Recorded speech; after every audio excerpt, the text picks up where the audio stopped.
Raleigh and Stratton in Monterey, or just give them a call at 931-839-2434. That's 931-839-2434. At Monterey Drugs, our focus is on you. You're not just a number, you're our neighbor. We'll get to know you so we can give you the best personal service you deserve. Monterey Drugs, your hometown pharmacy, is a proud sponsor of Wildcat Sports. Located on Elmore Street, right next to the dollar store. You can call them today at 931-839-6777. That's 931-839-6777. Monterey Drugs wishes the best for Monterey High School sports and academics.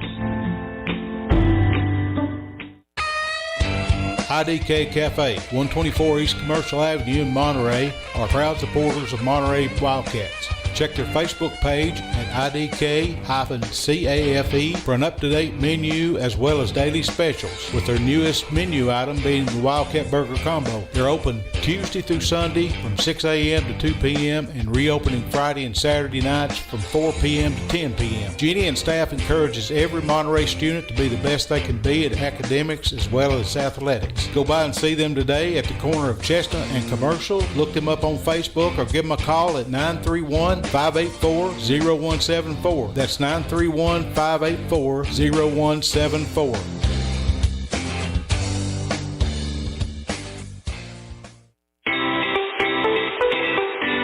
Looking for honest, dependable, and experienced shop to have your vehicle repaired, check out A1 Auto Repair just outside of Monterey on Highway 70. Bill, Tim, and Kurt have the knowledge and experience to handle almost any auto repair need you may have. From wiper blades to major engine repair, they provide expert, reasonable solutions to keep your vehicles on the road. Go by there and see them today or call them at 931-839-3013. That's 931-839-3013. Go Wildcats!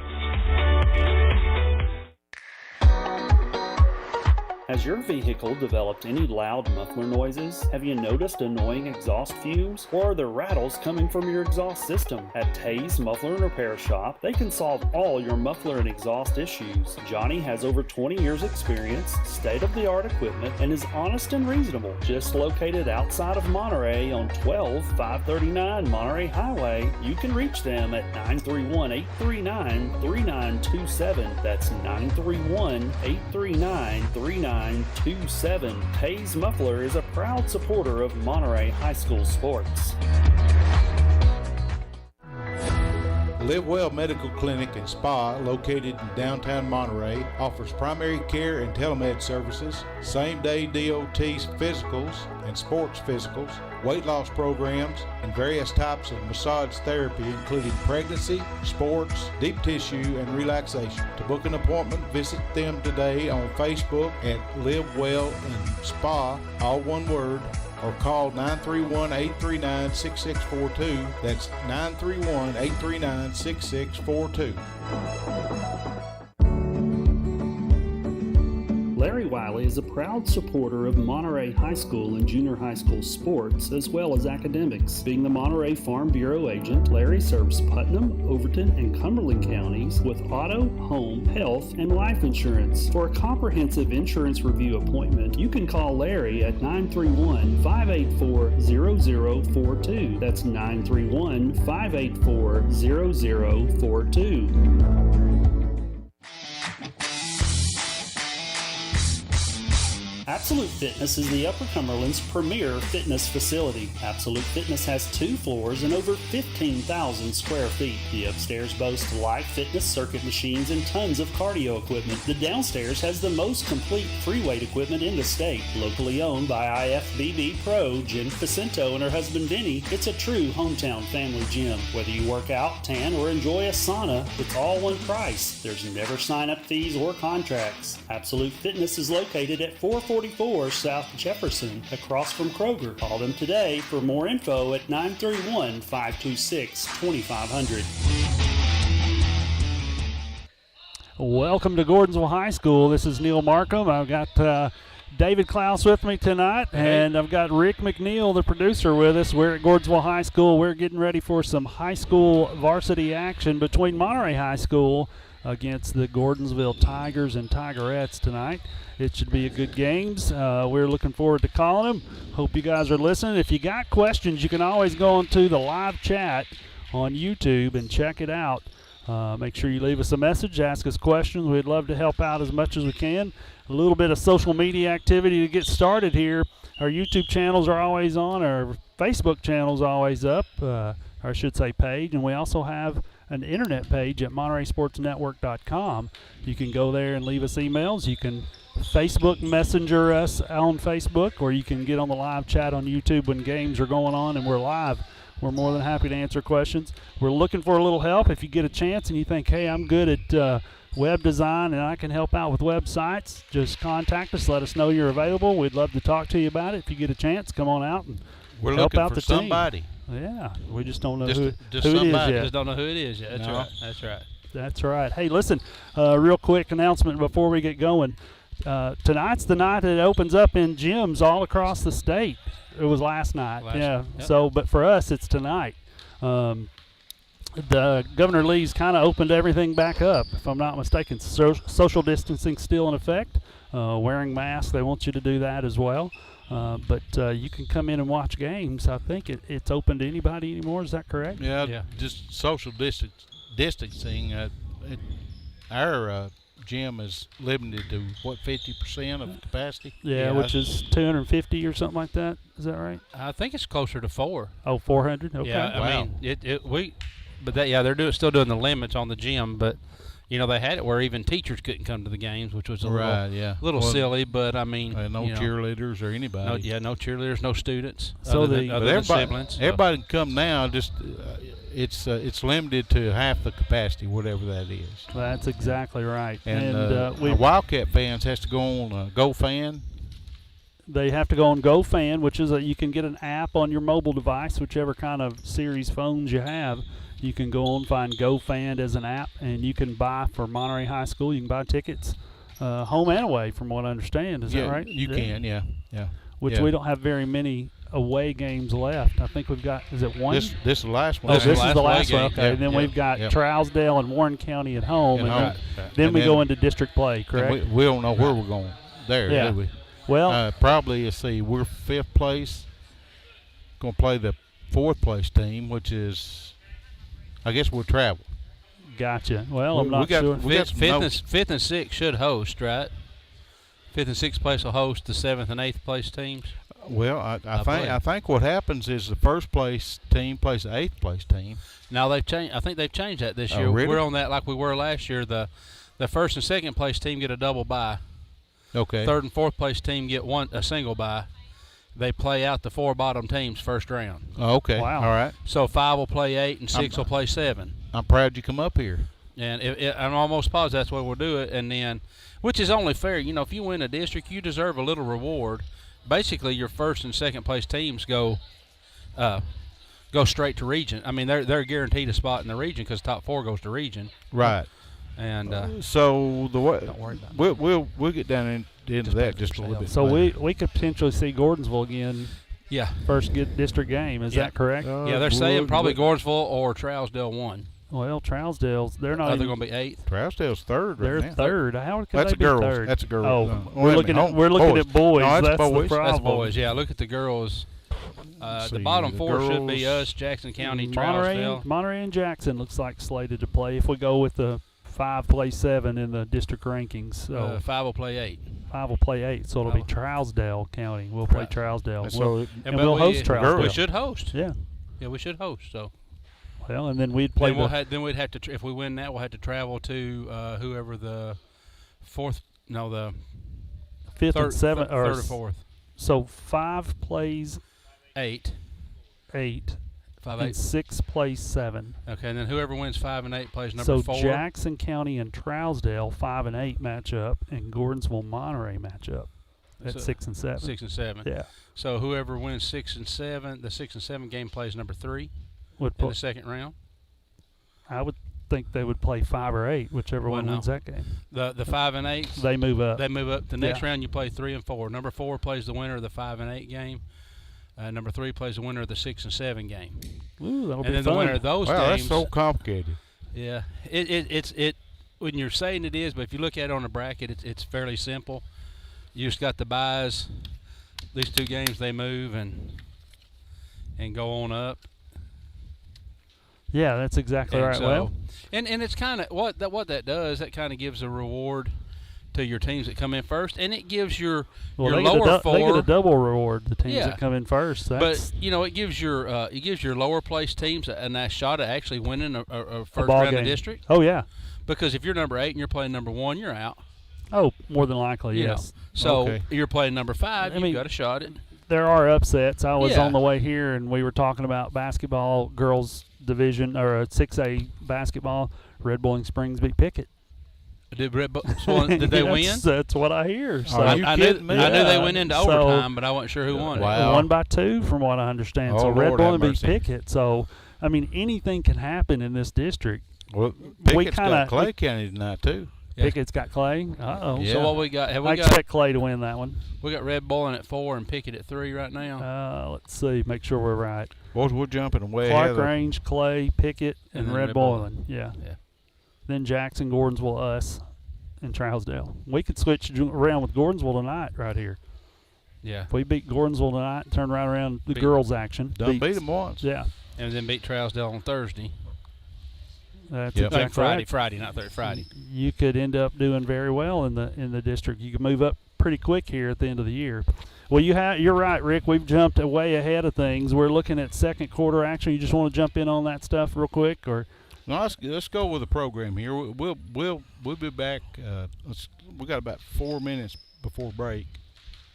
Let's talk about a little bit about UT sports, all right. the basketball teams. Which one you want to talk about first, Lady Vols or the Vols go with- Volunteers? Just go- go with the sheet and just go keep with the going. sheet. Is that right? Okay. Well, the Lady Vols are 12-3 on the season, and they lost to West Virginia in overtime, a 1-point loss to Georgia, and a 6-point loss to UConn.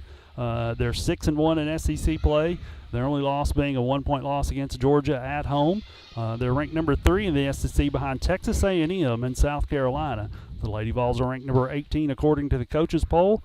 And I think, that's the NCAA coaches poll that they're in.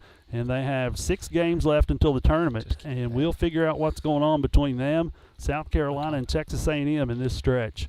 I'm sure head coach Kelly Jolly Harper, who's from Sparta, Tennessee, will have her Lady Vols ready for an important stretch here. Guys, they've been playing excellent basketball. They played just the other night. We stayed at home and watched it. Tamari Key, one of the big girls down low, she's 6'5". She handled everything Florida put out on the floor the other night. She had the most blocks she's ever had in a game, which was 12. And she also set a season record for 12 blocks, or actually 13 blocks. She had 2 in the last 40 seconds of the game. Wow.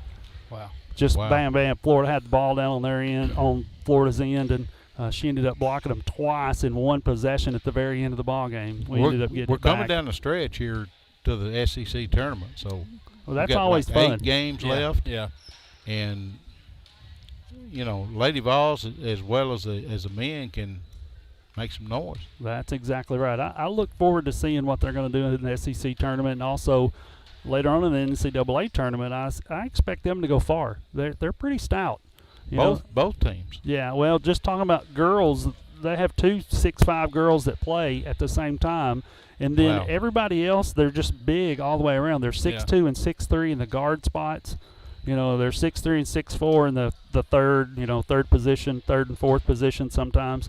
So they're big. So anybody that comes in with a smaller team, they have a hard time handling the size that the Tennessee Lady Vols have right now. Well, can they shoot from the 3-point line? Yes, they can. Okay, that's what it takes.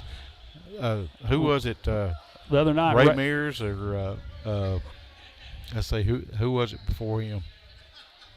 Oh, you're stretching me there, man. I'm not sure. Yeah, it said shoot the ball from the perimeter, and you've got somebody underneath the goal. Well, they've got 2 big girls underneath the goal. They've got a lot of girls that can shoot. Ray Burrell has been on a tear. She's scoring 20, 22 points a game right now.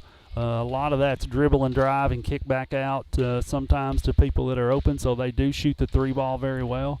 It's going to be exciting to watch the girls play, but what's even more exciting are where the guys team man, they're dynamite right now. They're 12-3 also overall. Yeah.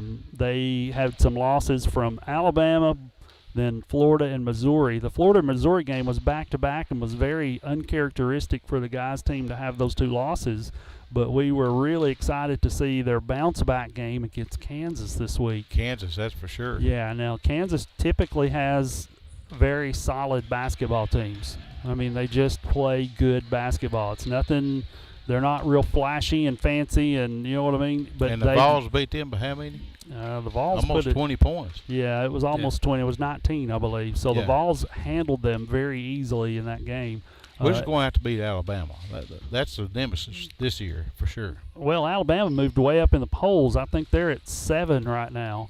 But they just had a loss this past weekend. So who beat they them? Oklahoma did. Oh, okay. So they might end up losing a spot or 2 there. But the rankings for the guys are way around. You got a lot of really good teams.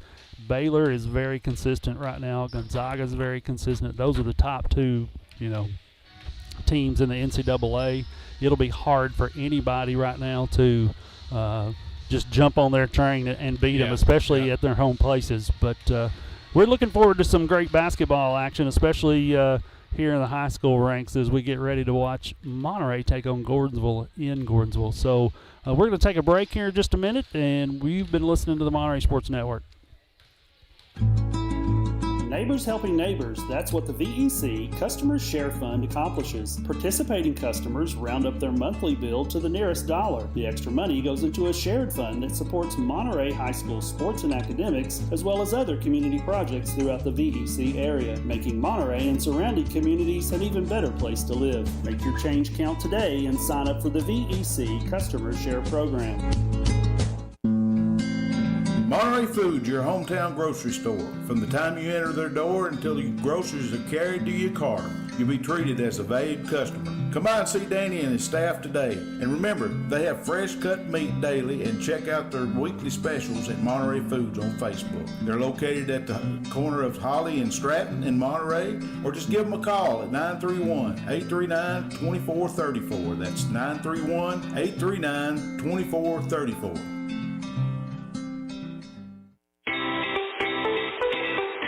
You're looking for honest, dependable, and experienced shop to have your vehicle repaired, check out A1 Auto Repair just outside of Monterey on Highway 70. Bill, Tim, and Kurt have the knowledge and experience to handle almost any auto repair need you may have. From wiper blades to major engine repair, they provide expert, reasonable solutions to keep your vehicles on the road. Go by there and see them today or call them at 931-839-3013. That's 931-839-3013. Go Wildcats! Live Well Medical Clinic and Spa, located in downtown Monterey, offers primary care and telemed services, same-day DOT physicals and sports physicals, weight loss programs, and various types of massage therapy, including pregnancy, sports, deep tissue, and relaxation. To book an appointment, visit them today on Facebook at Live Well and Spa, all one word, or call 931-839-6642. That's 931-839-6642. Larry Wiley is a proud supporter of Monterey High School and junior high school sports, as well as academics. Being the Monterey Farm Bureau agent, Larry serves Putnam, Overton, and Cumberland counties with auto, home, health, and life insurance. For a comprehensive insurance review appointment, you can call Larry at 931-584-0042. That's 931-584-0042. Welcome back to Gordonsville High School. Monterey Sports Network here. We're ready to take on the Gordonsville Tigerettes tonight. The girls are already out on the court. We got about 40 minutes before game time, so we're watching our girls get warmed up with some high kicks and little shooting drills, and they're getting ready to play. David Klaus over here, my guy to my right tonight, is going to take care of standings and scores around District 6 here in 1A. So, David, what do you got, buddy? Yeah, hey, we only got 2 more games left. District counting tonight. I think that's pretty much the same for everybody. The standing so far coming up, let's see, we need to go to the girls here, don't we? Well, we'll look at district games tonight to start with. Of course, Monterey's. Go back a page there. Uh-oh. Yeah, come back one page. I think you're the second page back's where you want to be. It talks about the districts, the categories people are in. This one here? Yeah, starting off with the boys up top there. Okay, we'll start with the boys. So our standings as of tonight, before the games tonight, we got first place is Clay County. They're 11-1 in the district, 17-2 overall. Pickett is 8-1 in the district, 15-4 overall. And Trousdale's 7-4 in the district, 9-6 overall. And you come into Jackson County in fourth place, 6-5 in the district, and 12-9 overall. Your Monterey Wildcats are number 5 in the district with a 4-8 record and 7-15 overall.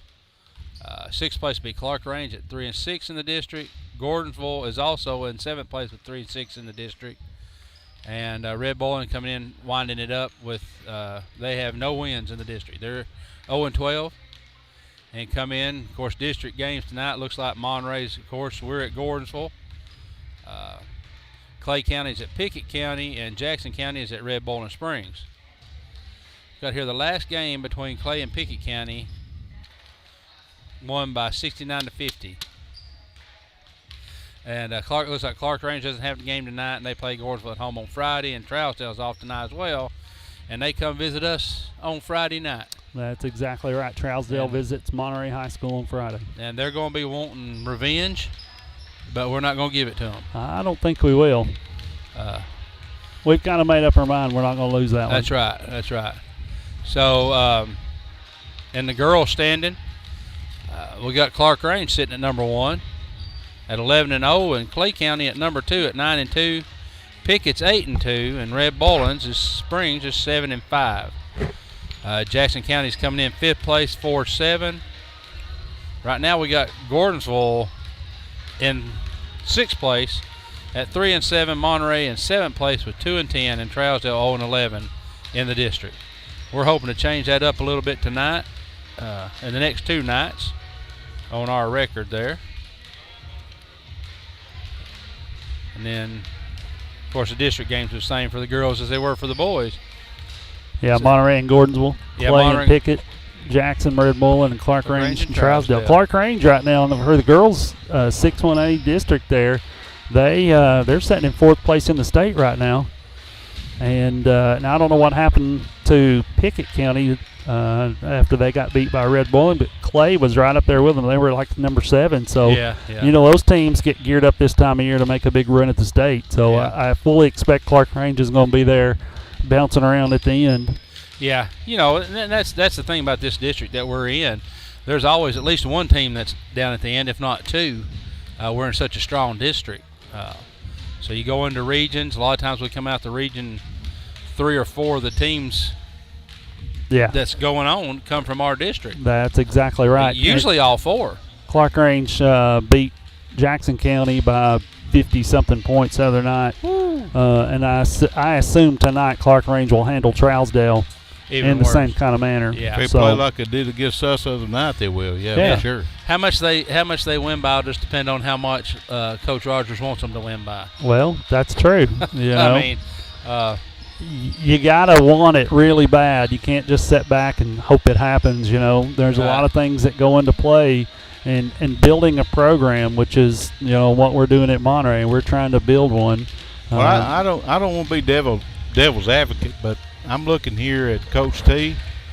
Yeah. On the Pickett County schedule, and let's see, the first game they played Red Bowling, they beat them 57-44.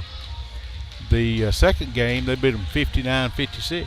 So Red Bowling Pickett won it. Pickett won it. Oh, we were here and Pickett lost it. But Pickett won it by 3 in overtime though. I know it was in overtime because when we were playing Clark Range that night, right? Yep.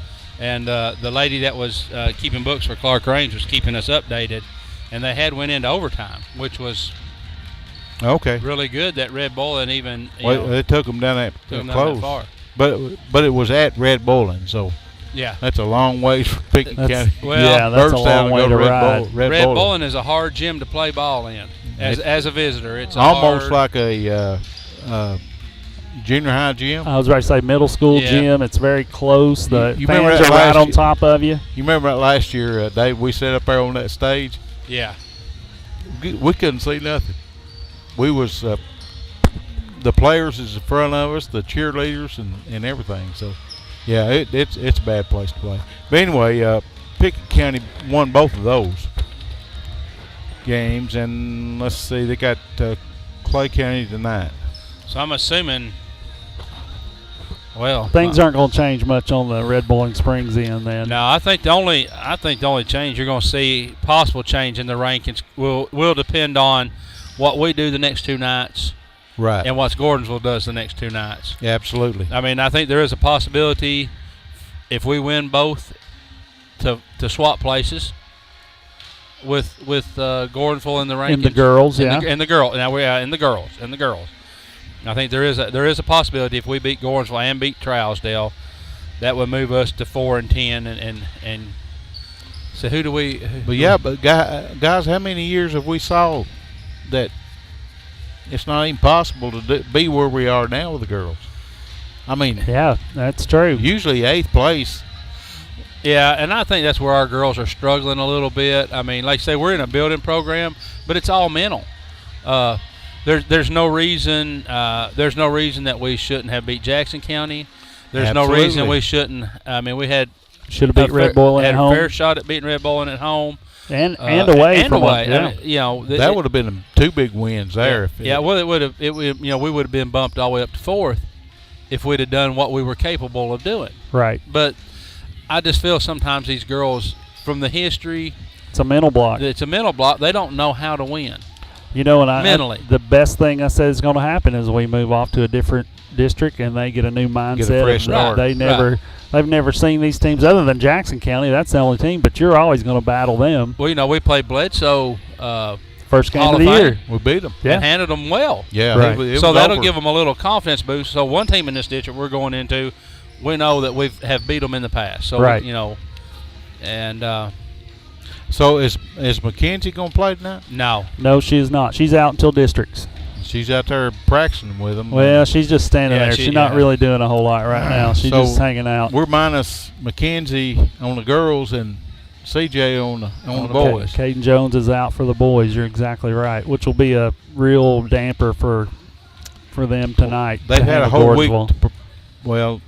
4 days to prepare since the Clark Cranes debacle. Yeah. but We've had a lot of debacles this year. Yeah, we're going to have to talk about that, guys. Are we? Yeah, What do you want to talk about? What? 11-game winning streak that Yeah. the Wildcats had with Clark Cranes coming into their gym and getting beat by 13 points. Listen, and it was a mental thing. It wasn't a physical thing. No, it wasn't. I mean, it was a purely they wanted it more than we wanted Yeah, it. You yeah. could see it on they the court. They They come out-hustled. out of the dressing room wanting it more Yeah. than we did. They were fired up as soon as they walked on the court. So you got to bring that mentality and atmosphere into wherever you go. It's got to travel with you if you're traveling. It's got to be in your home gym when you're playing at home. And you've got to say, I'm not letting somebody Right. come in here and show us up and beating us. Yeah, in your home gym, you need to defend it. And I think the same thing has happened with the girls a little bit. You get one player down, and you get this idea in your mind, we can't play without that player. They're going to have to. But That's you've where got to step learn, up. you got to step up and do your job. Right. I mean, That's exactly right. And that's where we're here tonight. Last time we was down here, we were sitting up here in about the same spot, and we saw a young man for the Tigers score a three-pointer about 4 feet away from the mid-court stripe and beat us by 1 point. Yeah. It was on that end of the court. Yeah, they Yeah. scored down there. Yeah. Yeah, on the right end, folks. Yeah. If you're watching your computer screen, but that was hard to swallow. That was a tough game to we swallow. led the whole ball game. Oh, yeah. of course, we had that last year and this year with Van Buren, too. Right. Yeah. Same Yeah. thing. Van Buren beat Well, us it at was home that way. At home that way, yeah. And he just stepped across the half court and Nailed it. And we've seen Caden Jones do that to teams, hit half-court buzzer beaters and in Yeah. games. it happened. It is just basketball. That's but good when it happens to us. the other team, but it's bad. But that shows you got to bring it every night. That's You can't allow them to be close enough to you in the last 20 Right. seconds of a game that it's going to make a difference if Yeah. they hit a three-pointer. You got to build a lead and keep it. And guess what? Clark Range, as much as I don't want to say it, they did that to us in the boys' game. Yeah. We never got within 9 points of them at all through the whole night. They just came out and scored and We kept got scoring. the lead one time, didn't we? Well, maybe it's the first half, maybe in the first. No, it's in like the third quarter or something. We got the lead. Well, they came out and then they came out it and boom, was boom, like- boom, and like- just Yeah, they had that blonde-headed kid that nailed him three. number 33. Yeah, Yeah. they were good. I mean, they did exactly what they were supposed to. As much as I, would love to see Monterey just do what they need to do to finish out a game. But Right. anyway, we're going to take a short break. You're listening to the Monterey Sports Network. First Volunteer Bank, we're not just a community bank. We're a bank that's here for our community. We know our customers by name and treat them like family. And we're here to serve our community however we can. Whether it's teaching financial literacy in our local schools or collecting and donating thousands of canned food items each year to local food banks, we're a part of your community. If you're looking for a community banking relationship, we make it easy for you to switch because we're here to help you every step of the way, right down to a local person on the other end of the phone to assist you when you need it. First Volunteer Bank, member FDIC, equal housing lender. At Monterey Drugs, our focus is on you. You're not just a number, you're our neighbor. We'll get to know you so we can give you the best personal service you deserve. Monterey Drugs, your hometown pharmacy, is a proud sponsor of Wildcat Sports. Located on Elmore Street, right next to the dollar store. You can call them today at 931-839-6777. That's 931-839-6777. Monterey Drugs wishes the best for Monterey High School sports and academics. IDK Cafe, 124 East Commercial Avenue in Monterey, are proud supporters of Monterey Wildcats. Check their Facebook page at IDK-CAFE for an up-to-date menu as well as daily specials, with their newest menu item being the Wildcat Burger Combo. They're open Tuesday through Sunday from 6 a.m. to 2 p.m. and reopening Friday and Saturday nights from 4 p.m. to 10 p.m. Jeannie and staff encourages every Monterey student to be the best they can be at academics as well as athletics. Go by and see them today at the corner of Chestnut and Commercial. Look them up on Facebook or give them a call at 931-584-0174. That's 931-584-0174.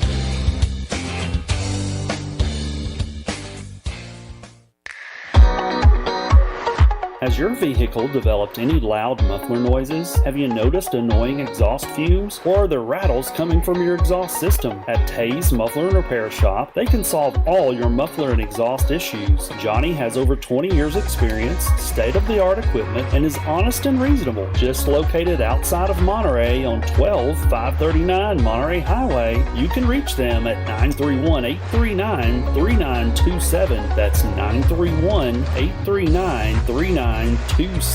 Hayes Muffler is a proud supporter of Monterey High School sports.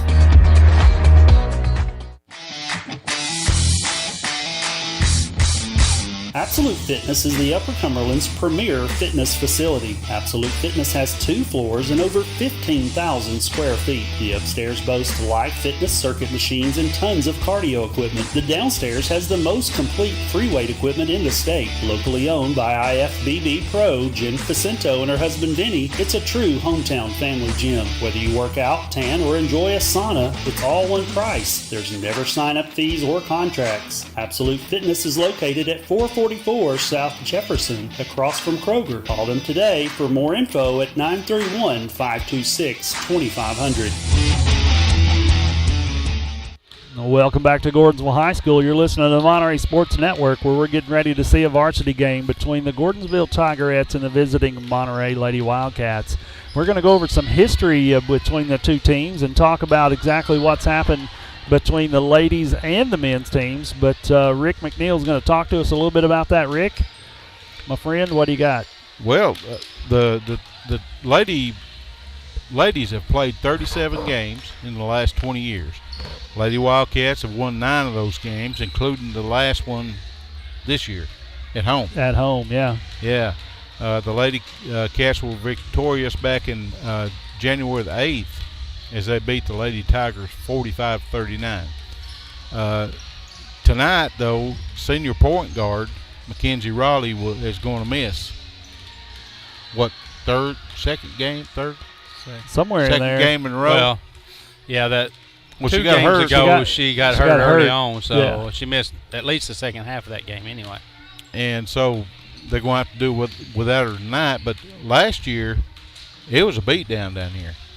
Best I remember, they was up by 20 at the second quarter? Something like that. Something like that? Yeah, it was kind of a blowout. JV got put in. So hopefully that's what's going to happen tonight. So, but tonight we done been talking about it on the break. Lady Cats are going to have somebody going to have to step up for Mackenzie Raleigh. Yep. Tonight and take her place and score some points. That's exactly from right. the perimeter. And the best one could be Lindsay Wright. Guys, you put her on the 3-point line. You put her on the 3-point line, and she's pretty amazing. Used to be. Used to be. Yeah. Oh, she still hit shots. I don't. Tuesday night, she didn't hit anything from the floor. How many games has it been since you done that? We played Clark Range too. Yeah, she had 4. Well, she had 4 points JV from the free too. throw, but yeah, she missed. But you got Red struggling. Boylan. She struggled, right? Am I not right? I don't know. Keep going. And we had Red Boylan, and then of course Trousdale Kennedy played them down there at Trousdale. Did she? Now the second half of the season, she's been struggling. From last year, we thought she was going to step up and just murder that 3-point line. She hadn't done it this year, guys. Well, she's had hot and cold streaks. Yeah, there's been a couple of games where there's been a couple of games where she's come out and just hit a couple of halves where she would come back out second half. Of course, now she's a sophomore. Right. She still goes through mental. A lot of pressure on a sophomore. Like, having to carry the team, but could it be Lindsay Wright maybe step up tonight? I'm not sure. We need somebody. Beyonce Johnson, Lindsay Wright, Ivy Pageant. Listen, if they just have an all-around good scoring game, they shouldn't really have a problem here. Absolutely, and we can But it takes all of them. It doesn't take 1 or 2 of them to score and come into a game and run the points up. You've got to have the points underneath. You've got to have the points outside. Well, the points underneath is Adeline. If they get in the paint, she's going to score. If they put her in the paint, that's the problem. Yeah. We've seen a lot of nights where they don't do that. They put her out on the 3-point line, and at 6'1", she doesn't need to be down in the paint. I mean, she doesn't need to be on the 3-point line. But we're sitting in a position here, guys, that the Lady Wildcats hadn't set as far as I've been watching them. Yeah. In a long time. Sweeping. Gordonsville Tigers. That'd be nice. And Jordan Walker, she's had a couple of rough games. This might be the night that she comes out and plays really well. Absolutely. Somebody's going to step up. Allie Benjamin, the sophomore, she's a big, tall girl. Allie's really been showing what she's got here lately. I mean, the second half of this season, she has really stepped up and doing her share. That's exactly right. I feel like Jordan, she may have been a little off last week, but as far as second half of the season, she's really stepped up and improved and pulling her weight. I'm looking forward to see what she does next year as a senior. So I think the big keys tonight are, and we watch a lot of film at our house and watch just about every game 2 or 3 times. We notice that turnovers are huge. Yeah, they're killing us. They get a little trapping pressure or a little bit of a full court press, and they get a little bit of frustration going on, and they just end up throwing the ball, and they just throw it anywhere instead of making sure they throw it to a girl that they need to throw it to. So, they should have some confidence coming into this game because you would think so. I mean, they didn't face them, but they'll have this mindset that we don't have Mackenzie. If we're not careful. Well, let's go to the locker room and let's straighten that out. Yeah, we could. We need to. I would like to. So, the trump card for the Lady Wildcats tonight. Can you call it that anymore? Yes, I don't know if you can use that word or not anymore. I can. I will. Okay. So the trump card for the Lady Wildcats tonight is to step up and take Mackenzie Raleigh's spot as far as scoring. And if that happens, can they win, guys? Yeah, I think they can. Yeah, I don't know on Mackenzie.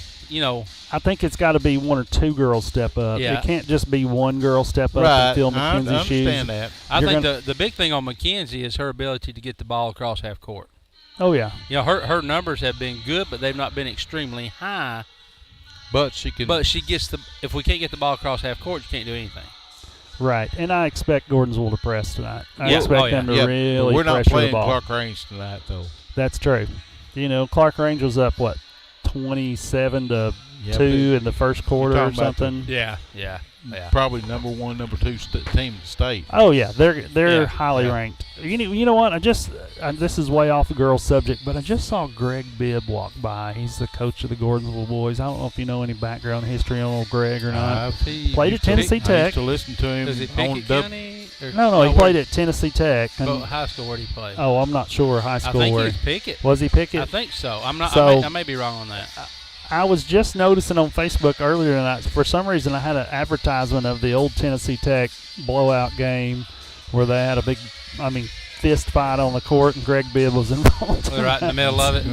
But Yeah, he it does was get a a little melee. excited, He He- gets. Well, I tell you what, Well, he got guys, a technical in his own gym last year, as didn't he? far as hospitality, it couldn't be no better Yeah. down here. They do this year. treat people. They have treated this. This makes 2 years that we've been Yeah, down here. we've never had any trouble at Gordonsville like we have at other. Even as fans, we go into some schools that are kind of hostile to Monterey fans. Well, basketball. But Gordonsville's not one of them. Yeah, in basketball. But when you go to football, Gordonsville is a different not story. a place that you want to Different play. story. Different story. So Well, as long as I I'll don't have- brag on. If I don't have to hear "Eye of the Tiger" tonight too many times, I'll be okay. Coach Bibb, and AD, Mr. Butch Agee, Good couldn't guys. ask for nothing no better. That's exactly right. So okay, we kind of stuck a fork in the girls. Let's what talk about what, the boys. What about the boys here? What What we're we're gonna have to do? Well, you're looking at picking up on the scoring side again of what's going on with the boys team. They've So- got to be able to score. Caden Kate Jones is Downtown out. Jones is not going to play tonight. Again. Correct. He's quarantined. And so he didn't play last Friday night against Clark Range. Right. And You put him in, and that's a whole different they game at Clark snapped. Range. They snapped a 11-game win streak. Yeah, makes us sick. So I think we can come back and start again tonight. I mean, And see, here's the next thing. You gotta have somebody fill in, and more than likely a couple of people to fill in to pick up on Caden's production on the offensive side of the I'm court. thinking of two right now. Well, I know two definitely right off the top of my head that have to score more than what they've been doing. Number 20. Number 20, And Tucker number 3. Phillips, and number 5. Number Brandon, 5, yeah. Brandon Dillon. Yeah. Brandon Stretch Dillon. Yeah, and Cole not Cole, Tucker Phillips. Those Tucker, guys yeah. have to pick up on the scoring, or there's going to be a hard game again in here tonight. And you know what? Tucker has the ability. Yes, Tucker definitely has the ability. So we're going to take us a break here in just a second. You've been listening to the Monterey Sports Network. We'll be right back.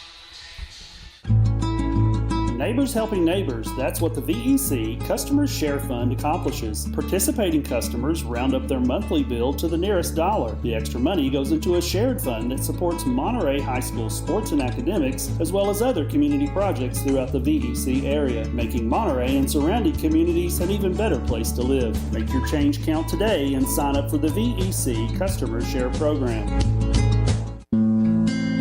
Monterey Foods, your hometown grocery store. From the time you enter their door until your groceries are carried to your car, you'll be treated as a valued customer. Come by and see Danny and his staff today. And remember, they have fresh cut meat daily, and check out their weekly specials at Monterey Foods on Facebook. They're located at the corner of Holly and Stratton in Monterey, or just give them a call at 931-839-2434. That's 931-839-2434.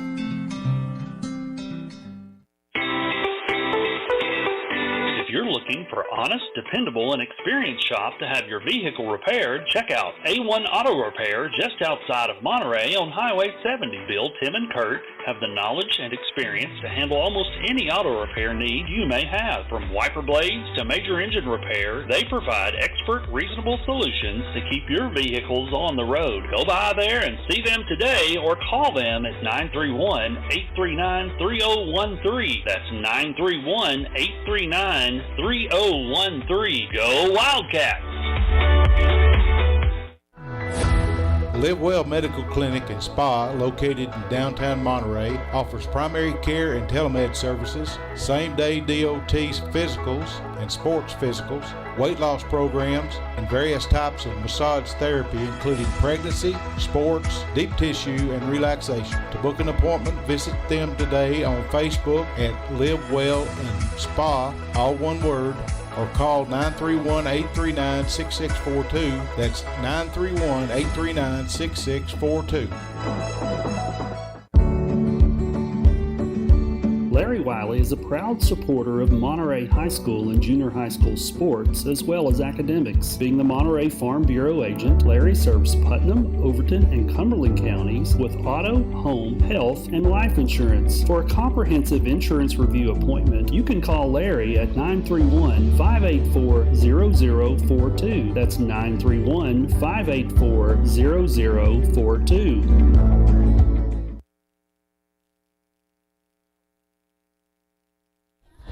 Welcome back to Gordonsville High School here. We're getting serenaded on the big speakers here by the Tiger, the girls' high school team for Gordonsville's come out on the court to warm up and get to shooting. There's about 14 minutes before game time starts.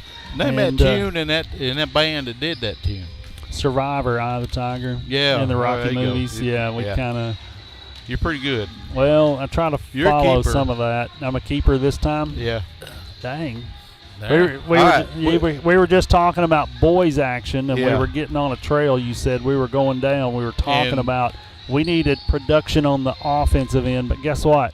We've got to have some stops on the defensive end. Yeah, we got to You have know, that. and you can't say much about Brandon Dillon. He's been doing his job as far as playing the backside of the 1-3-1 and really taking the ball away from people pretty easily. We just have to have a little more upfront production, and I know where you can get that from. Yes, I do too. If you put Byron Borjas out front, Yep. Watched him in this last JV game. and I mean he's playing pressure defense on the ball by himself in the backcourt, and slowing them down. You know, and the ideas about pressing is not always that you get a steal out of it. Sometimes it's you're wasting time. Just alternate. We'll let your defense get set up. And You're wasting time is what you're doing. If you've got a lead and you start pressing, the whole idea is that you're just slowing them down. You want to see something happen to the clock. You don't want to see timeouts. You want to see things happen that really push the ball and make teams struggle to score. In this instance, Byron is the top guy. He's the one. Is he the ace in this game tonight? He could be. He very well could be. But, you know, you go down the list and you start looking down through here. Obviously, you're missing the Jones boys tonight. You know, Brandon Dillon will be here, Grant Hoover, Reed Hoover. Grant, excuse me. I always get those. Reed played, didn't he? Hold on. Reed's here tonight. Reed, we have Reed here. Grant's not Grant's playing. a football player. Yeah. Tucker Phillips, Byron Borjas, Jordan Lohorn. You know, Jordan's got to be an athlete. He is, but he's got to be a productive athlete in order for it to benefit the high school basketball team. Right. Some games he has his moments of brilliance. Yep. And then there are other games that he struggles, which we know exactly how that works. It happens to me all the time. I struggle through things, and then I do well in things. And, you know, so here come the Monterey girls out on the court dressed in black and white and purple outlines. Yep. That's their new black uniforms they have. I really like them. Those are nice uniforms. Yeah, they look good. So they're a little big. That's the road uniforms. Yeah. They're a little bit big on some of them. Yeah, Sally's comes down to her knees, her jersey. So she's like, what? Why does this go down to my knees? I believe they were men's sizes instead of women's. Yeah, I don't know. I don't know, but they're big. Anyway, they're baggy, and that's been the style for years. But you know what? They're going back to the short shorts. Have you noticed that? Mm-hmm. Back from the late 70s, early 80s. That's exactly right. You know, that's kind of funny to see. But I'm going to change the direction of this conversation. Go ahead. Do you guys remember last year Tucker Roadrunner Phillips had so much confidence? He would be 10 feet inside the three-point line and back out and shoot a three-point shot. Have you guys seen that this year? This year he's just not took as many shots this year as he did last year. Does it I mean, I don't know what the dynamics is. I don't know if it's something that's coached. I don't know, but I've thought that myself. That Tucker is not that his percentage is off. I think his percentage may still be what it was last, but his number of shots is just way down, way down. You know what I think is the deal? Confidence. Yeah. He's a senior. There was a lot put on him when he come up because he's going to have to replace Peyton, and you had big shot Billings over here. Somebody going to have to replace him. So Tucker was a spark off the bench last year. He was. He wasn't a kid you put in the game and you had to wonder what was going to happen. He came in and he played hard and played well. We had two of them. You had Tucker. You had Noah Sailors, right? Best 6 man in the district last year. Yeah, it's incredible. Those guys are grown. Guys, you talked about mental. You talked about mental here just a few minutes ago. Sports are mental. It's a mental fight. I think it's right between Tucker's ears. Well, and it could be, you know. And the only one that can fix that, though, you know, is him. Is Tucker. Tucker's the only guy. And, you know, maybe tonight, Caden not here, and he'll realize what he needs to do, and he'll step up. And he's going to have a breakout game, guys. I'm just like Larry Jones. He said it how many weeks in a row, O'Neal? A bunch. Coming down to the district. Yeah. And coming down to where the rubber meets the road. Well, these boys are going to step up and play some ball, and it could be tonight. Well, that's what we need. It needs to be tonight for us. We don't need to wait anymore. No, they need to get on that roll. Yep, need to get the confidence out. Just keep rolling with it. Look at it. You've got Tucker Roadrunner Phillips. You've got the fantastic sophomore, Mr. Brandon Dillon. Yes. Brandon Stretch Dillon. Yeah.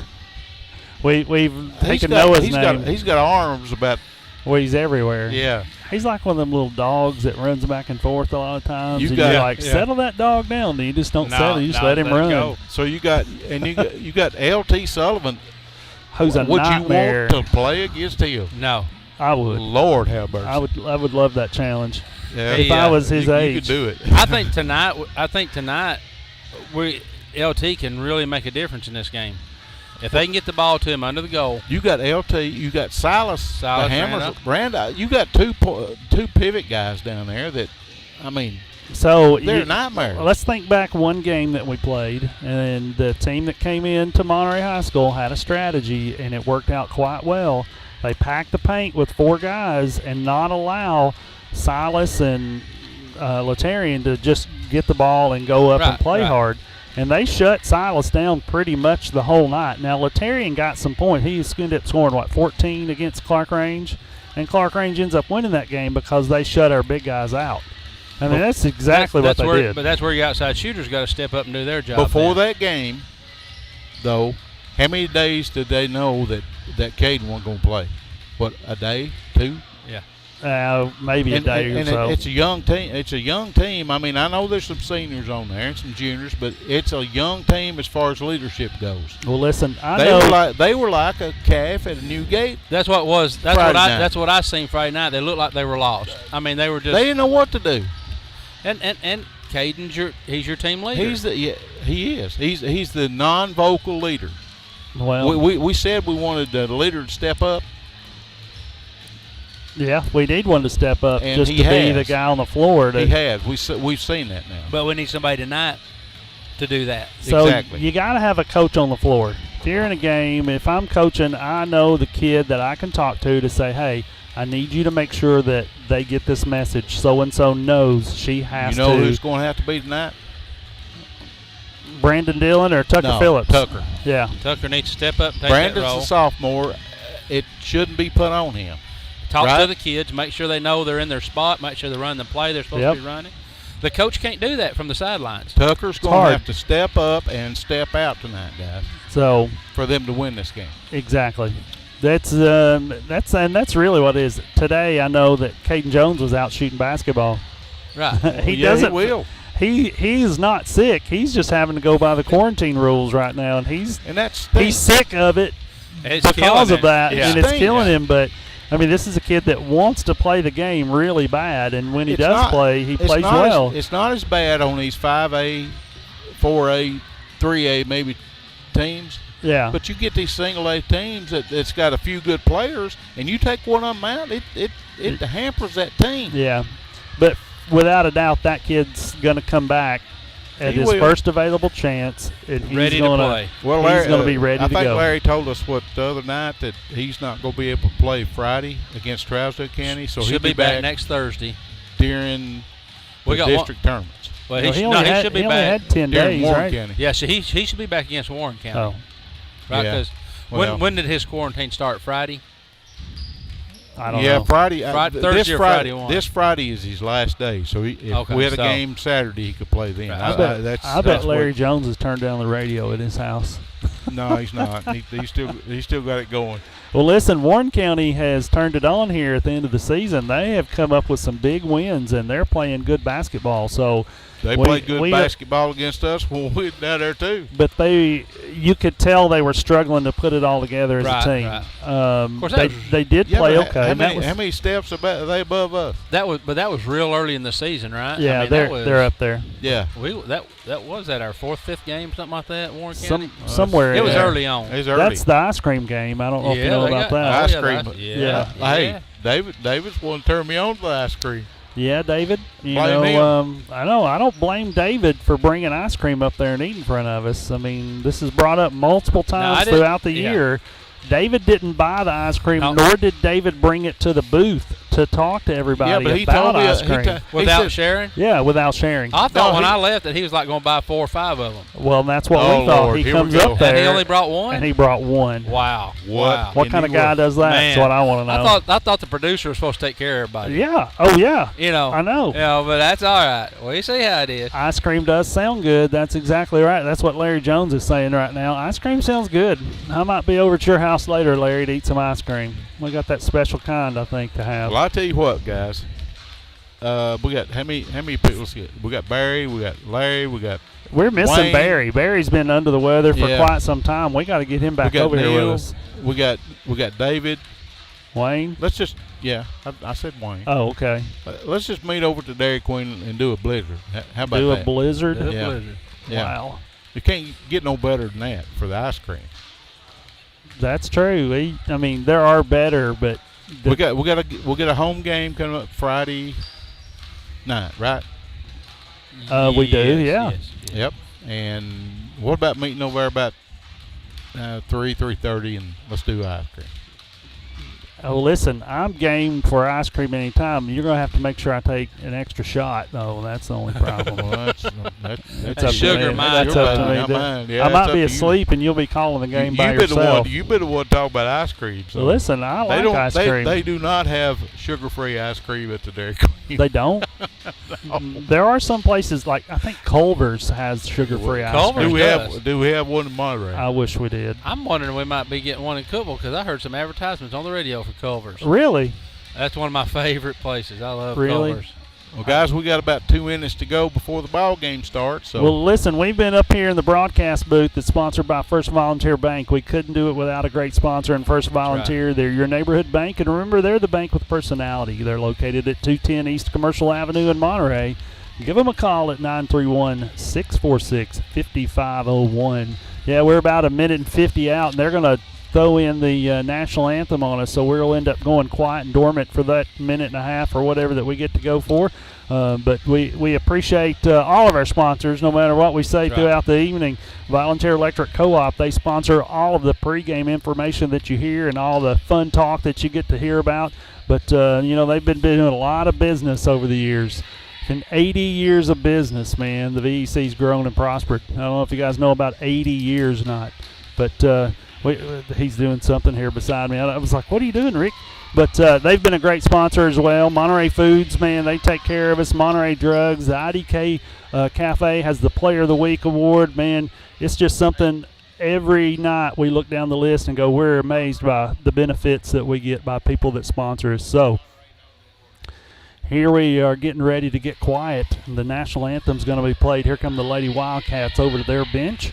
And we got about 50 seconds. We're going to be quiet for just a minute, and then we are going to go live action calling in the game, and hopefully this is going to be one our Lady Cats are going to pull out.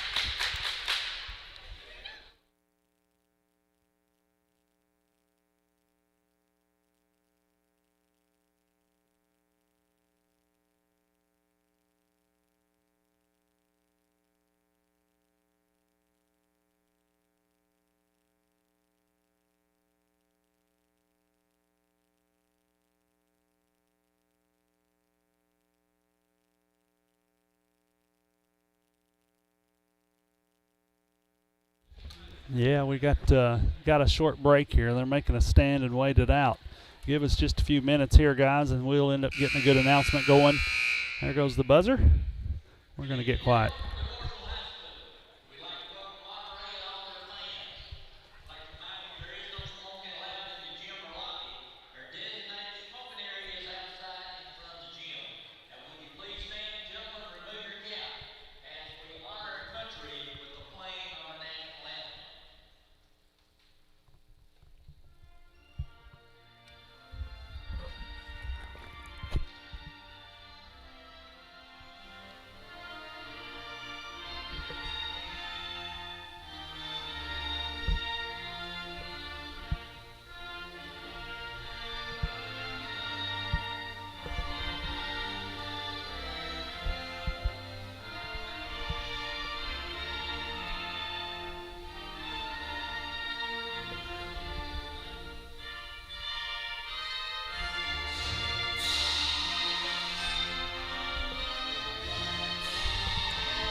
And we're back live, guys. This is going to be an exciting game, I believe, between these two teams. This has a lot of district implications about it, so we're super excited about what the Lady Cats can do right here. Looks like number 23, Michaela Phillips, is going to start. Number 12, Adeline Klaus. Number 32, Lindsay Wright. Number 11, Jordan Walker. And number 33, Ivy Pageant, will start for Monterey tonight. And unsure about the starting set over there for the Lady Tigerettes. Do we have anything left from them? Olivia Brown, Lily Manor, Katie Vaden. Yep, Katie Grandstaff. And Courtney Dillard, it looks like, for the Lady Tigerettes. We'll see what happens here.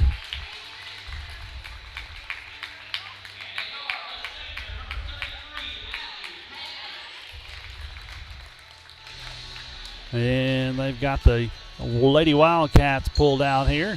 They're huddling around the coach, Mark Sims, down there, getting ready to talk about it. We've got some unfamiliar officials right here tonight, guys. I don't know if you noticed that. Hopefully there'll be a great threesome there to get going. I vote for something new every time. Doesn't bother me at all.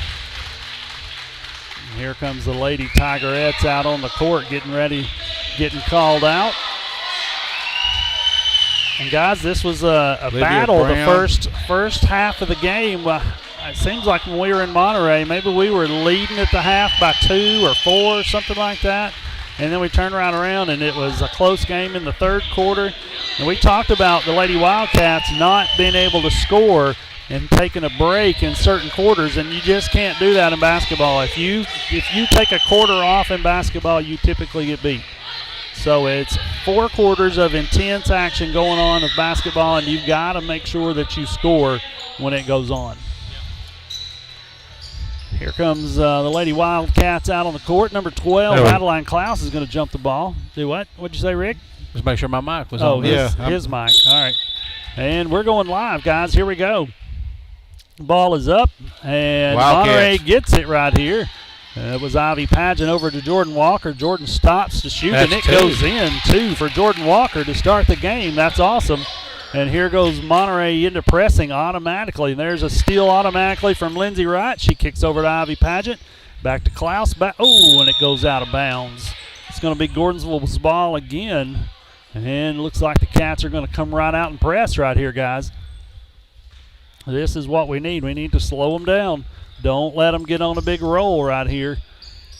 Thing about a press is you've got to make sure to cover the middle. You can stall them out. You want them to go to the side. This is where they end up losing out. A three-point shot for the Lady Tigerettes misses. They get their own rebound. Offensive rebound. They stop and shoot another one. It bounces off the rim. They get another rebound. And here we are fighting underneath. And they score a two-pointer. Scores tied up 2-2 with 7:13 left in the first quarter. Here comes Jordan Walker. We got to have those Lily rebounds. Manor shot that one, didn't she? Yeah, she did. Half-court pass. They give it right back to Jordan Walker. She goes down. She stops, gets it back out to Adeline Klaus. Adeline Klaus back to Walker in the corner. She shoots, bounces off the rim. Rebounded by the Tigerettes there. Almost set the Wildcats. And here they come running. That's why you want to score, guys. You want to be able to come out and press. And there's a missed shot rebound by Gordonsville Tigers. We've not been able to rebound yet right here, and we're getting a timeout called by Mark Sims. It's a Livewell Medical Clinic and Spa timeout. They're located in downtown Monterey and offer a wide array of medical services. To view their services or their other medical services, you can check them out on Facebook at Livewell and Spa, or you can give them a call at 931-839-6642. That's 931-839-6642. So there we go. This is another great timeout sponsor. Hey, listen, like I said earlier, we can't do it without sponsorship, and we appreciate each and every one of them. Here it is, 6:42 left, tied up in the first quarter, 2-2. The Gordonsville Lady Tigerettes are going to get the ball underneath their own goal to throw this one in right here, but we're going to have to block out, guys. We can't allow them to be able to get rebound after rebound after rebound. And here they go. Here they start to come in. They're trying to kick it out to the three-point line. They dribble and drive. They block. Another block. Oh, they're going to call a foul. They're going to call a foul on Jordan Walker. They dribbled and drive, got into the paint, and Jordan jumped in the air. Be a two-shot foul. Be a two-shot foul for number 22 for the Lady Tigerettes. Let's see what happens here. And it's good. Brings the Tigerettes up to 3. 6:39 left in the first. 3-2's your score so far. Here's her second shot. It bounces off, and it's good. 4-2's the score. Lindsey Wright and Jordan Walker handling the ball for the Lady Wildcats. Here comes Jordan kicking it in the middle. They give it back to her. Gives it up to Ivy Pageant, who tries to throw it across the court to Lindsey Wright. And Lindsey tries to throw back and throws it out of bounds. Let's see what happens. Any pressure right here? Nope. We're going to slow down and back up right here and play a little 2-3 on them. 4-2. The Lady Tigers are leading right now. Oh, yeah. And they're moving the ball around the horn, kicks it in the middle, right in the paint. And there we go, another long three-point shot. Look here, rebounded again by the Gordonsville Tigerettes, and now everybody's on the floor rolling it out. It's going to be jump ball. It's going to be Gordonsville's ball right here. 4-2's the score, 6 minutes and 7 seconds left in the first quarter. Alternate possession goes to the Lady Tigers. That's exactly right. There's a There's good bunch block of hands right on there. That There's a block. was Michaela Phillips on that one. Yeah, we got fans hollering about blocking out down there, and that's exactly what Monterey's going to have to do. I don't know, have they gotten a rebound yet? Maybe one? One, I think. There's the They two ain't got no right there. defensive rebound, that's for sure. Klaus to right. She's getting to the sideline. She's going to pull up. They're going to try to trap her up high. They're trapping everywhere right now. Gordonsville, and they get a steal. And they're all by themselves getting down the lane. And make it that 6-2. That's her fourth point. Got to protect the basketball. You can't dribble around a trap. That's exactly what they're going to do right here. They get another steal. We're trying to throw it in the middle. We don't see what's happening and what Gordonsville's doing. They're putting pressure on the ball at the half-court line, and they're waiting for you to throw the ball, and then they're jumping passing lanes, which is a great idea. It's a half-court press, and it's a trapping kind. This is exactly what you're supposed to do.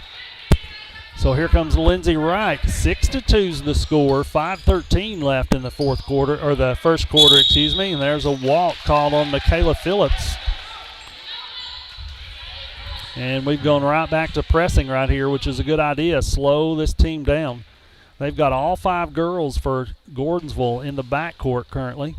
They're getting the ball outside. They know, let's see what's going to happen. There's a trap, and they throw it out to a three-point shooter on the far side. Number 22 shoots for 3, and it's good. 9-2's the score. And here's the Wildcats. It's her 7th point out of 9. 7th point out of 9. That's crazy. They sit there and let her shoot. No pressure on her. Yep. There's Michaela Phillips getting fouled. No call down there. Got her hands pushed in the back. And Gordonsville's running the floor here.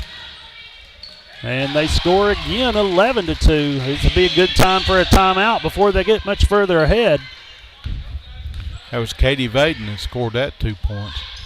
And Phillips gets the ball down in the corner. Back out to Klaus. Over to Lindsey Wright. She stops. She gets fouled, but no call. Lindsey shoots from the free throw line, and Gordonsville gets the rebound on a missed shot. Nobody under the goal. Nobody under the goal. And here's a long three-pointer again. They shoot it. And there's a rebound by Ivy Pageant, who just throws the ball up to half court, and it goes out of bounds. Yeah, that's where we have trouble with that. They throw the ball, and there's nobody to throw it to. They just throw it and don't look where they're going with it. Elizabeth Pierce comes in the game for Michaela Phillips. She's going to play a back wing on defense. They're running a 2-3 here for the Lady Wildcats. And they're going to put some pressure out at the three-point line eventually. They're not going to let somebody just shoot. They're going to make them fight for it right here. Here's a shot, and it's Another good. three-pointer. Another three-pointer, 14-2 Lily for Manor. Gordonsville. That's her 10th point. And here's Monterey getting it across the half-court line. There's Lindsey Wright. Stops, throws it across court to Jordan Walker, down to Pierce. Pierce dribbles twice, gets it back to Walker. She drives in, stops, shoots, misses. Goes into Adeline Klaus, and she tries to use the backboard and get it in. And Jordan Walker committing another foul right here. That's 2 on her. Yep. 2 on her. Let's see what happens. Monterey goes right back to their full-court press. 3:23 left in the first quarter. 14-2 is the score. Who would have thought? Not me, for sure. Got to have somebody going to have to shoot the ball. That's for sure. Nobody in the middle. Nobody in the middle to cover on a press right there. You've got to have press coverage. 34 shoots a 3. It bounces off the rim. It's Good rebounded position by Pierce. Monterey gets it over to Pageant. Pageant up to Wright. Wright's going to take a shot. Nope, she stops, looks, gets into the paint, shoots again, rolls off the rim. There's Adeline Klaus cleaning up the glass.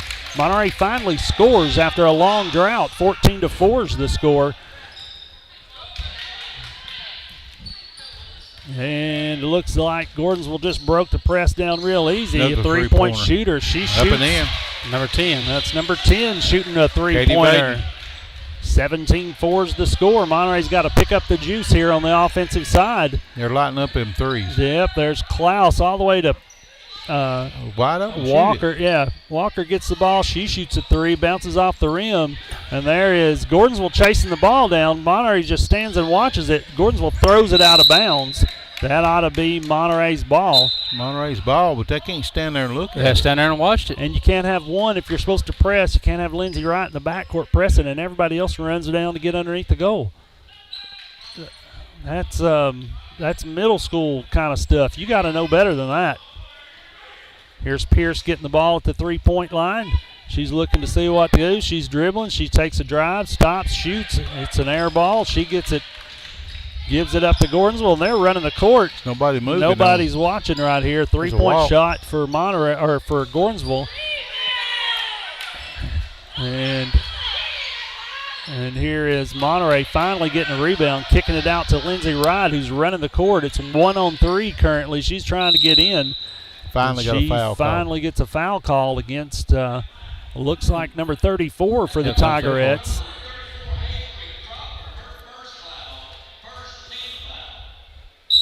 Looks like we got Beyonce Johnson and Allie Benjamin coming in.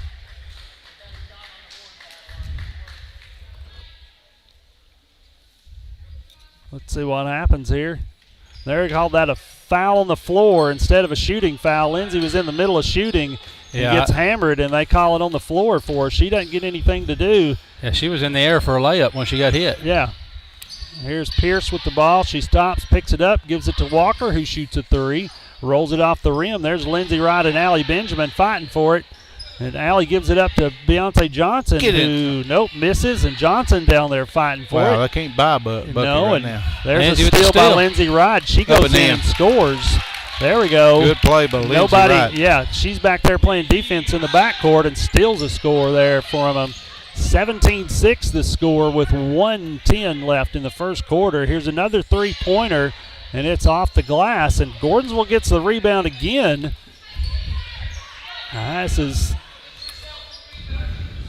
And we've gone to a man-on-man defense right here.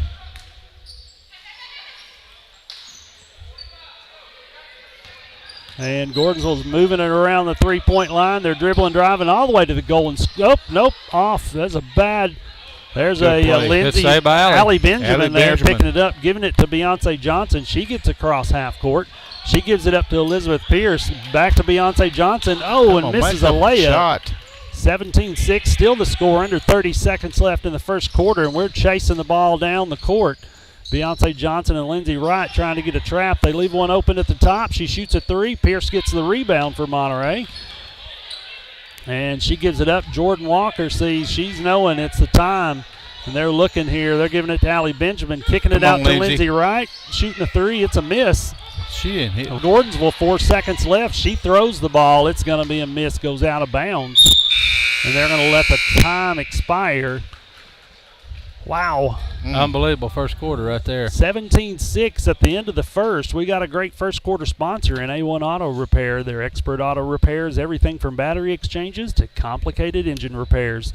They're located on Highway 70 in Monterey. You can give them a call tonight at 931-839-3013. That's 931-839-3013. Thanks to A1 Auto Repair for all their support. All right, guys, we're about to kick off the second quarter. Was something we talked about in the very start of the game. You got to be able to score right here. You got to have points. That's exactly and you got to right. rebound. Yeah, we got to rebound. I know on our offense we're playing that 5 out a lot. It's hard to rebound when you're playing 5 out. You've not got anybody under the goal to rebound. Correct. But on the defense, we're standing there watching them, them grab the ball. Yep. We're just watching them rebound. Well, until we get in there and fight for it. That's what it's going to take. But this is very surprising, 11-point lead for Gordonsville. We've missed, 2 or 3 layups? Well, I'll tell you, Gordonsville, couple threes there. Gordonsville, they beat Jackson County girls. Yeah. First of the season, and swept Trousdale County. So they're not pushovers. Our girls are going to have to play some ball and score some. Looks like we got Sally Markham in for the Wildcats now. Oh, I didn't notice that. Look at her. There we go. Maybe she'll get it. Gives it to Benjamin. Goes in. Gives it back to Johnson. Back to Pierce, who shoots one. Bounces off the rim. There's Allie Benjamin rebounded, and they're going to get a foul against Gordonsville, number 21, with a push. Allie's a sophomore? Allie's a sophomore, yes. So her and Lindsay, we got them a couple more years. Her, Lindsay, Sally, Beyonce Johnson, Elizabeth Pierce, We've got a few of them a couple more years. There's a give and go for Johnson, who gets it blocked right there. 0-0 for Gordonsville blocks it. That's Courtney Dillard. There's a foul against Beyonce Johnson, giving a push there. You can't just run down and body them up. You've got to play good defense here, guys.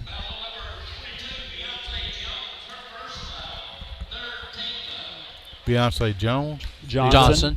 He said Jones. He may have said Jones. Yeah, it's Johnson. It's Johnson. Beyonce Johnson. Avery's a Jones. Jordy coming back in. Yep. Jordan's coming in for Lindsay Wright. So we got Benjamin, Pierce, Johnson, Walker, and Markham on the floor for the. Well, got 3 juniors and 2 sophomores out there right now. Something like that. What's Beyonce, junior or sophomore? She's a junior. Yeah, so she's got one more year after that. Here's Pierce getting the ball across half court for Monterey. Kicks it back out to Walker. And you got 2 or 3 standing wide open down there. That's a bad pass. Yeah, bad pass. Throwing it right into the Trousdale Warriorettes or Lady Tigerettes there. Hands. They're shooting another 3 on the far end. Number 22 drains it. for the Tigerettes. 15 points. 22-6. She's got 15 points tonight.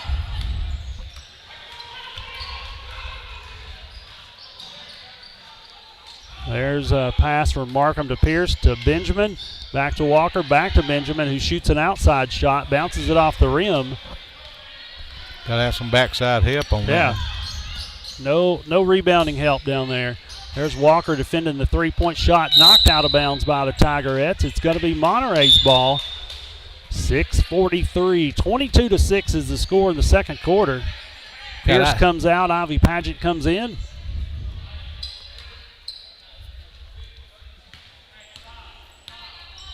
We're calling out plays here from the bench. They kick it over to Paget. Paget back to Markham. It goes over her head. And that's another bad pass by Monterey. And they go down and score. It's 24-6 is the score. That's Katie Vaden's number. Yep, here comes Jordan Walker with the ball. 7 point. That's a foul right there. 0-0 for Gordonsville. Hammers Allie Benjamin out past the three-point line. Courtney Dillard. 24-6 in this second quarter. Yep, shouldn't be that way. Monterey's not playing to their ability. Here's Walker trying to get it in. She gives it over to Ivy Paget. She stops. Backside corner should drop in right there. There's nobody there. There's Johnson shooting a three-pointer, and it's way off. It goes out on Allie Benjamin. It's going to be Gordonsville's ball. They look like they're lost, David. Yeah, they. Well, I'm not sure why we are why we're playing 5 out when you get the ball inside and play. Put your big girl in and play basketball on the inside. 22 shoots another three-pointer. She misses. Sally Markham gets the rebound, gives it up to Walker, and here goes Walker by herself. Nope, she's going to get fouled. No, she's getting pushed. Here's Markham trying to dribble and drive. Here's Allie Benjamin way out on the three-point line. And it's in and out. Come out. Almost a rebound down there for Monterey. There's Beyonce Johnson going to get another foul call against her. I'm a little curious on some of this foul calling because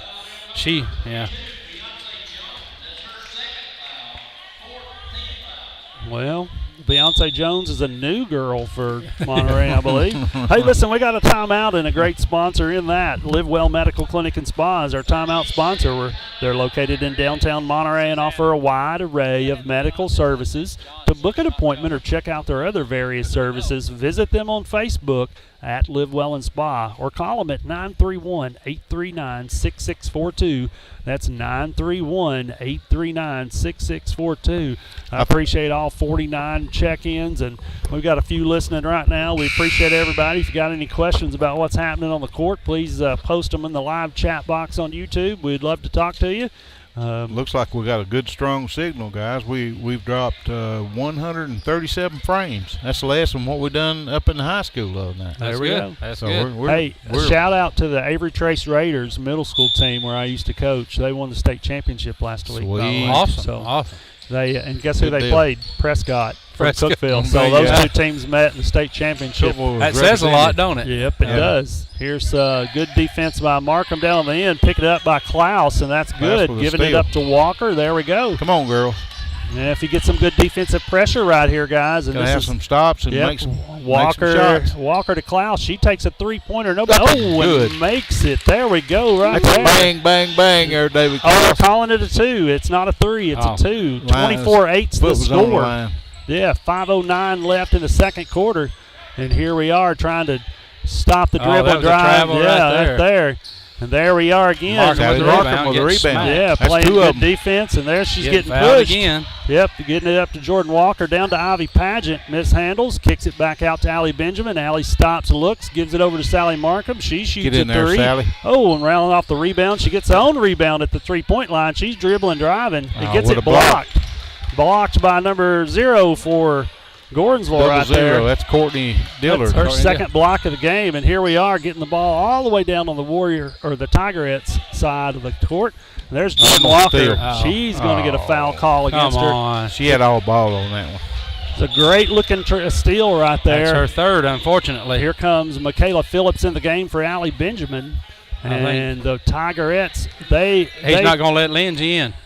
he's not going to let Lindsay come in and take Jordan's place. Said she wasn't up there in time. Something, I don't know. That's terrible. That goes along with what we've seen all night, though. I mean, they're smacking the far out of us. And there's over the back right there. Michaela Phillips gets a rebound. They were all over Sally Markham's back just then trying to get in. Here comes Jordan Walker. She's going to get pressured by 2. They trap the ball. They're trying to get it. Little volleyball going on down there. Yep. Guys, we've seen this all year. They're going to call foul on Sally on that. Foul on Sally Markham. We've seen this she taps all year. The ball. It's not just this game. It's every game so far. I don't understand what's going on. And they're making the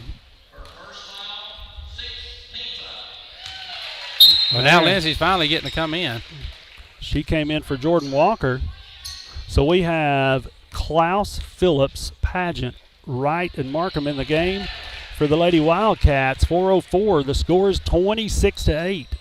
Grandstaff hit both the free throws. Yeah, that's terrible. This guy's awful. He's over here still there. They didn't even call that foul, and she knocked her. The player even knows she fouled. Look at her. She's like, what? Oh. Yep. Folks, it's one of those games down here in Gordonsville, that's for sure. Yeah, their player literally knocked our player down on the ground. We had no foul called. We got the ball back, though. Good steal, good defense by the Wildcats. Right there, getting the ball going around her back, getting across half court. She's going to be picked up by 3, kicks over to Markham, and they're going to call her for a walk. Now they know what it is.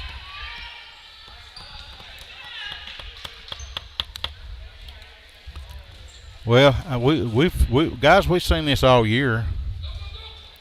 This ain't nothing new to start down here for sure. Yeah, but we shouldn't have to put up with it. Well, yeah. It's not fair to the kids. That's what it all boils down to. It's not fair to the kids. And that's what I've said all year long. It's got to be fair on both sides. There's a great 5-second call they've not called yet. That had to be, yeah. Yeah. I don't know how long. It was more than 5. I know that Lindsay for sure. Wright out there. They're going to call it. Wow. There you go. So we got 3 minutes and 20 seconds left to go in this half. Monterey's down 26-8. Yep. Throwing it down to Michaela Phillips, gets it back out to Markham, kicks it over to Klaus. There's back to Wright. Wright tries to throw it. They just block it, take the ball away. And there we go. Lindsay Wright hustling, getting a back tip. It goes out of bounds. 26-8's the score. Well, they've got their hands up in the passing lanes. 2:58, yeah. I mean, you can't pass over 3 girls that are standing there in front of you. It's one of those things that you eventually have to see. If not, there's a backdoor cut by Gordonsville. They miss. Oh. And it's instead of grabbing the basketball, rolls off 2 Monterey players. They go in, try to shoot. There's Adeline Klaus getting it. And she's good. She's got the ball back. Kicks it over to Markham. Markham takes off up the court. And she's going to get pressure. Here we go down to Ivy Pageant. Back to Klaus. And they just. Another bad pass. Yeah. It's a good idea, just a bad pass. Oh, they called her for They're going to call it. Wow. Should have been a jump, but. Yeah. Should have been a jump.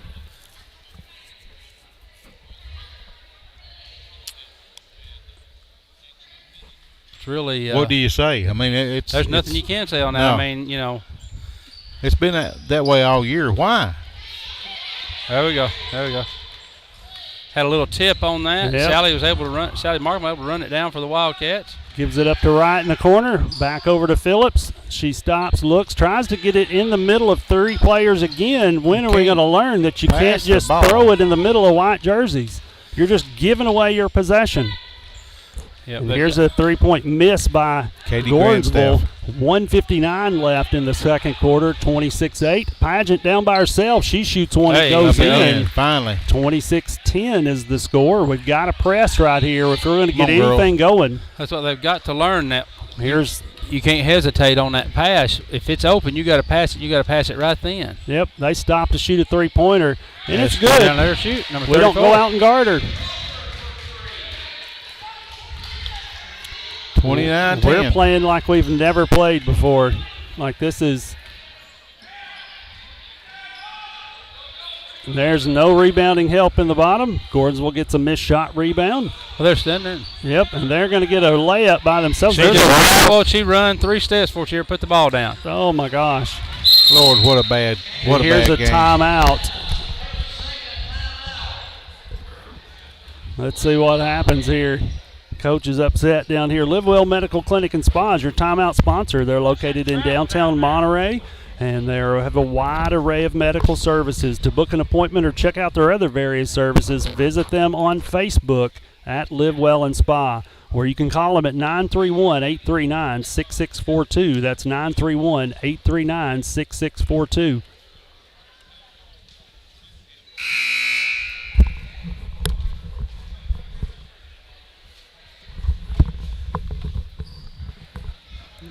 Let's see what happens. The bells ring. They're looking for players to come out on the court right here.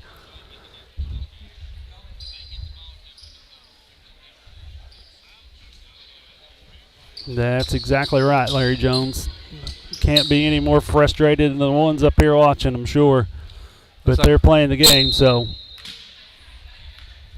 We got Pierce and Johnson come in for the Lady Wildcats there. Let's see what happens here. They're going back to trapping. Look at this, right in the middle, bouncing all over Adeline Klaus. And it's trying to hammer. They're trapping everything up high. And we're throwing passes down low or shooting a three-point shot with one open girl with no rebounders, and it doesn't work out. You got to get ball handlers in there, people that can handle it. Look at this, another tip ball by Gordonsville. They just throw it all away. That's a bad pass by Adeline. I don't know where she was, why she didn't go to There's Beyonce. Lindsay Wright with a great block, and she gets the ball. She's running all the way down, and she's going to get hammered.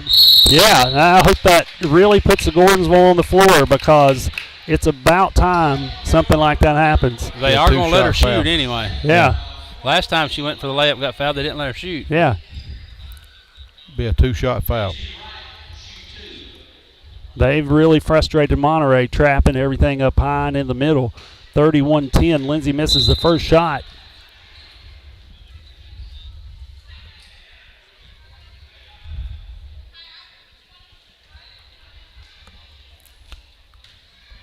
.40 seconds left. Second quarter, second shot coming up for Lindsay Wright. It's up and good. 31-11's the score. 20-point lead for the Tigerettes. They're getting the ball in the back court. We're looking to take it away. They're going to break down the press with one girl running end to end down there. She misses the shot. There's a foul right there. Finally. I mean, it's how much pressure. I mean, you're allowed to pressure people and you're allowed to trap, but you're not allowed to jump on them and smack them and push them. And you wait and watch. They're going to trap the ball at half court, and then they're going to cover the middle, and they're going to try to trap again right here. Watch this. Beyonce Johnson gets the ball. Look, trap in the middle, and we throw the ball away. I mean, it is just the same thing every time. And there's a push by Beyonce Johnson. It goes off. It goes off Gordonsville. Kick the ball out of bounds. And yeah, he was standing right there and looked at it.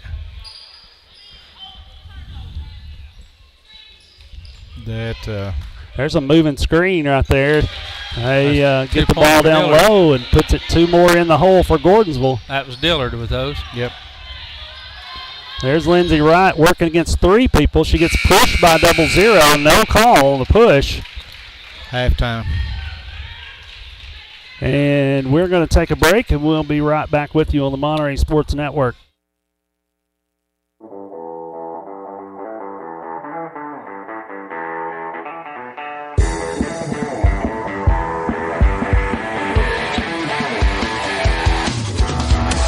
Please stay tuned for Monterey Drugs halftime scores and highlights after a word from our sponsor.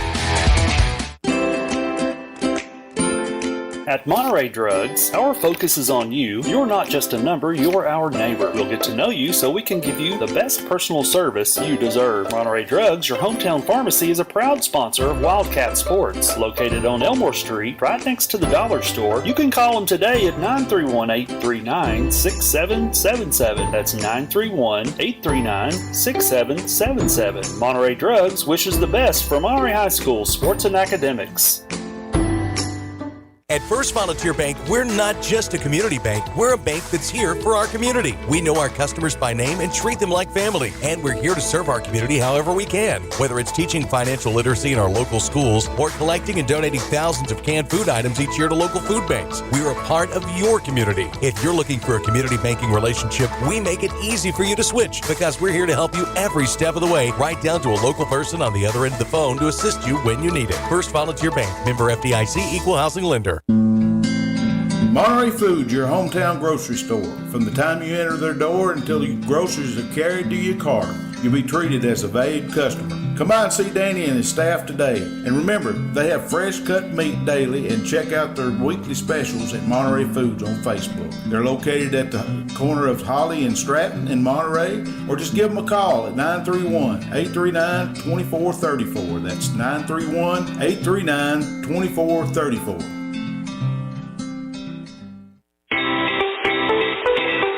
If you're looking for honest, dependable, and experienced shop to have your vehicle repaired, check out A1 Auto Repair just outside of Monterey on Highway 70. Bill, Tim, and Kurt have the knowledge and experience to handle almost any auto repair need you may have. From wiper blades to major engine repair, they provide expert, reasonable solutions to keep your vehicles on the road. Go by there and see them today or call them at 931-839-3013. That's 931-839-3013. Go Wildcats! IDK Cafe, 124 East Commercial Avenue in Monterey, are proud supporters of Monterey Wildcats. Check their Facebook page at IDK-CAFE for an up-to-date menu as well as daily specials, with their newest menu item being the Wildcat Burger Combo. They're open Tuesday through Sunday from 6 a.m. to 2 p.m. and reopening Friday and Saturday nights from 4 p.m. to 10 p.m. Jeannie and staff encourages every Monterey student to be the best they can be at academics as well as athletics. Go by and see them today at the corner of Chestnut and Commercial. Look them up on Facebook or give them a call at 931-584-0174. That's 931-584-0174.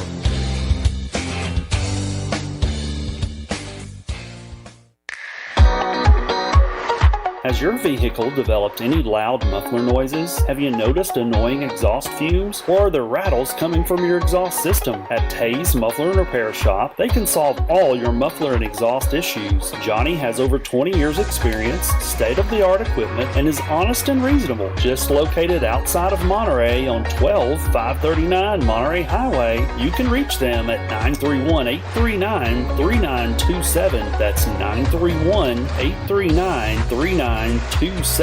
Tay's Muffler is a proud supporter of Monterey High School sports.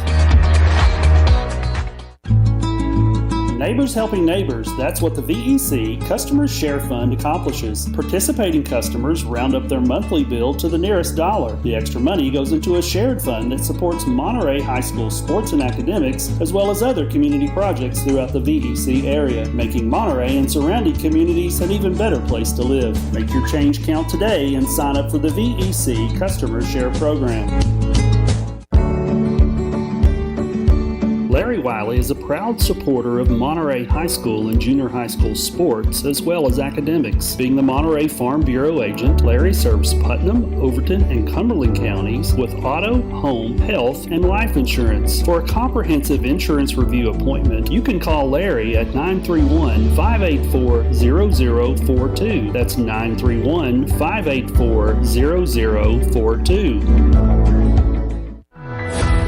Live Well Medical Clinic and Spa, located in downtown Monterey, offers primary care and telemed services, same-day DOT physicals and sports physicals, weight loss programs, and various types of massage therapy, including pregnancy, sports, deep tissue, and relaxation. To book an appointment, visit them today on Facebook at Live Well and Spa, all one word, or call 931-839-6642. That's 931-839-6642.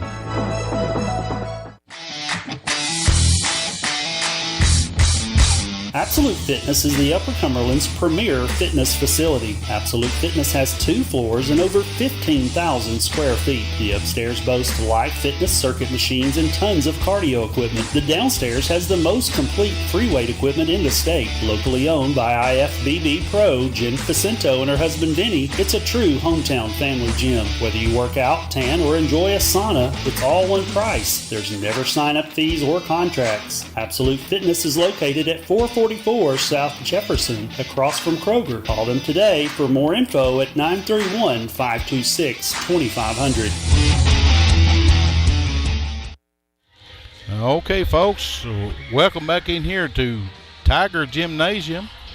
Me and my good friend over here, David Klaus, Good to be here. are going to bring you the scores for the first half.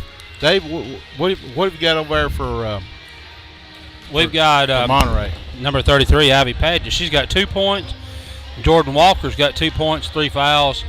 Adeline Klaus has 4 points. And Lindsay Wright has 3. So, pretty quick sum up on the Lady Wildcats there. 11 points and a half. And Well, for the Gordonsville Lady Tigers, the Tigerettes. Tigerettes. I call them Warriorettes and Tigerettes. Lady Tigerettes. Yeah, I call them everything. Well, Gordonsville. That's all we have to say. Liddy Manor has 15 points of the 33, and then we got Katie Vaden with 7. We got Katie Grandstaff with 4. Avery Crawford with a 3-pointer, and Liddy Manor with 2. That'd be Dillard with 2. Dillard with 2. Yeah. Dillard. Hey, I know the Dillards. They were on the Andy Griffith show. I don't know if you guys know that or not. Dooley, I think, is one of the songs they sang while they were on there. That's the Darlings. The Darlings, The Darlings. But, well, they were the Darlings on the show, but they were actually the Dillards in real life. Yeah. Oh, yeah, they sang about old Dooley. Yeah, Wayne, we missed you, buddy. Maybe we'll get us a blizzard sometime soon. I see you've commented online there. Hey, listen. Well, we done said we're going to do it, Friday night before the game? Well, I hope I can make it. That's all I can say. 33-11 here. We got about a minute 46 left. Monterey's still in the locker room talking. The Tigerettes have come out on the court to start shooting again. See, you guys got me all thrown off there. That's not my fault. I can't claim fault on that one. Yeah, I was looking for Tucker. He's out here. I saw him. He's wearing a black sweatshirt. Well, he don't have his headband on. Well, and not he's yet. got these black tights on. Yeah, and black shoes. So look at him. Maybe he'll come alive. You know what? We're still maybe talking we need about. something. We're still talking about these girls that you got to have production out of them, and you can't make so many silly mistakes of throwing the ball away. They're coming back out of the locker room now, and you can see they don't look very happy. None of the coaching staff's with them, so they probably got chewed on a little bit. Well, but they probably need that more than they did warming up. At this point, it's probably nothing new for them. they need to step up and play some ball. Yeah, 22-point lead by the Tigerettes. 40 seconds left before live action starts again.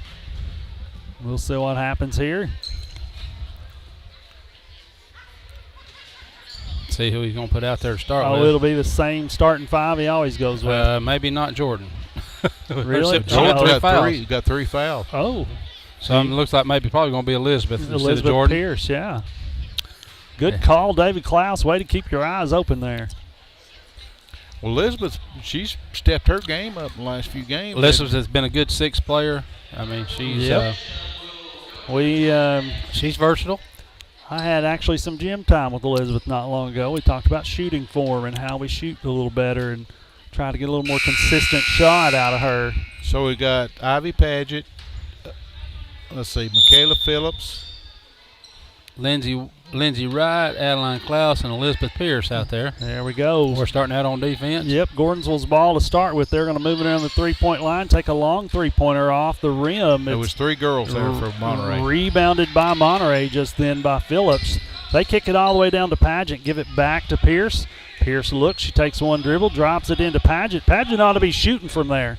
There shouldn't be any reason why she's not shooting. Pierce is having to dribble the ball right here. She kicks it back over to Paget. Shoot the ball. They're going to across the court to Lindsey Wright. And that looks good. Good for three. Bang, bang, bang by There we go. 33-14, and here we come to press again. Monterey's got a press going on. And we're going to trap on the far sideline. They throw it to the middle. And let's see what happens. They dribble into the paint, shoot, and score two. 35-14. There's 7 minutes left in the third. We had two girls sitting under the goal there. One of them should have come up and caught that when they got to come across. Maybe we talked about rebounding here. There's Lindsey Wright scoring two real easily right there, guys. It's going to be a timeout for Gordonsville. It's a Live Well Medical Clinic and Spa timeout. They're located in downtown Monterey and offer a wide array of medical services. To book an appointment or check out their other various services, visit them on Facebook at Live Well and Spa, or you can call them at 931-839-6642. That's 931-839-6642. Well, looks like Lindsay took a fingernail on that one. She was rubbing her arm there. I think they scratched her up pretty good when she made that shot. Probably did, yeah. Listen, we've been hammered quite a bit down here. I'm surprised at how the hammering's gone. Well, we're used to it.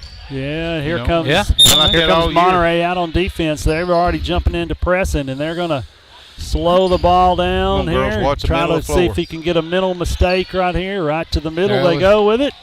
And around the corner, and they're already getting down to the paint. There's Adeline Klaus making sure nothing happens down there. There's Phillips with the ball. She gets it back out to Lindsey Wright. Lindsey's going to get across half court. And here comes two girls for – there's a errant pass from Klaus. And finally.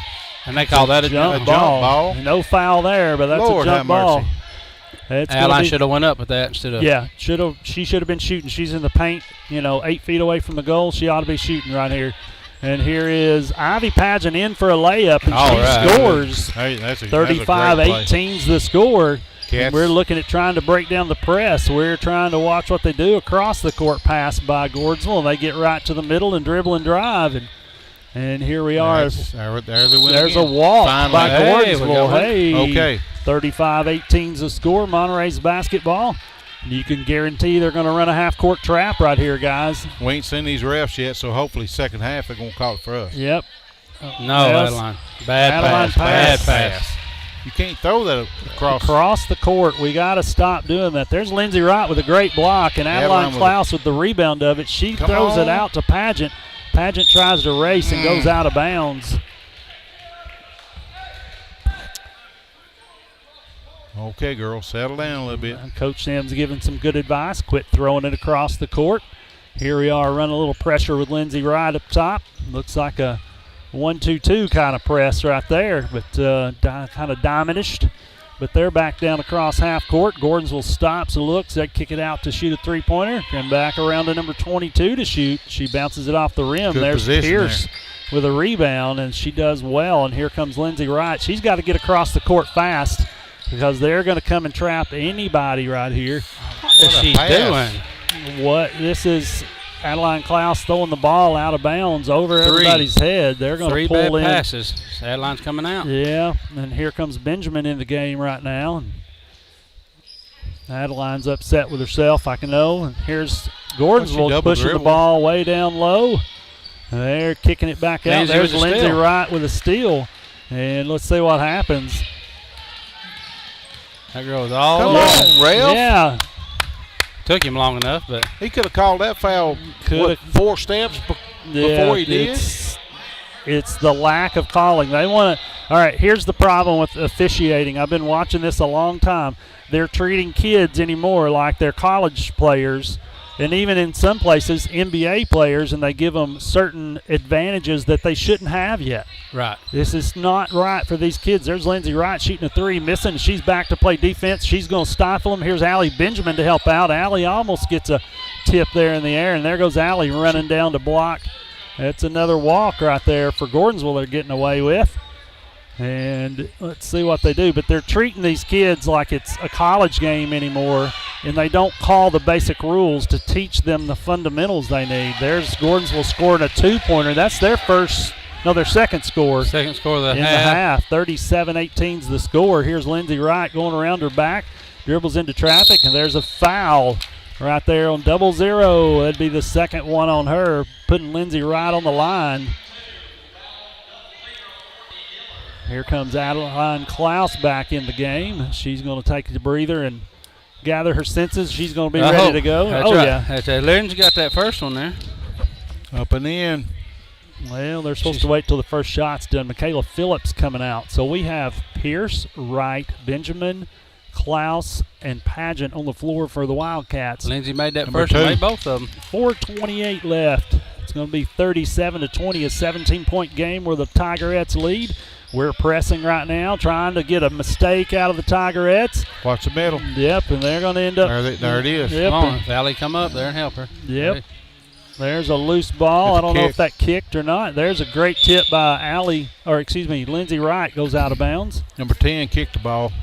Guys, Wasn't have you noticed there's a shot clock up by the scoreboard on both sides of the gym? And they're not using it. They're not using it. Well, they shouldn't. Yeah. They're not supposed to be using it yet. Here's number 15 controlling the action, kicks it to 22, back to 15 for Gordonsville. Olivia They Brown. stop to take a three-pointer, bounces off the rim, and 0-0 gets the rebound for the Tigerettes. They shoot another one.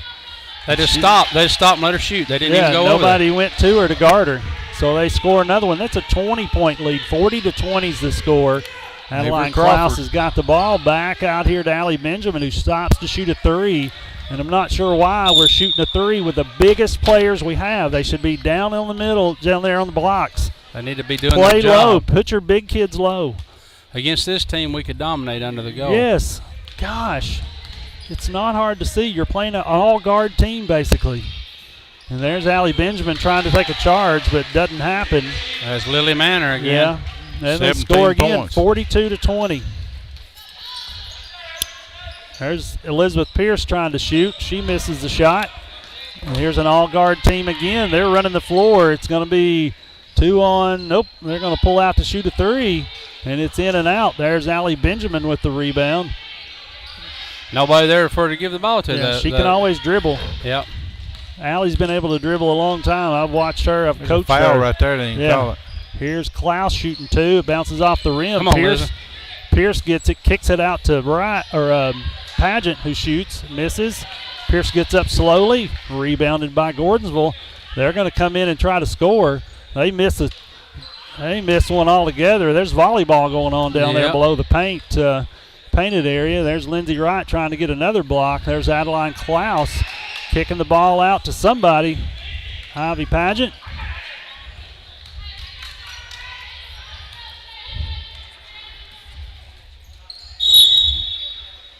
Call a timeout here. It's Monterey's timeout. When are they going to understand? They cover Lindsey up, put another ball handler in the game, and let them play. I don't know. It's not a hard concept. IDK player of the game or player of the week. We got to start talking about that, Rick. You guys keep your eyes on who the best player is here. We're at a break. It's the Live Well Medical Clinic and Spa Timeout. They're located in downtown Monterey and offer a wide array of medical services. That's to book an appointment or check out their other various services, visit them on Facebook. You can call them if you want to.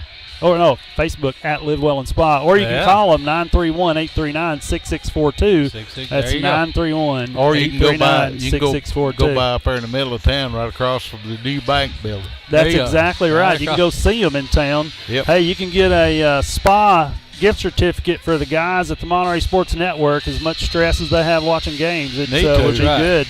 We need about 3 or 4 of them so we can pass them around. Yep. So here we go. We're going, looks like a 3-guard, 2-post player lineup for Monterey. Looks like it's going to be Lindsey Wright, Beyonce Johnson, Sally Markey, Allen Benjamin, and Adeline Klaus in the game, which is... Still got Jordy out. Yeah. Yeah. He'll probably hold her till the 4th. Well, my guess. I don't know. And here's Lindsey Wright trying to get open. They kick the ball to... They put it in Lindsey's hand and let him foul her. Oh, you got to go to the ball. Yeah. You can't stand there and wait on the pass. Let it come to you. Exactly right. There you go. Allie, come up and help us out there. I don't understand why we have to kick it out to the biggest player on the court, way out past the three-point line. Put her down low and let her play the game. This is ridiculous. There's Allie Benjamin shooting from the free throw line. 44-22's the score. And drop back in the middle, and they break the press by throwing to the middle, kicking it out to the outside. Middle is where they break it every time. There's Allie Benjamin with a steal right there. Good play. And like I said, they're putting somebody on Lindsey Wright everywhere she goes. They've got somebody to keep her from scoring right here. There's Beyonce Johnson with a 2 point. There's Sally Markham throwing to Beyonce Johnson, and here we are to press again. The 15-footer on the baseline. Let's see, we've slowed them down some, but not enough. They get across the timeline, and they're holding on to it. They're just stopping and looking. They're killing time at this point. 18-point lead. There's a three-pointer shot. It's good. On a 34. That's her third three-pointer. Here's Lindsey Wright with the ball. She's got number 34 on her. No call.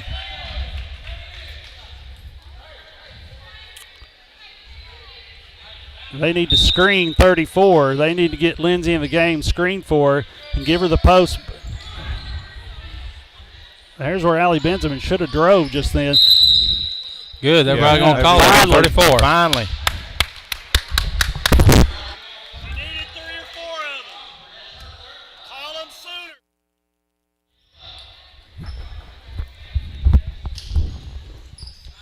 sooner. Here we go. Lindsey Wright down low. She's got 2 people on her. They're keeping her from scoring in this game. Beyonce Johnson throws the ball away. Allie Benjamin gets it back, gives it up to Johnson. She goes in to shoot, and it goes in. She scores, and it's fouled. He's going to give her a plus 1. She's going to go to the line. 45-26 with 40 seconds left in the third quarter, and it's frustrating to say the least. There's Beyonce Johnson missing. Nobody rebounded. Rebounded by the Tigerettes. And here's Lindsey Wright playing good defense, but it's Lindsey by herself, and if you're going to trap and give him a hard time, you got to do that. Carry the ball. Now, watching the clock, it was 40-something seconds left, and it was 28 when she got across the line, so it was about 12, 14 seconds. Yeah. So evidently, Clount's a little slow there. Yeah.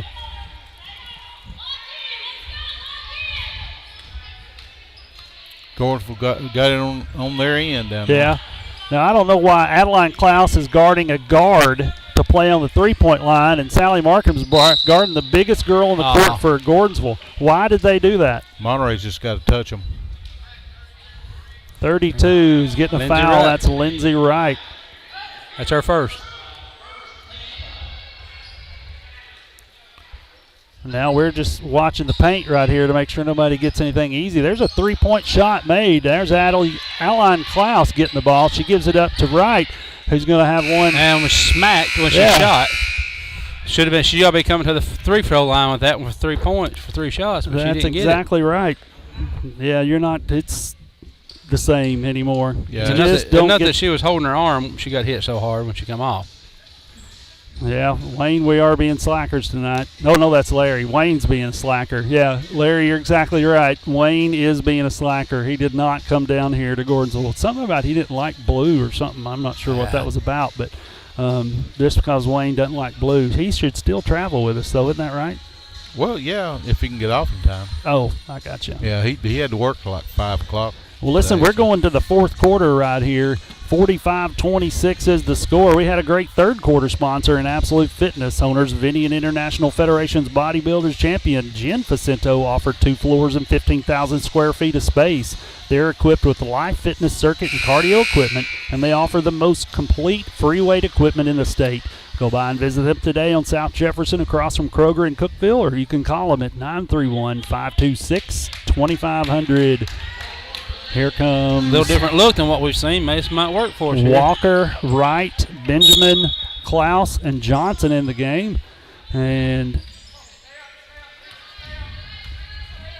you got to play it pressure defense here in the fourth quarter. You can't just give them anything. You've got to come out and play them hard everywhere. They shoot another three-pointer, bounces off the rim.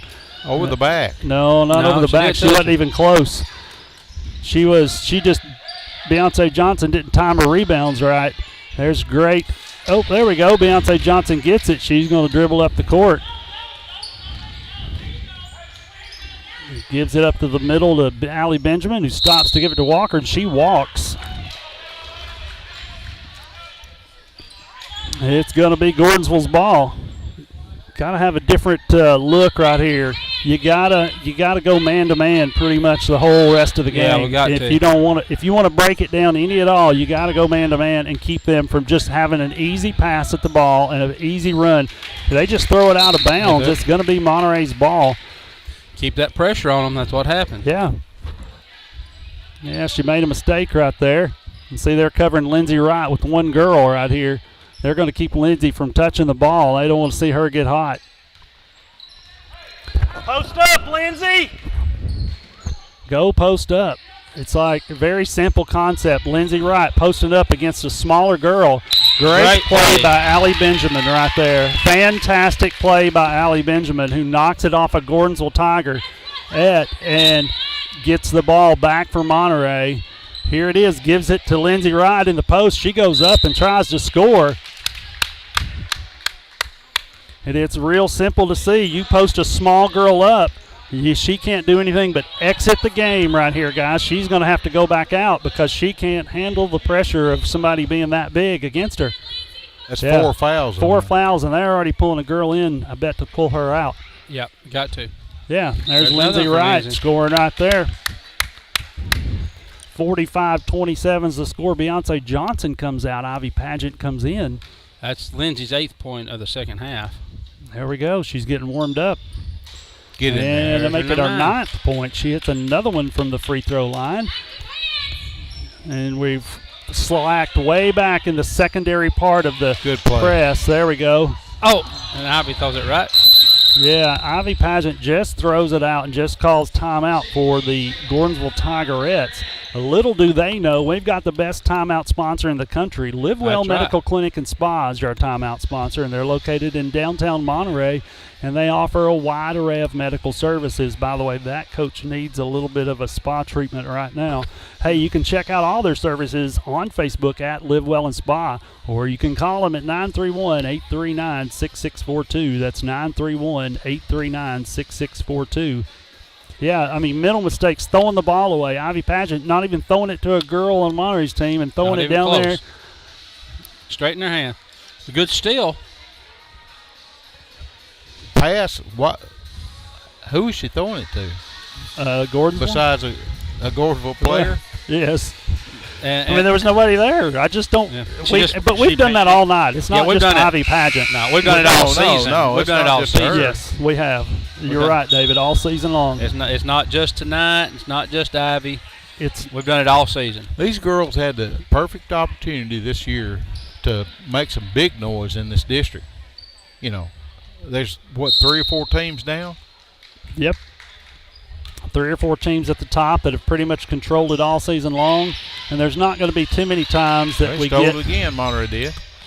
There we go. Oh, still a bad pass. Listen, Ivy Pageant steals it, gives it to Wright. She kicks it to Jordan Walker down underneath, and they just.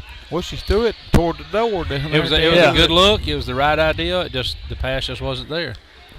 Yep. These passes got to be crisp. And here we go. There's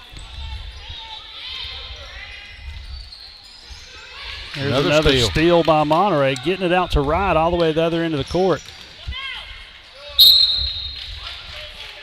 It didn't even touch the white player. They call it out of bounds on Gordonsville. Yeah. Lindsey Wright goes up to shoot. It goes out Lindsey's hands. Did it catch her in the elbows? No, it was up here. Oh, underneath her arm there? Okay. And kicks it out to Jordan Walker. She goes in to shoot. And it's going to be Monterey's ball again. Goes out on number 21 for Gordonsville. But Jordan hits the ground, but there is no foul going on, I'm sure. Yeah, I don't know what the deal was there, 'cause I'm pretty sure that girl knocked her down. But yep.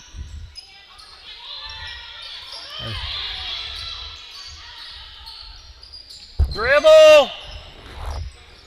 It's like you got to scream directions all the way from up here to them to tell them what's going on. A little thrown around ball. Here's Ivy Pageant taking a 3-point shot. It rolls in and goes in. 45-31, 5:57 left. Within 14 points. Yep, that's the closest it's been since it started tonight. Let's see what happens. They've got to get excited, get into the middle of the court, and Gordonsville strips the press down, and they just take a charge. She was set. Yeah. I don't know. I don't know. They're going to call that on Allie, though. He's been terrible all night. Well, terrible call. I don't know where they get these refs. The trouble is they don't play them enough. I mean, the refs you just have to train them a little better. Adeline knocking the ball down there. I wish she'd held on to it, but. Yeah.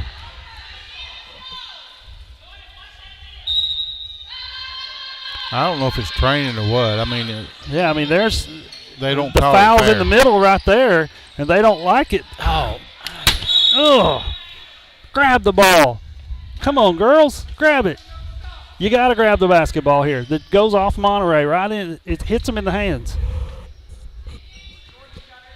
And let's see what happens right here. I know Gordonsville's going to want to shoot a three-pointer if they get a chance. If they get an open three, they're definitely going to shoot it right here. You know number 22 is going to take that shot, especially her. No, they're killing the clock. They're backing up. They're getting way out of the three-point line area, and they're going to. Ivy needs to come out. Go man-to-man!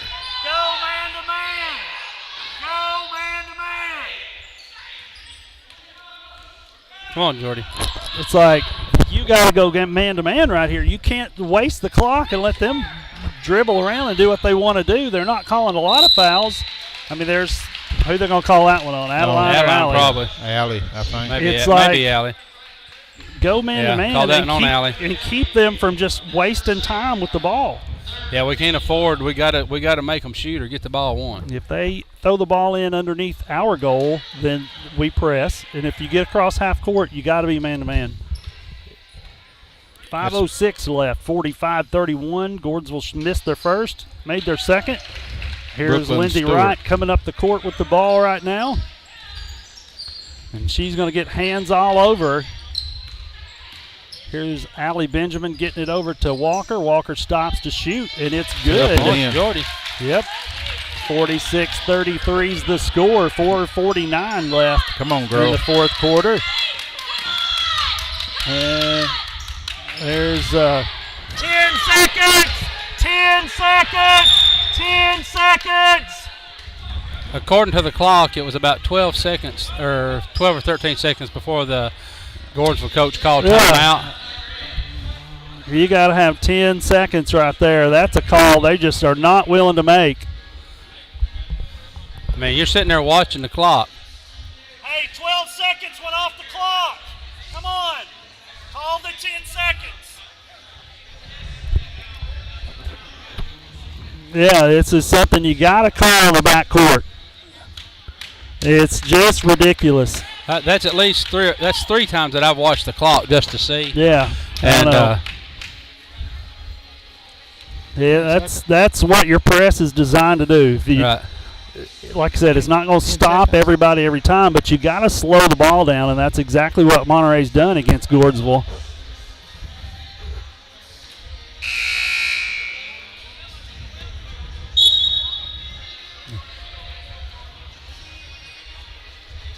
Yeah, nobody counting 10 seconds back here. They show. Wake up and cheer your team on. Let's go. Put some verbal pressure on. Let's go. Here's the Monterey back in, trying to trap again in the backcourt. We got to put a lot of pressure on the basketball right here. There's 10. Let's see. They're shooting it around the horn. They're going to waste as much time as they can. They have to put somebody in on defense that's going to stay with their girl, because all the Gordonsville's doing is trying to slow it down. There's a great block by Jordan Walker. It goes out of bounds. 4:14 left. 33-46 is the score. Got to have a stop. Yep, you got to have a stop, and we got to be able to get in right here. There's. Of course, they're going to call it out. If you don't know 00 is getting the ball, you're lost as last year's Easter eggs. I mean, she's the biggest kid for Gordonsville. She's standing in the paint. She breaks down to the block, and you don't think she's going to get the ball. 46-33. Allie's got 3 fouls. Yeah, Allie's got 3 now. Jordan's got 3. And other than that, miss. Allie Benjamin gets a rebound. Allie's done well right here. Got Their it. hands all over Lindsey Wright down here. There's a foul against Jordan Walker. Nobody down to rebound right there for Monterey. And here goes Gordonsville streaking down the court right here. You got to put pressure on the ball. You got to put a lot of pressure.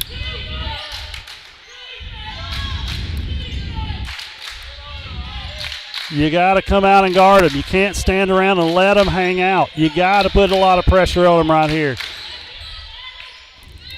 A lot of pressure means you got to be with your girl everywhere right here. Yeah. Allie coming out doing her job there. Yeah.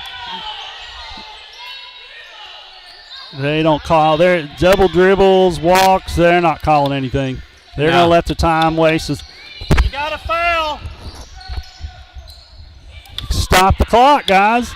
This is not hard. You got to stop the clock. Foul somebody to stop the clock. It's running out on you. You're going to waste time. The coaches are calling it. They're not going to call the foul. Yeah, well, I mean, here's Jordan Walker getting it down to Adeline Klaus. She picks it up, kicks it over to Lindsey Wright. She drives in, and finally a foul called against number 21 for Gordonsville. They've shut Lindsey Wright out of the game by covering her up the whole time. You know it? Yeah, she's got a little breathing room now that number 34 is not in. Yeah. Number 15 is not able to cover quite as hard. So we need to take advantage. There's Lindsey Wright making it right there. 12-point game, 46-34 is the score. 16 fouls against Gordonsville Tigers, 4 against the Lady Wildcats. The second half's been a lot better for the Lady Wildcats right here, guys. We just had Beyonce Johnson come in for Allie Benjamin. Of course, you know Beyonce's tough on defense. But she's a fouling machine. Yeah, she don't care to foul, and she'll get all. There you go, good steal by Jordy. And that's 2 points by 2 Lindsey. points. It ought to be a foul. It's either a charge or a foul. Yeah, she should have been shooting +1 right there. It's a charge or a foul. It's one of the two. It's not both. That goes off Ivy Pageant's leg. It goes out of bounds. It's going to be Monterey's or Gordonsville's ball. Monterey's within 9, guys. Within 9. We got to get close right here. You got to get close. So they got one open girl holding the ball back here. You got to make sure that you don't just give it to them free. And right here, 22 is going to handle the ball for him and try to keep them in and out. You got to come out and get to them. And Adeline finally got the foul for us. Yep. There's no shooting foul right here. They throw the ball in on the outside of the court over here on the far side. 2:14 left, 46-37. 9 point. And Adeline's got to go out to get Come it on, to girls, her. You come on got to out. get to them. You got to get all over them right here. And there's a great block by Adeline Klaus. Jordan Walker saves it from going out of bounds, and Jordan's streaking down the court. She stops, throws the ball to anybody who can pick it up. It comes into Gordonsville's hands. There's a travel all over the place. Or a foul. Yeah, you got to call one of them, but they're not calling anything. Yes, it had to be one or the other. Yeah. It had to be. You got to come out and guard hard right here, guys. You got to get a 5 seconds. 1:40 left. That's outside of the three-point line. She's not going to go to the line. They have to take the ball on the side of the court over here. We got guys that just don't want to make calls. That's exactly what it is right here. He's not even counting. Yeah, she stepped on the line. It's going to be. But he wasn't even counting. Adeline had her chest against her shoulder. He wasn't even counting the 5. I mean, ain't that close enough? Yeah. It should be. Here's Jordan Walker getting it. She needs to go and make it happen right here. You can't hold the ball at the three-point line. You have to penetrate in to shoot. They're going to call it a pageant. You can't get one all night long against anybody except for Monterey right now. Monterey shot themselves in the foot in the first quarter when they allowed Gordonsville to come. That was a walk right there by 21. Oh, yeah. She picked it up and took off before she started dribbling. Yeah, and there's another. Yeah, there's a Jordan Walker's got to go score. She go all just the way. stole the ball. In. She's got to go all the way in. And they're going to call her for a walk.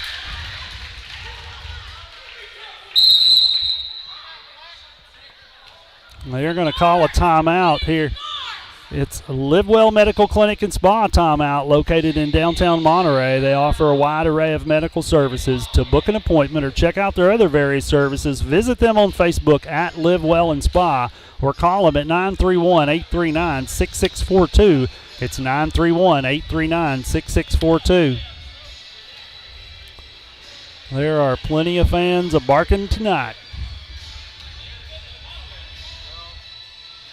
David, what about it, buddy?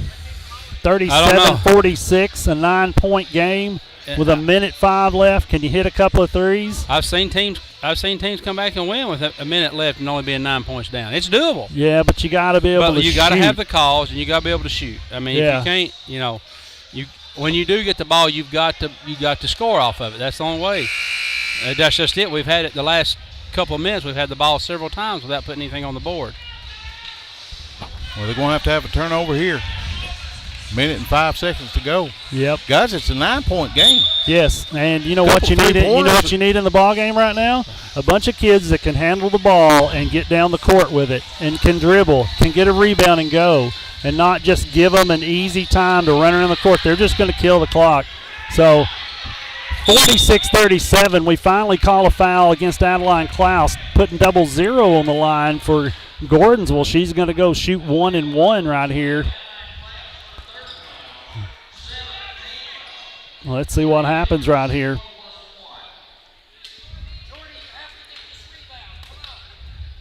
You got to be able to block out here on these foul shots. If she misses the first, you got to get it and get moving. You cannot wait. 52 seconds left in the game. And the first one's in. 47. It makes it a 10-point game, 47-37. And here we go. She's getting her second attempt right here. 0. What's her name again? Courtney Dillard. Yeah. She shoots and it bounces off. It goes into Gordonsville's hands. Whoever had the shooter, whoever had that outside girl, they didn't do their job. They didn't get with the girl at all. And Jordy took it. Jordan right there, make sure she puts a girl on the ground. Not going to give her a chance to sling up a shot. Lily Manor, she's got 17 points. Yeah. You definitely don't want her at the line. And here comes Michaela Phillips in the game for Ivy Pageant.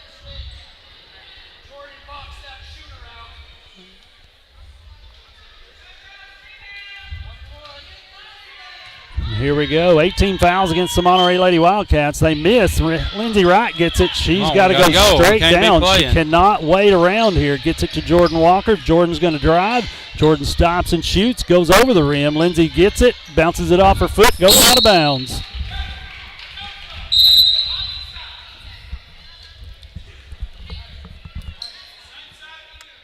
And let's see what happens here. Monterey's got to press. You got to go man-to-man right here on the whole court. You cannot see. You leave one open, they waste the clock right there. They know exactly what's going to happen. Lindsey just barely touches the kid. There's been kids hit the floor tonight with no calls. Fouls. But Lindsey barely touches the kid, and they're going to put her on the line to shoot free throws. I think it's depending on what jersey you got on. Well, Maybe a black jersey. It goes back to us not capitalizing, though. You know, we got the rebound off that free throw last time. Yep, there's Michaela Phillips getting a missed shot rebound, kicks it out to Lindsey Wright. She needs to go to the goal because we don't have time. Yep. Pageant shooting a 3 on the far side, and it goes out of bounds against Gordonsville. 18.4 seconds left, a 10-point game.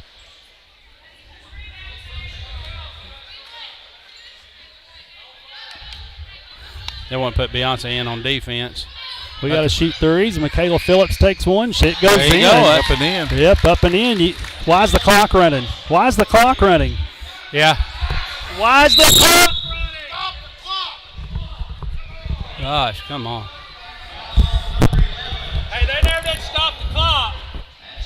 Yeah, I mean, they were just ran off. The clock was running the whole time. Mercy rule or nothing. They're acting like we're in You're at Mercer. 14 seconds, easy.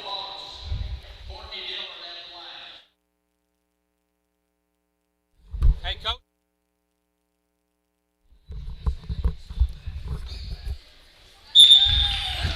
Yeah, here comes Markham and Johnson in the game, taking out Pageant. And Walker. They go down there and hit one. 48-40's the score. 8.3 seconds left. Guys, you can put this one in the books. Yeah, what y'all didn't see there was after we scored that three-pointer, they never stopped the clock the whole time they were throwing the ball in. We lost 6 or 7 seconds off the clock right there. Yeah. And when you're in this position right here, that makes a lot of difference. Yeah. Well, and you know what they did was, even when they did call timeout or they stopped the game, they didn't cut the clock off. They let the clock run. That's terrible game management. Terrible game management. Monterey loses by 9, 49-40. We'll have about 15 minutes. We're going to take a break. We'll be back with you here in just a minute on the Monterey Sports Network.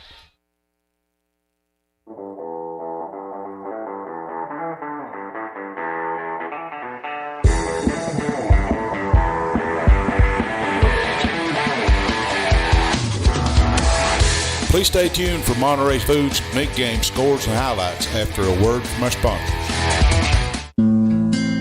Monterey Foods, your hometown grocery store. From the time you enter their door until your groceries are carried to your car, you'll be treated as a valued customer. Come by and see Danny and his staff today. And remember, they have fresh cut meat daily, and check out their weekly specials at Monterey Foods on Facebook. They're located at the corner of Holly and Stratton in Monterey, or just give them a call at 931-839-2434. That's 931-839-2434.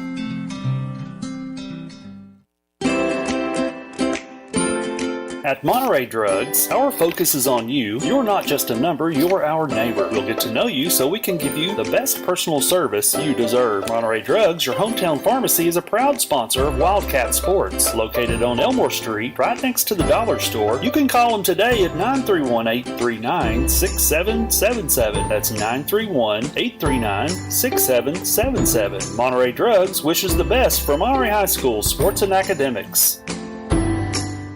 At First Volunteer Bank, we're not just a community bank. We're a bank that's here for our community. We know our customers by name and treat them like family. And we're here to serve our community however we can. Whether it's teaching financial literacy in our local schools or collecting and donating thousands of canned food items each year to local food banks, we're a part of your community. If you're looking for a community banking relationship, we make it easy for you to switch because we're here to help you every step of the way, right down to a local person on the other end of the phone to assist you when you need it. First Volunteer Bank, member FDIC, equal housing lender. If you're looking for honest, dependable, and experienced shop to have your vehicle repaired, check out A1 Auto Repair just outside of Monterey on Highway 70. Bill, Tim, and Kurt have the knowledge and experience to handle almost any auto repair need you may have. From wiper blades to major engine repair, they provide expert, reasonable solutions to keep your vehicles on the road. Go by there and see them today or call them at 931-839-3013. That's 931-839-3013. Go Wildcats! IDK Cafe, 124 East Commercial Avenue in Monterey, are proud supporters of Monterey Wildcats. Check their Facebook page at IDK-CAFE for an up-to-date menu as well as daily specials, with their newest menu item being the Wildcat Burger Combo. They're open Tuesday through Sunday from 6 a.m. to 2 p.m. and reopening Friday and Saturday nights from 4 p.m. to 10 p.m. Jeannie and staff encourages every Monterey student to be the best they can be at academics as well as athletics. Go by and see them today at the corner of Chestnut and Commercial. Look them up on Facebook or give them a call at 931-584-0174. That's 931-584-0174.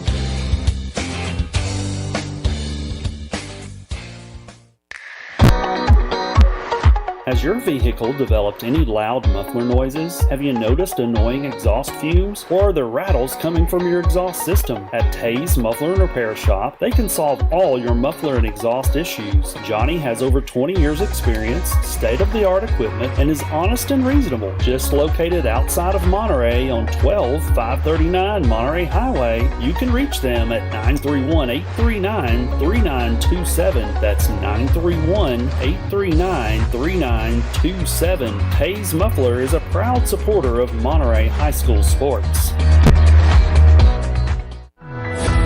Live Well Medical Clinic and Spa, located in downtown Monterey, offers primary care and telemed services, same-day DOT physicals and sports physicals, weight loss programs, and various types of massage therapy, including pregnancy, sports, deep tissue, and relaxation. To book an appointment, visit them today on Facebook at Live Well and Spa, all one word, or call 931-839-6642. That's 931-839-6642.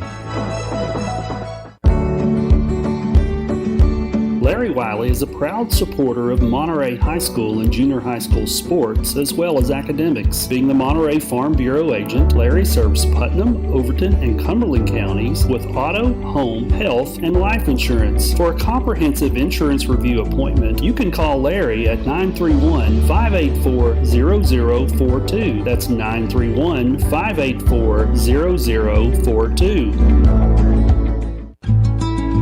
Neighbors helping neighbors, that's what the VEC Customers Share Fund accomplishes. Participating customers round up their monthly bill to the nearest dollar. The extra money goes into a shared fund that supports Monterey High School sports and academics, as well as other community projects throughout the VEC area, making Monterey and surrounding communities an even better place to live. Make your change count today and sign up for the VEC Customers Share Program.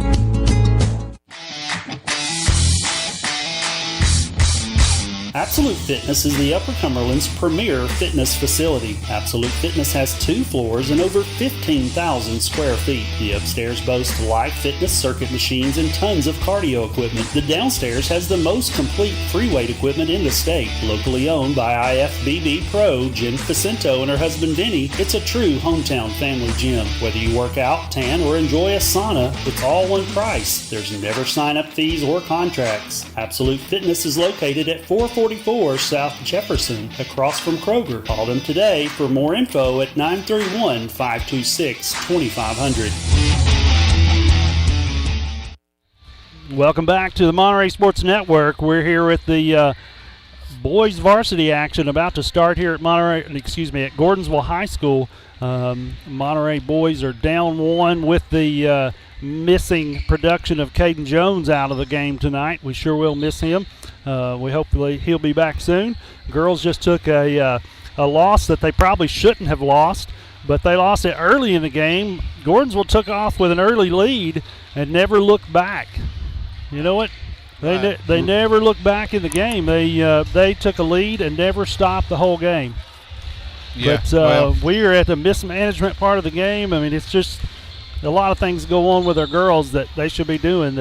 Well, you got to have them crisp passes. Yeah, you can't throw it across the court every time. You got to throw it to somebody. Yes, not not somebody of the other jersey color either. Not the opposite jersey, that's for sure. I don't know. It just looked like girls. They didn't look like they wanted to play tonight. I mean, it was just.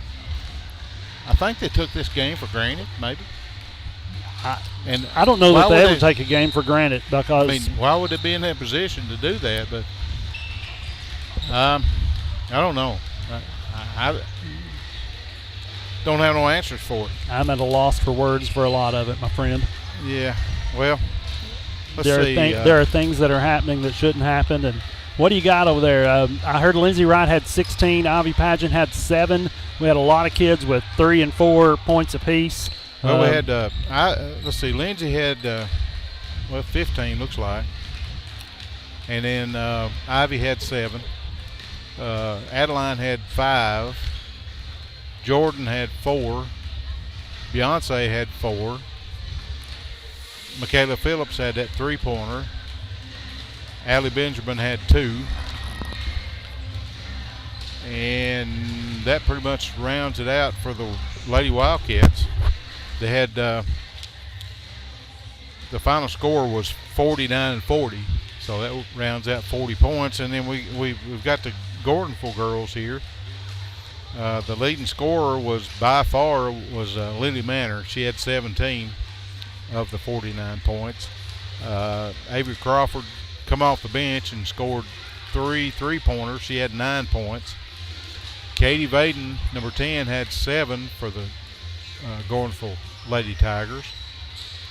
And Courtney Dillard, she's a good sized girl there in the paint. I want to say she's redheaded, sort of like my wife and granddaughter. So anyway, she's double zeros. Courtney Dillard, she had 5 points. Let's see, any more? Brooklyn Stewart had 1, but she had 4 fouls.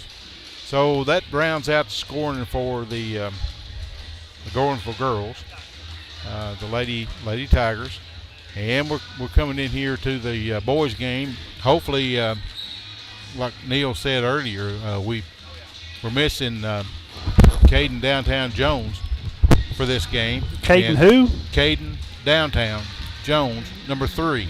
Number 3, 4-3. Is that right? Bang, Yeah, bang, the bang. senior- That's usually what we say a lot. The senior ball carrier for Well, the listen, Wildcats. Mr. Jones is out, still working out in a private setting where he's with no one, but he's still putting up shots. So he's going to come back ready to play. And I would hate to be the team he has to come back in and play against right off the bat, because I think he's going to end up burning somebody up. Well, it's probably going to be the Warriors of Warren County. I Well- don't think he's going to get to play Friday. Well, it is. It's going to be a hard game for the Warriors to keep up with this kid, because he's going to be rested and ready to go. Well, I just got a message. Saw one from his dad, Larry, saying, taking the game for granted. Caden really wishes he was there. I know Caden wants to be here. Well, we really wish he was here too. Yeah. But anyway, I'm not expecting a lot of high hopes for the game that's about to take place, the boys varsity game. We just seem to be down mentally more than anything. And maybe we'll have us a little spark here tonight with some guys that can really play and want to play, and put the game out there for them. We appreciate, first of all, sponsorship that we get from a lot of different people and a lot of different businesses. The pregame show sponsor, Volunteer Electric Co-op. Mid-game sponsor, we're in the middle of games now, Monterey Foods. We couldn't do anything without them at Monterey Sports. They take care of a lot of different sporting events for Monterey. If you need anything from Monterey Foods, give them a call at 839-2434. And Monterey Drugs, they were a halftime sponsorship for a long time. They still are, but they're a great hometown pharmacy. Give them a call at 931-839-6777. And as always, go to IDK Cafe. They've got some great lunches and some great foods at dinner time. They've been taking care of the community of people that were shut in and couldn't get out due to COVID. They were doing a lot of free meals. That's just a great group to be involved with. We hope you visit our sponsors if you get a chance. They've got one meal that I know one of the team members of the Monterey Sports Network kind of likes. Oh, really? What is that? It's open roast beef sandwich. Open face roast beef. Well, I don't know who wouldn't like that. That sounds pretty good to me. I know somebody that eat 2 of them one night. 2 of them in one night? Yeah. One setting. They didn't get up and run around, did they? Well, yeah, actually he did, yeah. He did? Yeah, I guess. I didn't stay around for the finale, but he eat both of them. Really? That's a glutton for punishment is what that is. I thought it was going to be like the commercial. Remember the guy, Alka-Seltzer guy that said, I can't believe I ate the whole thing. Yeah, I'll just go ahead and tell you that guy didn't say it that night. He walked out of there smiling and saying, "Thank you, ladies," is what he said. It's some good food. They got some patted out patties, the baby burgers, not the little cookie cutter thin baby burgers, but patted out. Some nice ones. They're really good. Yeah.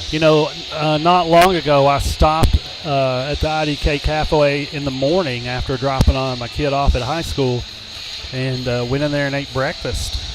Listen, the breakfast is not anything to miss. Not at all. I had biscuits and gravy and sausage, and man, I was loving it. They've got a couple of new people working for them in there too.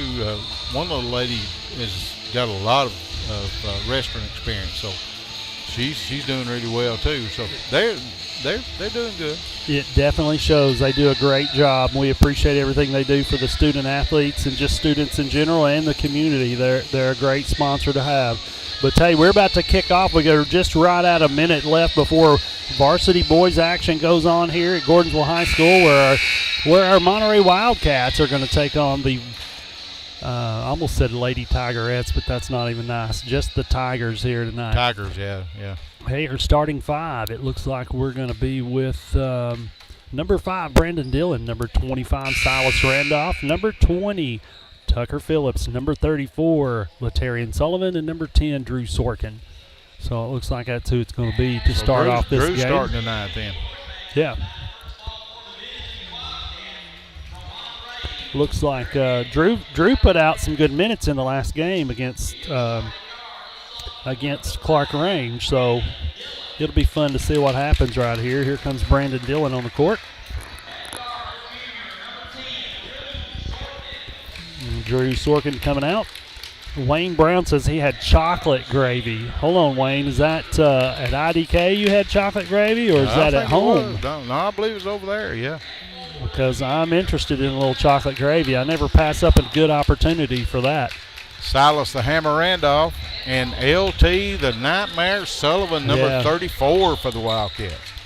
He's been a nightmare for them to defend this year. So you got 2 sophomores, a junior, senior, 2 seniors. Correct. And here comes the Gordonsville Tigers. I don't know their names. Number 24, number 4, number 22, number 5, and number 0. Now, and they're going to come out and put a lot of pressure on defense if I had to bet. Yeah, I see Wayne. He's listening to us right now. Hold on, I missed Lloyd. Lloyd, you're exactly right. I should have taken Sally to breakfast instead of going after I dropped her off. You're exactly right. Well, you know what? Let me just say, she gets enough treats. It'll be okay this time. I went one time, so I've not been a ton of times without her. But anyway, here comes Tucker Phillips to jump the basketball for Monterey. We call, let's see. They're some of these guys I don't have on the roster here. Who's number 5? I don't know. I'm not sure who number 5 is. Tucker got up, but it went way to the back all the way over to Gordonsville's side. They're controlling the action to start with here. And they're going to spread us out. And we're trying to figure out exactly where we're guarding. That looked like a walk over there on the far side. Did you see that? They don't call walks. Yeah, they don't apparently. And they're going to call a foul against Latarian Sullivan to start with against number 4. Yeah, that's you can guarantee they're going to put Monterey in a hole if they get a chance. There's Drew Sorkin knocking it out of bounds. Good hands by Drew playing defense. He jumped out of here and got right on number 5. Saw the ball coming out, tipped his hands out. Let's see what he does right here. There's trying to play both. There we go. They're moving the ball around. They're going to shoot a 3. No, they stop. They kick it back out high. Back over to number 4. There's the tip by Brandon Dillon. Almost bit into Monterey's hands. He kept them from getting in and scoring easy. Here's Monterey with a trap down low against a smaller opponent there. And we're looking here in the middle. They've got the ball back out up top. They're looking to try to dribble and drive right here. They throw it out of bounds. What in the... They're going to give it to he throws the ball on a dribble and drive, picks it up to take a step and go up and shoot, and drops the ball. It goes out of bounds. They give it back to Gordonsville. And here's Gordonsville controlling the action in the middle of the court. And there's Gordonsville getting the rebound. Nope, gets stripped out by Latarian Sullivan. Here's Brandon Dillon coming down the court to get to it. Hey, we've already wasted a little bit of time right here. 6:55 left on the clock. Nobody scored yet. There's Latarian Sullivan working down low. And how is that? Yeah, how is that not a foul? They call a late whistle foul for Latarian Sullivan. He's shooting 2 against number 24, seconds. The biggest kid out here on the court for Gordonsville. About 30 seconds late, wasn't it? Well, it seemed late. There's Latarian. LT nailed it. Did we have? Oh, I think we had David turned down there. David, We got him now. we That's got him it. now. That's okay. it. Well, Terry Sullivan Oh. misses his second one. Doesn't even touch the in the rim. world? That's unusual for him. He's usually pretty good from Yeah. that free throw line. Yeah, it's 1-0. Monterey's in the lead. Hey, 6:48 left in the first quarter. If I remember right, this number 24 is the one that really hurt us in the he's the one that really scored for them in the last game. Well, he can jump out of the gym. He's a good player, you know. Yeah, he can shoot from anywhere. Yeah. He's athletic to be so tall, that's for sure. He's about 6'4", 5". What's his Yeah. name? I don't even remember. Isaac Flat. Flat, Yep, yeah, and Flat. here he flat shooting a three-pointer, and Yeah. it goes Good. in. You let him shoot, he's gonna make them. Yeah, 3-1's the score. Here comes Brandon Dillon bringing the ball down for Monterey. They're going to put some pressure on him. He's going to go to the left. He stops, comes back to the right, gives it up to Phillips. Phillips, yeah, that's a blocking foul. That's a blocking foul is exactly what that is. Number 5 for Gordonsville tries to hip check Tucker Phillips there at the top end of the court. Doesn't work out to his advantage. Here's Tucker Phillips getting covered up real close there. Here's Brandon Dillon. He's going to drive to the left. He's going to get all the way in, kicks it back out to Tucker Phillips. You can't call a foul on a loose ball. Loose ball. Oh my gosh, it's tipped away. They're both scrapping for the ball, and they call for a foul. This is.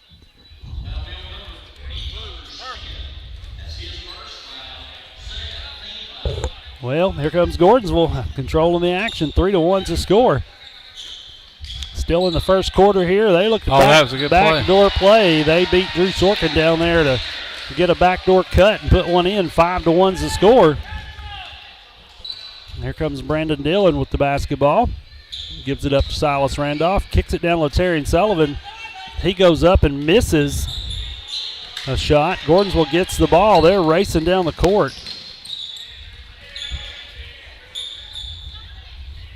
Let's see what happens here. They're moving around. They take a long three. It bounces off the rim. And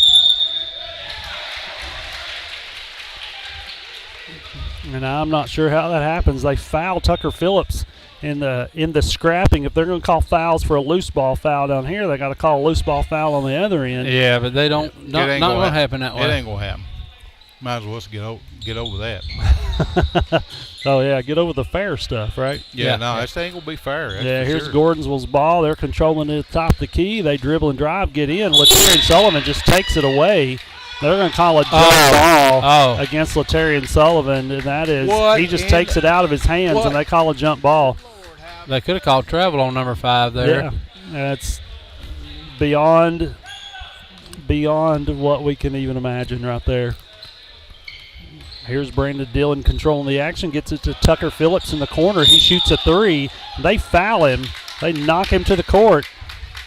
I guess they call it on number 20. Well, it should be a shooting foul. It's on 0. Yeah. He should be going to the line to shoot. He's shooting a three-pointer. He gets knocked to the ground. Right. Reckon it was because it's after the shot they didn't call it a shooting foul? Well, I don't know. He should have been shooting foul shots right there. Yeah. Tucker Phillips controlling the action right now, giving it down to Silas Randolph. Silas got the biggest flat kid on him that he can. And he gets the ball up, puts it in, and they just foul Latarian Sullivan. He gets a rebound. Latarian Sullivan does, and he gets fouled. Number 22.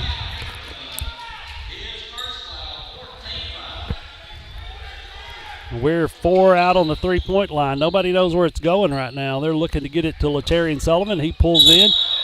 Oh, gosh. That is ridiculous. It ain't going to be. It's not going to be pretty tonight, guys. There's no way. You got Byron Borhaus coming in here for the Wildcats now. Now Byron will come in and help out big time right here. It hurts with LT having 2 fouls with 3 minutes and 40 seconds into the first quarter. Yeah. You know, 14 fouls against Monterey, 3 against Gordonsville. There's a walk right there all on over the court. the place. And they just throw it out of bounds. He's trying to take out our bookkeepers. We've got to settle down, control what we can do on the offensive side of the game here. We've got to be able to score.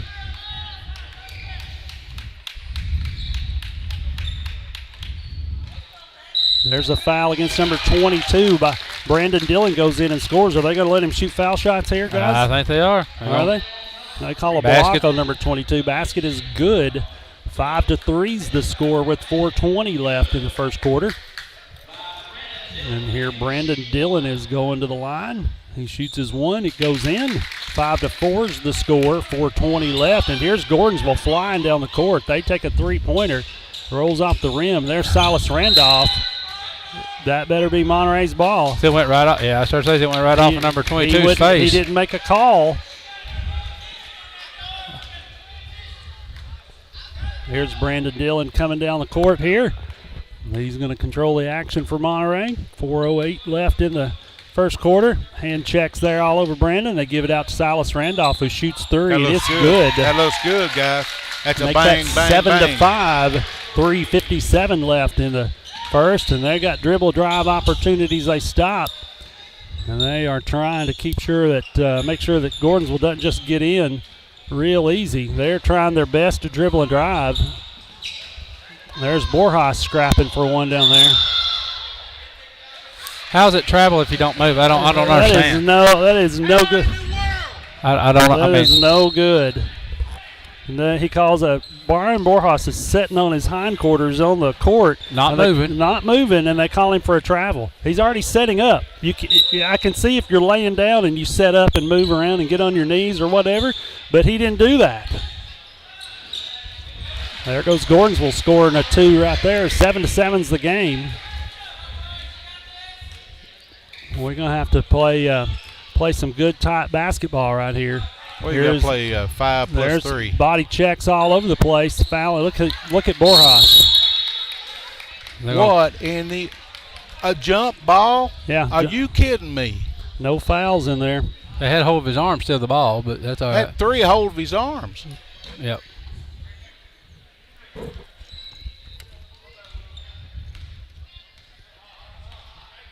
Seven to 7, 3:14 left in the first. Here comes Gordonsville with the ball. They're moving the ball on the outside. They drop it at the foul line. They stop. Flat's got the ball. They shove him off. That's a shoving foul by Flat against Byron Borjas. They just shoved him off of him, and they don't call anything. That's what they called against. Was it LT? Yeah, it was. There's 3-point shot attempt. Missed right there. It's over the back. Yeah, pushed by number 24. Keep talking, 24. They'll get you, buddy. He was sitting on Byron's back. I don't know how he didn't think that was over the back, but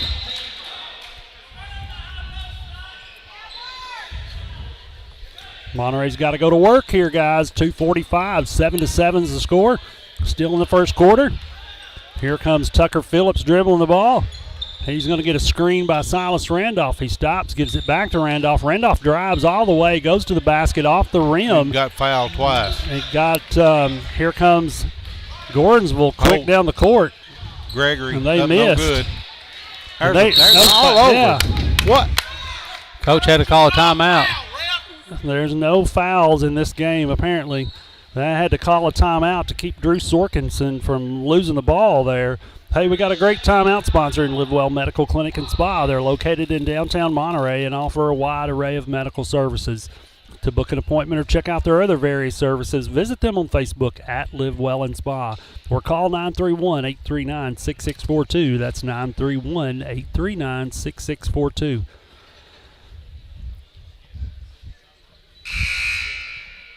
What do you do, guys? Throw up your hands and You just play the best you can and yeah, it don't matter. Doesn't matter at all. The game is just what it is. Here comes Monterey with the ball. Tucker Phillips giving it up to Dillon to come across the timeline. They're going to check Dillon out, keep pressure on him to the right side. Ball gets dropped to Randolph, back to Phillips. He drives around and gets it stripped right there. And there's Borjas. he tried, but he stepped out of bounds. He tried. He was out of bounds, though. That was a good hustle on his part. He Good got hustle. down there. He got down there and did what he needed to do. But Yep. No, it was out. It was out on Byron. Yeah, Byron was standing out of bounds when he caught the ball. He had 1 foot out and 1 foot in.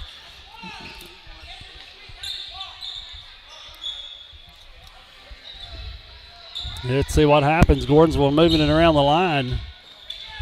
Gordonsville's got a lot of quick kids in right now. There's a miss. He's out of bounds there. That's going to be, yeah, he was dribbling it that's out the of same bounds. call right there. They just called against Borjas. That was against number, can't see his number 10 there. We got Jordan Gordonsville standing Jordan up. Lowhorn coming in for the Wildcats. Yep. Give Sorkin a little break. See what happens here. Phillips to Dillon. Dillon's going to be bringing the ball up. 1:48 left. 7-7 is the score. This is going to be a dogfight tonight, guys. Going to be a dogfight.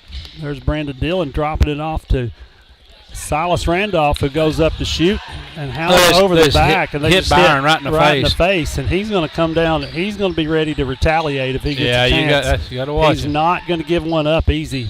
That's a walk. That's out of bounds against Gordonsville.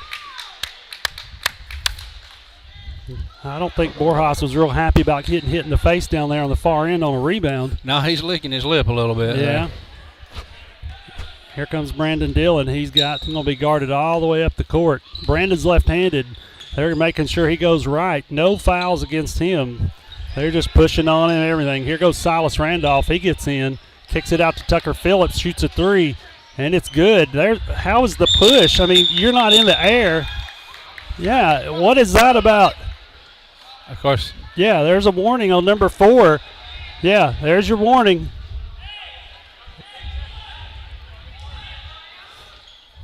Yeah, I mean, they're all over Borjas down here, all over the place.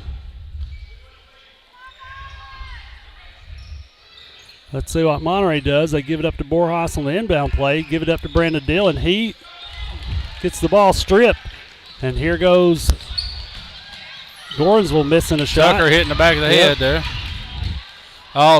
Good save by Brandon. That pass was a little high. Very sloppy.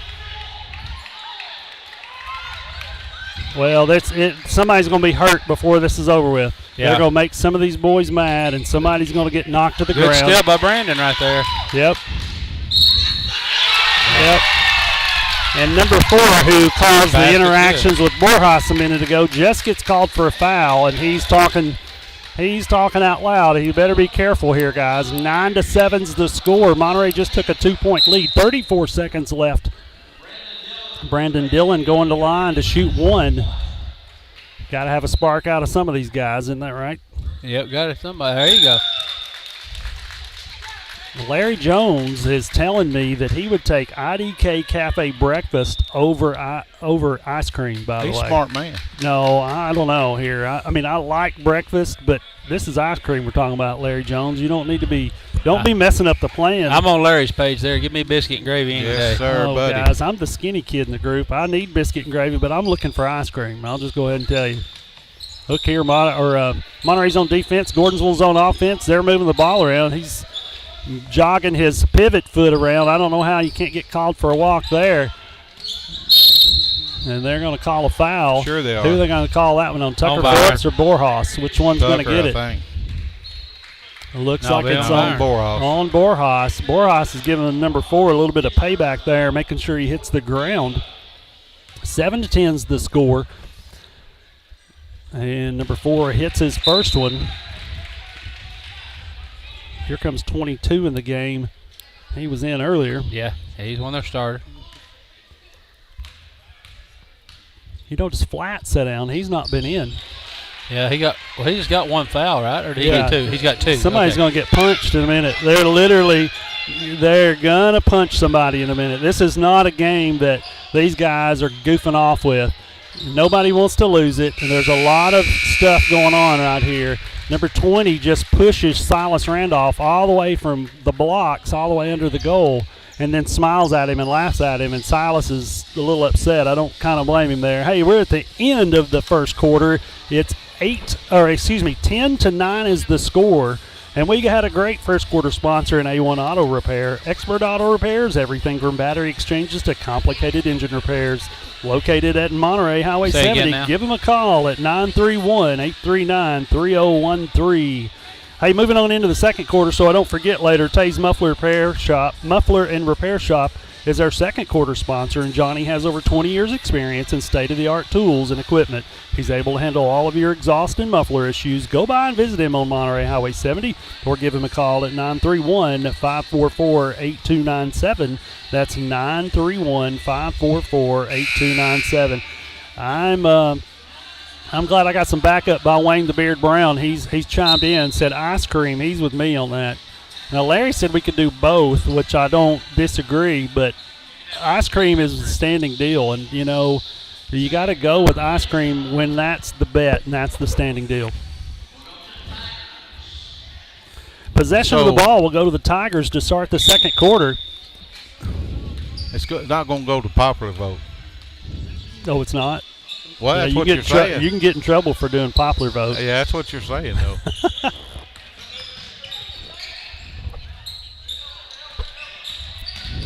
Terry and Sullivan still out of the game. We have Sorkin, Lowhorn, Randolph, Borjas, and Dillon in the game for the Wildcats. The score's 10-9. Monterey's up by 1. And we have no moving screen calls at all. They're going to call a foul on Sorkin down there on the baseline. Yeah, wonder if it'll be a shooting foul. Now, he pointed to the floor. He did point to the floor, so. Well, it's the 7th foul. That's Drew's first foul, but, yeah, it's 7. No, it's 5 on us. Oh, okay. 7 on them. Yep. 17 fouls against the home team Tigers. And then you have 5 against Monterey Wildcats. There's almost a steal by Brandon Dillon. His active hands keep them really hurting right here. They have a hard time. They don't guard the three-point shooter. Yeah, number 20. For Gordonsville over the back. No, they're going to call it against Monterey. They're going to call it against Monterey. He wasn't even in position to make that call. But he's on the far side of the court, and he makes the call against. Well, they got to get the foul count. Yeah, Brandon's claiming that one. He just couldn't stop. Yeah. Yeah, Brandon won't deny that one. He was running up to guard him and just couldn't stop in time. Bumped him with his chest. Yep. As soon as he done it, he said, "Yep, it's me." And those 2 fouls in a row, they'll put Gordonsville on the line the rest of the second quarter here. Double bonus. Yep. But I got both teams in double bonus or bonus. Bonus. No, bonus. They make the first one.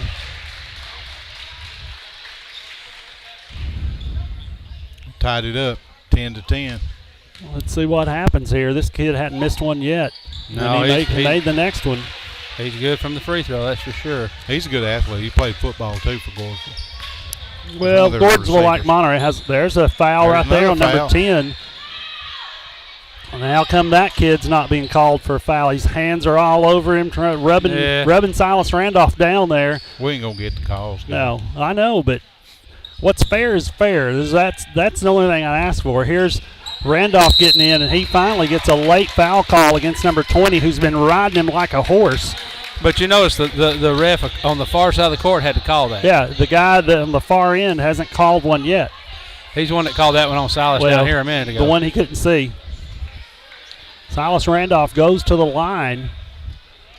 He'll get his opportunity here for a 1-and-1. First shot's up. And it's not good. Actually, he was shooting 2. That was a shooting foul. Yeah, it was a shooting foul. So. And here he is. He missed his first one. He's going to get the second one right here. Looks like we got Cole McDonald getting ready to come in for Silas as soon as he gets done with his shot.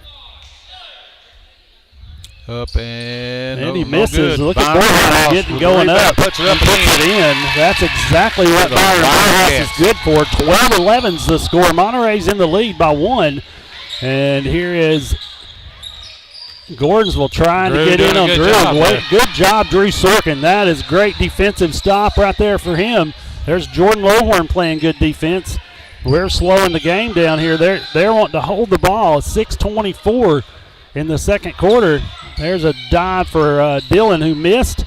And there's, number 20 just gets called for the foul. It's the third foul, son. Oh, he's mouthing to the ref. Yeah.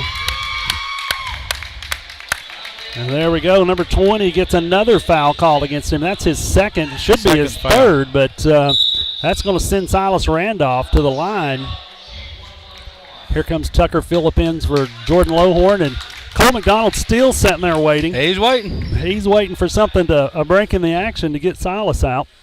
He'll be shooting 1-1 here, right? Correct? No, No, it's a no, it's a 1-1 right now. Yeah, 1-1. Next foul will be double. Oh, come there on, it Silas. misses, and we didn't have Unusual. anybody to rebound. Yeah, Silas has Unusual missed a for free Silas. throw attempt there. That's his, third one he missed? Yeah, and that's unusual. He shoots about usually nails 70% from the line. That's exactly right. We had 100% that one night. Yeah. There's a miss. Look at Borjas taking the rebound. Getting it out to Sorkin, who's going to get across the timeline. Let's turn it into he's a going to football slow game. down. Yeah, it has turned into a football game. It's very, very much a get the ball, Drew. Gives it up to Dillon in the backcourt right there. Nobody's counting 10 seconds. Do you know what I mean? Ball's touched by different hands on different teams. Look at Dillon going in, not getting a foul. It was a great drive to the glass. Misses it. They stopped to pull up a three right there. Almost got it ripped out. Dillon came charging back in. There's a steal by Tucker Phillips in the backcourt. And here comes Tucker with the ball. He gets across the timeline. He stops, dribbles around. There's a foul against Borjas. But the other guy run into him. Yeah. Wow. I don't know how that happened, but we got Logan Sparks and Cole McDonald coming in for the Wildcats. Sorkin and Randolph take a seat for a little rest. I don't know how they called that foul on Borjas. He was standing still, and the defensive player run into him. Right. And they called a foul And called a foul on him. There's the same kind of stuff just went on, and you should be calling that. Here's Gordonsville to shoot a three, and it bounces off the rim, and there's Borjas grabbing it. There's going to be a timeout here called by the Monterey Wildcats. Coach West wants to talk to his guys. It's a Live Well Medical Clinic and Spa timeout. They're located in downtown Monterey and offer a wide array of medical services, which we might need a little heart palpitation later. I don't know. We might have to call them. Yeah. No, I'm done over that. Hey, you can check out all their services on Facebook at Live Well and Spa, or you can call them at 931-839-6642. That's 931-839-6642. If we was going to have heart palpitations, we'd have had it. Some of these First of the boys season. may need a little help on getting knots and bruises rubbed out of them where they're getting beat up. Yeah, they need some massages. Yeah, that's exactly right. Seen Them down there. Don't need it. Elizabeth Pierce down there. Good to see Steve Ratchford back. Hold on, is he here? Where's he Right at? there he is. Hold on, I'm missing him. You Down said there right at the there. scorer's table. Steve Ratchard's down at the scores table? Yeah, right there he is. Not Ratchford. Oh, no, that's Vinny there. That's Vinny Oh, it's Vinny. Vicento. Oh, they look yeah, just alike. Vinny. He's the Absolute Fitness sponsor. Look at him. That's it. Well, they look alike. Oh, okay. Oh my gosh. Come on, Silas. It's Yep, over, over back. and back. No tip on it. No, that was a Come on, legit call. Silas. Yeah. Don't hold Yeah. your. Okay, nobody touched it but him, so he was the last one that touched it anyway. So we have Sparks, McDonald, Dillon, Phillips, and Randolph in the game for the Wildcats. a little different lineup. Yeah, it is a different lineup. Now, Logan Sparks here, he's quick as a cat. He will give somebody a hard time. He's He a gets beast. They start trying to push on him, they might regret it. Well, He's stout. So there's the foot drag right there. That's a walk. Finally He called missed it the first time and called it on the second time, if you guys notice. First takes time him- he drug his foot across the three-point line. It takes him a while. Well, He's we kinda gotta slow. we got to warm him up here. Here comes Brandon Dillon across the timeline. Brandon's left-handed, wants to get to the left. They give it up to Silas Randolph. He's getting trailed. There's fouls all over the place by on Tucker Phillips. Cole McDonald's holding the ball. Cole's got to be quick right here out of the bag. Phillips is looking for a shot. He got the ball back. He goes up, gives it up to Cole McDonald, who shoots. Oh, and it's off the rim and Just a little bounces bit off. Just a little bit off. Almost had just one right there. a bit outside. How is that not a walk? And it's He took three considered steps. a Euro step. Well, and he was jumping really instead of doing the step. No, they don't Yeah. call it. It's He's doing the considered bunny hop. Yeah, it's a Euro step. They don't call those. 3:41 left. 13-12's the score. There's Sparks running through, tapping the ball, giving it back to Phillips. Phillips is going to have to control action right here. He can't give up his dribble so much. Oh, Jordan or Logan Sparks just got it stolen right there. And we're in the back there really covering it up. Here comes Lowhorn and, yep. We'll get one on Cole there. And Cole's playing up above everybody else. I don't know if you noticed that. That ball was hit, and kids hit the ground. He's still in the air. Yeah, we got Sorkin and Lowhorn coming back in here. Larry Jones, I'm watching basketball, buddy. I would love to eat both, but ice cream's at the top of the list right now. Look at this. He keeps getting on to me about ice cream over He must here. be hungry. Yeah, he must be. They missed a foul shot. Yeah. Gordonsville's on the line. They missed their first 13-12 the score in the second quarter. 3:21 left in the second. Here they are about to take their second shot. Jordan Lowhorn entered the game for Monterey. They're fouling the fire out of Tucker Phillips right there. I mean, almost knocked him off the ground, and Tucker's got good balance. Silas Randolph controlling the ball Brandon right here. just got hit in the face there. Yeah. There's Silas Randolph getting to the middle. He goes up, shoots a shot. Goes out of bounds, and they give it to Monterey. That boy hesitates on his calls. Yeah, Silas is just a little bit off, guys. Yeah, he is a little bit off. Last several shots he's had under the goal, it's been just a little bit off. But he'll get it. He'll get leveled out here. There goes a Gordonsville player, the same kid that's been shoving Silas Randolph. He's got a bloody nose. He's out of the game. I told you guys it's going to get rough right here. Yeah. Now Gordonsville's going with a really small lineup. Look at this.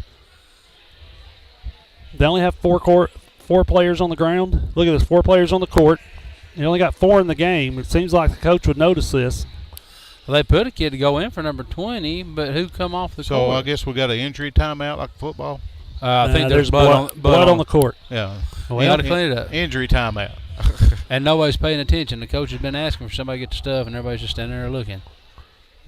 Yeah, they're like calling kids. Get out here. Oh, yeah, we got to have somebody. Here comes number 12 for Gordonsville in the game. I need somebody with a towel or something. They had to go get some peroxide. They're supposed to keep one of those blood spill kits on the sideline there. Yeah, they're too busy down here making mean stares at me. Oh, are they? Yeah. Which one? Girls coach was one of them down here. Oh, it don't matter. Yeah, he's all right. Well, that's fine. That's fine. He can look all he wants to. to He got away with one tonight. Yeah. Yeah. You skate. All right, now we can play ball here.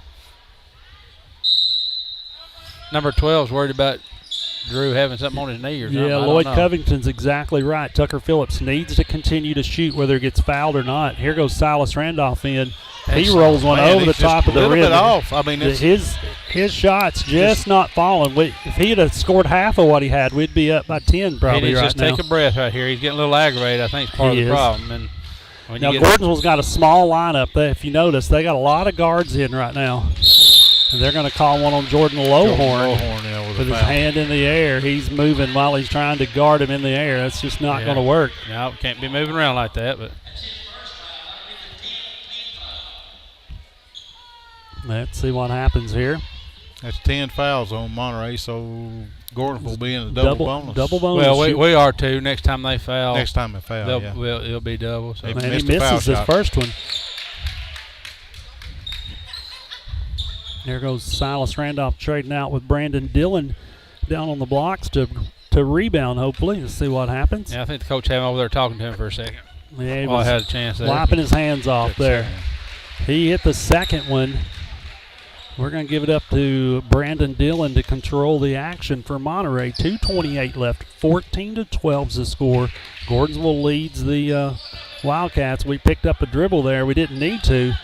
Here comes Brandon Dillon. He gives it up to Silas Randolph. Shoots a 3 off the back of the glass. Bricked all the rebound there. We missed everything. No rebounds, no shots. We're covering it up with a trap on the far side of the court right now. And they don't have anybody big in to play the game, so they're trying to run everybody to death, I believe. If you notice, they're quick about moving and moving around. Well, the only big guy we got, Silas. Yeah. There's a missed shot, rebounded by Gordonsville, and it's up and in. 16-14, 1:45 left. We got to get the ball. We got to work some low end action right here. Put somebody else up high for Silas. They're just giving Silas the ball right here. They're going to let him spin around and try to get in. And he goes up and Finally, there we go, finally. 16-14, 2-point lead for Gordonsville, 1:24 left in the second quarter. And here we go, we're moving the ball around the outside edge as Gordonsville is. They are trying to keep Monterey busy and moving. There's a 3-point shot made. 0. That's 19-14 is the score. Gordonsville in the lead. That's a big basket there. Yeah, that was a big basket for Gordonsville. Kind of bumps their lead up by 5 and keeps them moving a little bit. Here comes Monterey. 55 seconds left on the clock. They give it up to Silas Randolph, who looks, he's going to drive. They try to draw a charge, and they get up underneath him, and they can't make it. Look at Lowhorn hustling down the court to get a too. rebound. Way to go, Jordan Lowhorn. Here comes Brandon Dillon all the way in. They get fouled on the ground. They foul him before he ever gets the shot. Brandon Dillon makes one, but he's going to go to the line to shoot 2. That's the kid they just brought in off the bench there. Number 22. And number 12. He's on number 12. Okay. That's that's Justin right. Key. Yes. Justin Key. There you go. Brandon's getting it now. 19-15. Has Brandon missed a free throw yet tonight? Don't think so. Don't think so, no. Drew Sorkin comes out of the game. Cole McDonald goes in. That's two free throws made by Brandon. It's a 3-point game, 19-16. There's 30 seconds left until the half, and here comes Gordonsville. They've slowed everything down. They have a really small lineup in right now, guys. There's no big guy in for Gordonsville. And they're wasting time. They're using a little 3-man weave on the outside of the 3-point line. And they don't want to. They want to wait until just a certain amount of time left before they shoot. Here's wide open down in the bottom. They throw it out of bounds. Nope. Almost. He saved it all the way at the end. And they missed their last shot attempt right there. 19-16. We're going into halftime. We'll be back with you in just a few minutes on the Monterey Sports Network.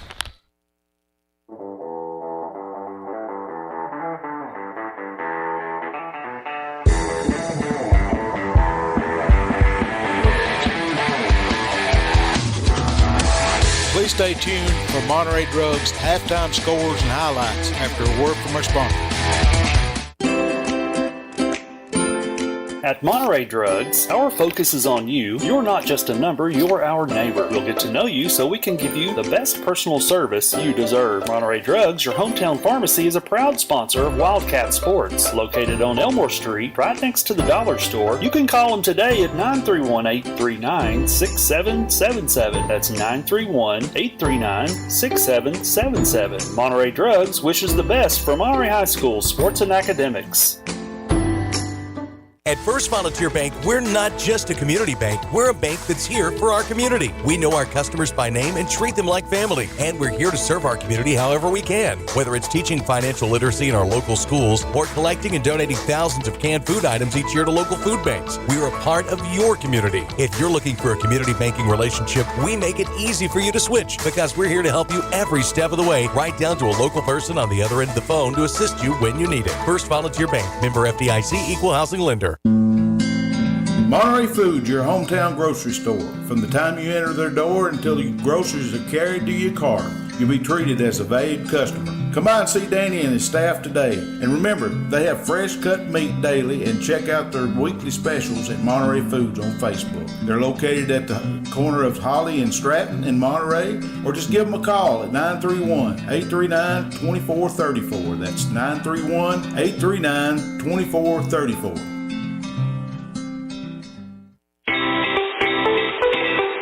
If you're looking for honest, dependable, and experienced shop to have your vehicle repaired, check out A1 Auto Repair just outside of Monterey on Highway 70. Bill, Tim, and Kurt have the knowledge and experience to handle almost any auto repair need you may have. From wiper blades to major engine repair, they provide expert, reasonable solutions to keep your vehicles on the road. Go by there and see them today or call them at 931-839-3013. That's 931-839-3013. Go Wildcats! IDK Cafe, 124 East Commercial Avenue in Monterey, are proud supporters of Monterey Wildcats. Check their Facebook page at IDK-CAFE for an up-to-date menu as well as daily specials, with their newest menu item being the Wildcat Burger Combo. They're open Tuesday through Sunday from 6 a.m. to 2 p.m. and reopening Friday and Saturday nights from 4 p.m. to 10 p.m. Jeannie and staff encourages every Monterey student to be the best they can be at academics as well as athletics. Go by and see them today at the corner of Chestnut and Commercial. Look them up on Facebook or give them a call at 931-584-0174. That's 931-584-0174.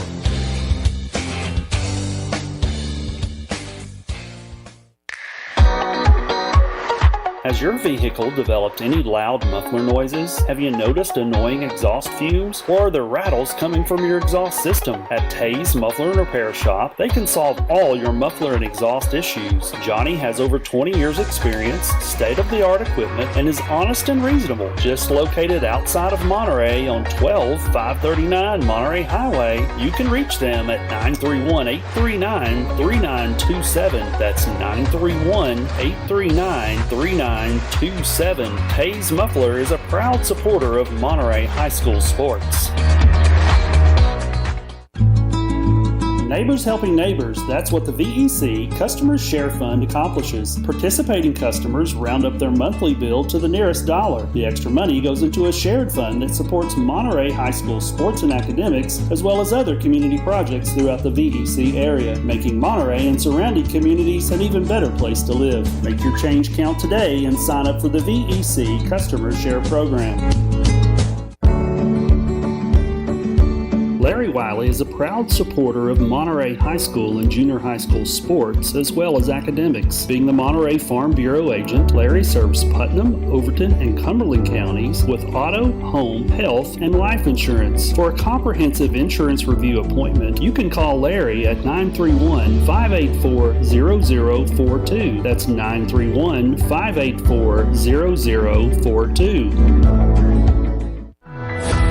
Live Well Medical Clinic and Spa, located in downtown Monterey, offers primary care and telemed services, same-day DOT physicals and sports physicals, weight loss programs, and various types of massage therapy, including pregnancy, sports, deep tissue, and relaxation. To book an appointment, visit them today on Facebook at Live Well and Spa, all one word, or call 931-839-6642. That's 931-839-6642.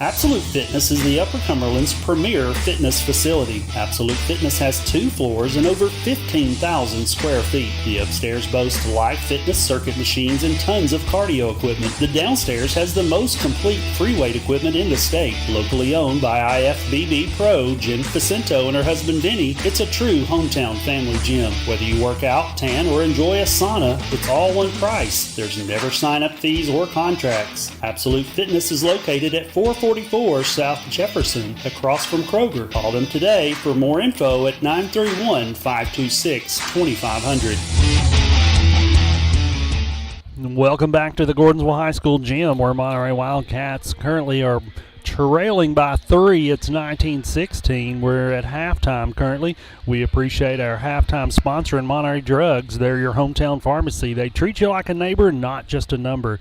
They're located in the Save-A-Lot Shopping Center on Elmore Street. Give them a call at 931-839-6777. That's 931-839-6777. Hey, we're going to talk about what's happened here points-wise, and how's it going on the Gordonsville side over there, Rick? You had to ask me about the Gordonsville people. Well, I can move on if you want me to say just move on, say I'm not ready or something. That's right. Let's give them, I guess, a little bit of kudos. Give the kids the credit. Yeah, they earned them. I'm just going to go down the list. I ain't going to go biggest to little or whatever. Okay, you go right ahead. Andrew Vaden, number 0, has 2 points. Tyler Gregory has 6 points. Seth Manor has 2. Isaac Flatt has 3 with 2 fouls. Number 22, I don't know who he is. He's got 3 points with 2 fouls. Number 20 has 2 fouls and a bloody nose. And then number 0, has 3. So Tyler Gregory has 5 points.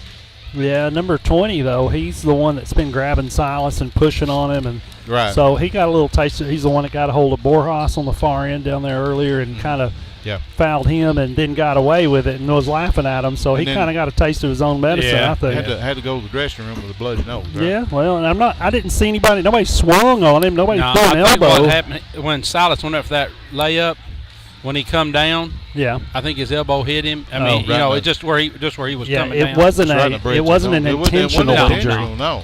But anyway, 20 had to go out for a little while. But he and Flat both set out. You better believe number 24 will play the rest of the game. And he'll come out swinging too. Yeah, he will. He'll come out shooting, and he can take it. He can control a game. All the more. These refs going to have to get a handle on this game, or it's going to get out of hand. That's what I said early on. You better control it, because if you don't, the kids will do it. Exactly. What do we got over there with numbers, David Klaus, on the high school boys? Well, let's just start here at the top. We got Brandon Dillon has 7 points and 1 foul. He's our leader. And so Drew Sorkin has a foul, no points. Tucker Phillips doesn't have any points, got a foul. Big Silas Randolph's got 5 with 1 foul. LT's just got 1 point with 2 fouls. Byron Borjas has 2 points and 2 fouls, and then Cole McDonald and Jordan Lowhorn both picked up a foul with no points. So Brandon Dillon is leading us right now. Was the dude right now. Here come the Wildcats out from the locker room. 47 seconds left until live action starts back. What were you saying? We was talking about Flat coming back in. I think you'll see LT come back in now too. He's got 2 fouls, but I think he's going to come in, I'm sure. Well, they'll play him until he gets a couple more. And it'll be starting team for both teams, I'd say. It should be, yeah. Well, that's what it looks like. What we got. So we have Phillips, Dillon, Sorkin, Randolph, and Sullivan in the game for Monterey. Monterey's already on the court. They're ready to go. They're a good-looking bunch of boys, I tell you. If they ever get their act together, they're going to beat some teams.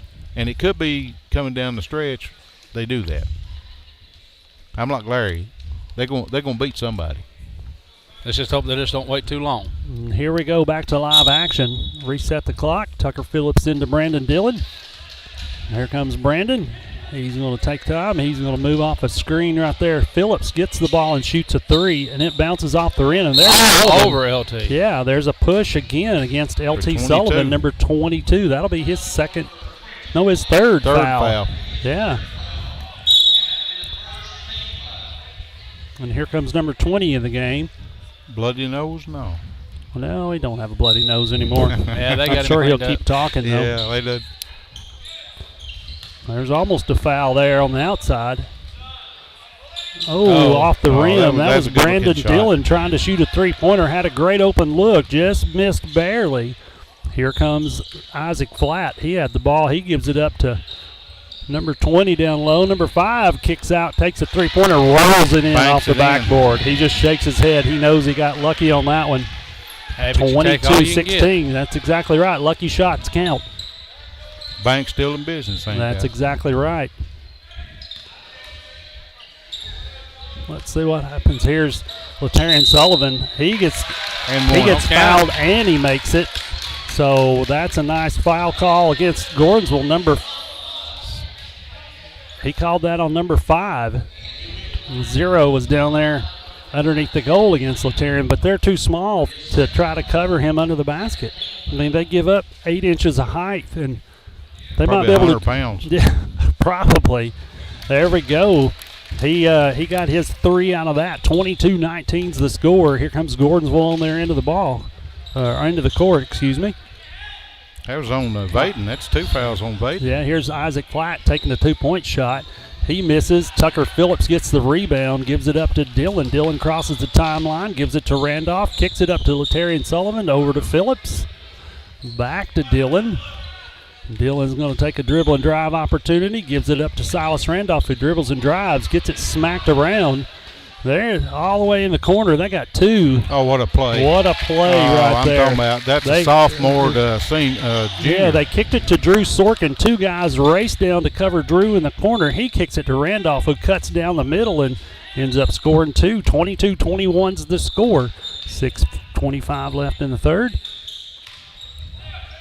He carried They're the ball. going to call. Oh, and one. I don't know how you get an and one on a floor call. Drew Sorkin, this will be a 3-point play for Gordonsville if he makes it. 24-21 so far.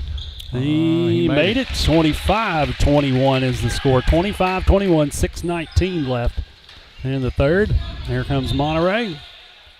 Great ball movement, though, in the last possession for Monterey. They were playing three high. Big post players are looking for backdoor cuts. Here's Sullivan getting fouled by a bunch of guys. Yeah, how do you... No foul call. Two guys banging off Silas Randolph, and you get no foul call, but you're getting the ball back underneath your own goal right here from Monterey. Ball went out of bounds after he got hit twice. There's Silas Randolph getting the ball thrown in. He can dribble and get back out. He pulls Isaac Flat for Gordonsville back out. They give it to Phillips. Phillips is trying to, who was getting open. There's Sullivan right here getting the ball in. Two guys, he gets it ripped out. They're running the floor for Gordonsville, and they go in for a layup. And they just called that on Tucker. They called a block on Tucker when that guy knocked. Wow, that should have been an offensive foul right there. These guys. No, they don't know what's going on. They don't know what's going on. They have no idea. Tucker was standing there, and that boy run into him. Well, that travel right there on number 20. What about the foul they just committed and threw Tucker to the ground? And this is out of hands. There's number 24 getting called. Yeah, they just hammered Silas Randolph. Yeah, they just pushed a player. Come on. This is ridiculous. It's out of hand right now. Absolutely ridiculous. They're going to get some players hurt. Yeah, they just shoved Tucker Phillips right in the back.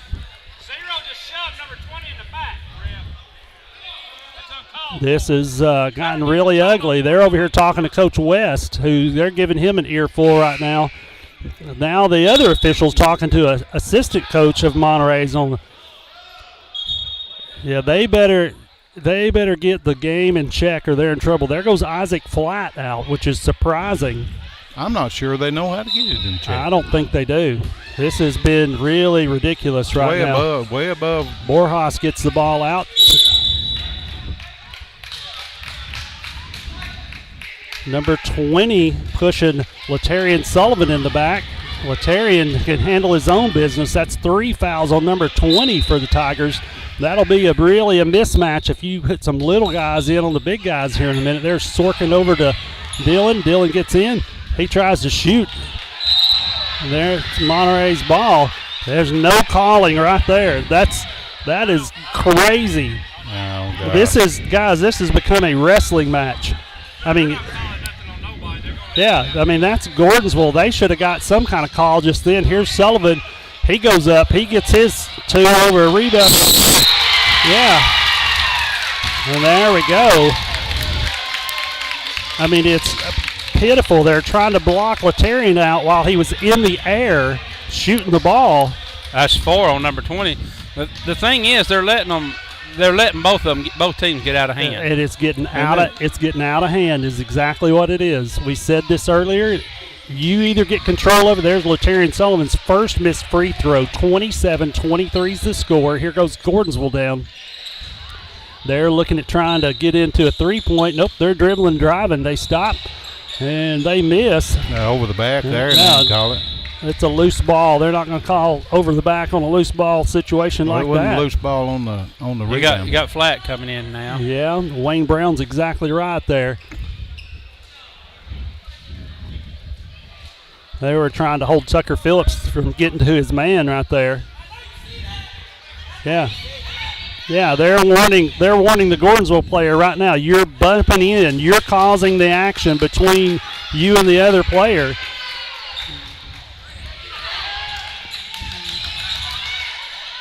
There we go with a trap up at the half-court line, and there goes Isaac Flatt getting the ball. He gets it stripped. He goes back up. He shoots over Sullivan. There's a rebound by Tucker Phillips. Tucker said, "That's mine. I'm done with it." Yeah, Let's go. Tucker. Yeah, some of these guys are getting frustrated right here. And this is on both sides. It's calls for both teams. It's not just one. It's just poor officiating for both. And there is Latarian Sullivan getting the ball up close to the. He's guarded by two guys. They give it up to Dylan, who shoots a three. And there's Sullivan getting the rebound. There's a foul called on number 24. Technical. Yep, there's a technical on Isaac Flatt, number 24 for the Tigers. It's too much pushing and shoving. They don't get control of the game. That's exactly what's going to happen. You frustrate kids, and the kids will absolutely cause a lot of mischief and trouble right here. They're having to pull Flatt out of the game right now. That's his fourth foul, and he's a big contributor for them. Tucker Phillips hits a free throw, making it 27-24. 3-point lead for the Tigers over the Lions, or the Wildcats. Lions, whoever they are. Whoever these guys are. Tigers, Lions, Yeah, you know. Tucker Phillips makes his second free throw. Well, they're purple. They ain't blue. That's exactly right. They just shoved Latarian in the back. That's why he got a technical. It was just a blatant shove in the back as Latarian was trying to rebound. And he was running his mouth at the same time. Yeah. That's when they usually get you on that technical. When you start running your mouth too much.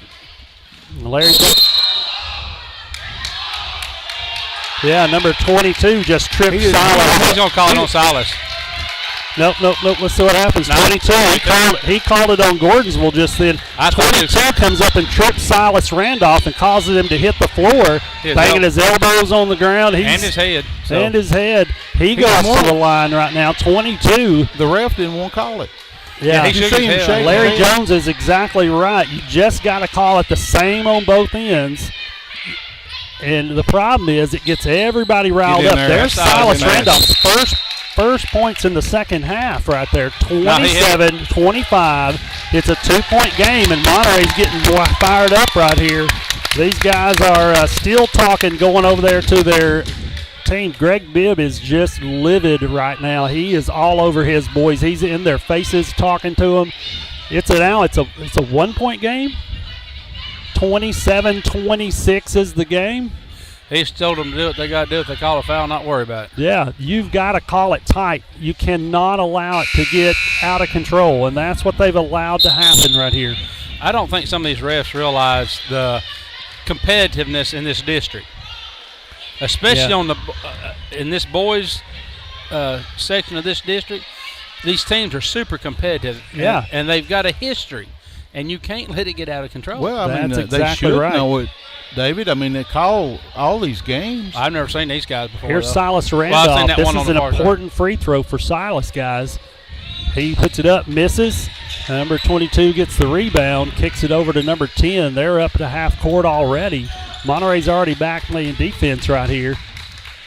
We can't just give up anything dumb. You know, they're gonna make points. You know, that's the whole part of the game is you want to score, and when they do score, you don't lose your mind over it. You let them score, and then you go back down and do the same thing. They got a nice roll right there. That's 2 points. It's not a blowout game. So 29-26. You know, you run your offense. That's 10 points for Gregory out of the 29. That's three in. Bang, That's bang, 29-29. It's a tied ball game here in Gordonsville. They've kicked it over to the three-point shooter in the corner, and they miss. It goes out of bounds. There's Brandon Dillon trying to save it. They're on the line. It's going to be Monterey's ball right here. 29-29, 3:25 left in the third quarter. Tucker had a bang, bang, bang there, Larry Jones. Yep, that's exactly right. Amber McDonald sure is right. You guys, I don't know if you're reading these. Yeah. Larry Jones, you're right as well. All you got to do is read a book and pass a test to be a ref. Well, There's no continuing training and that kind of stuff. We get it. Don't ask me There's about Tucker these Phillips guys. again. Oh, in and out for Tucker. That looked good. There's Almost over. almost a steal for Monterey. They are kicking it all around. Here's number 4 shooting a three-pointer, and he makes it. Pulls at 32-29, 2:58 left in the third quarter. It's not a blowout game, guys. This is where Monterey just settles down and plays their game. That's what Coach West is telling them. He's just telling them, Yep. settle down, boys. That's, I believe that was a foul, but we'll take it. Yeah, out on them. 0-0 diving to knock the ball out of Drew Sorkin's hands. Goes into the chairs here at in the Monterey bench. They pick him up. They tell him it's all right. They help him up. So that's good sportsmanship off the bench right there. And here's Silas Randolph, the biggest kid on the court, not getting any. He ought to be getting that easy. Oh, he's up and in. Yeah, there's Silas Randolph taking care of business. He scores 2, 32-31. Here comes Gordonsville. They're going to dribble and drive. 4 just misses a layup, and he tries to come around and slap Silas Randolph and get it out of his hand. They get it down to Tucker Phillips, who stops, pulls up, gives it to Latarian Sullivan. He's got one. There's a He's going to take advantage of that. This is where Monterey's going to power in, is that they're playing a short, smaller lineup for Gordonsville right now. They just missed a three-point attempt, and they're going to dribble and drive. Nope, they're going to take another 3 right here, and it's good. That's what they're going to do. That's why they got these little guys in there. They're going to 35-33. They've got fast, quick, smaller kids in their lineup right now for Gordonsville. But Monterey can turn right around and play a power game with bigger post players. It's really easy to see. Tucker Phillips got blocked just then. And there it is. Look at Brandon hitting 3, making faces, 36-35. They know how important this is right here. It is a battle of a game, guys. Monterey's got within we got a little close, and a little scrum going on down low. They just hit another 3, 38-36, 1:16 left in the third quarter. 17 fouls against the home Tigers and 2 against the Monterey Wildcats so far in the half. Oh, there's a kick ball. That'll be Monterey's ball right here. Tucker Phillips throwing it into Brandon Dillon. Nobody's putting any pressure on him in the backcourt. I'm surprised to not see any of that right now, guys. We've not seen any half-court traps, any kind of pressure. Ball's thrown to Drew Sorkin. And there's Brandon Dillon getting hit in the face right there. Tucker Phillips. Look at the back corner. Latarian Sullivan standing wide open here in just a second. Tucker comes down on the far end, down in front of the bench of Monterey. Opens up the back corner, and Latarian Sullivan. Now they're just deadening the clock. They're wanting the last shot here of the third quarter. It's 34 seconds in the third quarter, 38-36. Gordonsville in the lead. And Tucker Phillips is just dribbling the ball. He's wanting to deaden the clock right here, and the fans are getting excited. They're yelling, and I can't believe they're not coming up on him. It don't make no sense to me.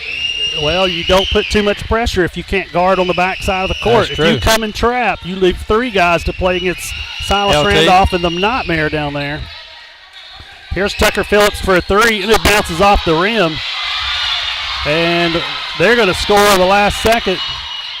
Third quarter, they get the last shot of the third quarter, 40-36. That's number 4 who plays, what's his name, Tyler Gregory, streaks down the court. Man, they get a steal right there at the very end, 40-36. It's a 4-point game with 8 minutes left, guys. He's got 18 points of the 40. Yeah, it's crazy. Yeah, he's had a game and a half. Well, listen, that third quarter was brought to you by Absolute Fitness. Owners Vinny and International Federation of Bodybuilders champion Jen Facento offer 2 floors and 15,000 square feet of space. They're equipped with live fitness circuit and cardio equipment, and they offer the most complete free weight equipment in the state. Go by and visit them on South Jefferson across from Kroger in Cookville, or give them a call at 931-526-2500. That's 931-526-2500. And you know what? I don't think we announced Larry Wiley's name in the last game, and he's the fourth quarter sponsor. He's the managing agent over at Farm Bureau in Monterey, and he serves Putnam, Overton, and Cumberland counties. For a comprehensive insurance review, call Larry today at 931-584-0042. That's 931-584-0042. If you're talking about the fourth quarter of the Clark Rage game, Well, that's about the girls' game. The I girls' think we game. called him just Okay, earlier. My bad. Why, I thought you was talking about the last ball No, game. I think we got him in the last game. Oh, Lord. Here's Gordonsville's ball. They're starting out here. Now they're going to start slowing things down a little bit. They've brought their bigger number 20 back in the game. They're still got a fairly small lineup right here. They've got a three-point shooter. It's in and out. There's Silas back. Randolph gets a rebound on a missed shot. 40-36 is the score. Here comes Brandon Dillon with the ball for Monterey. They kick it to Tucker Phillips in the back. In the corner, they give it up to Silas Randolph playing the high post. Oh, that got us foul, LT. Yeah, and they just He carried the ball. yep. And then they're going to call that one on Tucker. That's number 3 gets the ball, streaks down the court. Tucker Phillips cuts under and kind of not really undercuts him, but gets in front of him, takes the ball, and they call a foul against Tucker. That's only the 3rd team foul in the half so far for Monterey, guys. That could be important right here. Yeah. Smaller guys playing in the post down there against Monterey. They back out. They get the ball outside. And there's Drew Sorkin talking. He commits a foul right there. They're bringing Jordan Lohorn in the game for Drew Sorkin, I'm sure. That's Drew's 3rd one. Yeah, here comes Drew out of the game. He doesn't believe it was a good call. No, it wouldn't. Yeah, it's 14 fouls against Monterey right there. They got 2 back-to-back really quick. Number 4 bounces it off the rim. It's a battle. Look who comes up, Silas Randolph. 42-36 is the score. 7:18 left. Monterey's going to have to fight to get back into this one right here. They get over to Lohorn on the far side of the court. Back to Dillon on the other side of the court. They're still looking for a high-low game here. They're going there's a he read steal. that pass, He read yeah. that. He was waiting on them, and here he comes. Number 4 misses one. Tucker Phillips. How do they not get a foul right there? That would be a foul on the far end against Tucker Phillips. They knock him pretty much around. He knocks the ball out of bounds. And here they come. Monterey's coming back down. 42-36. 6:50 left in the 4th quarter.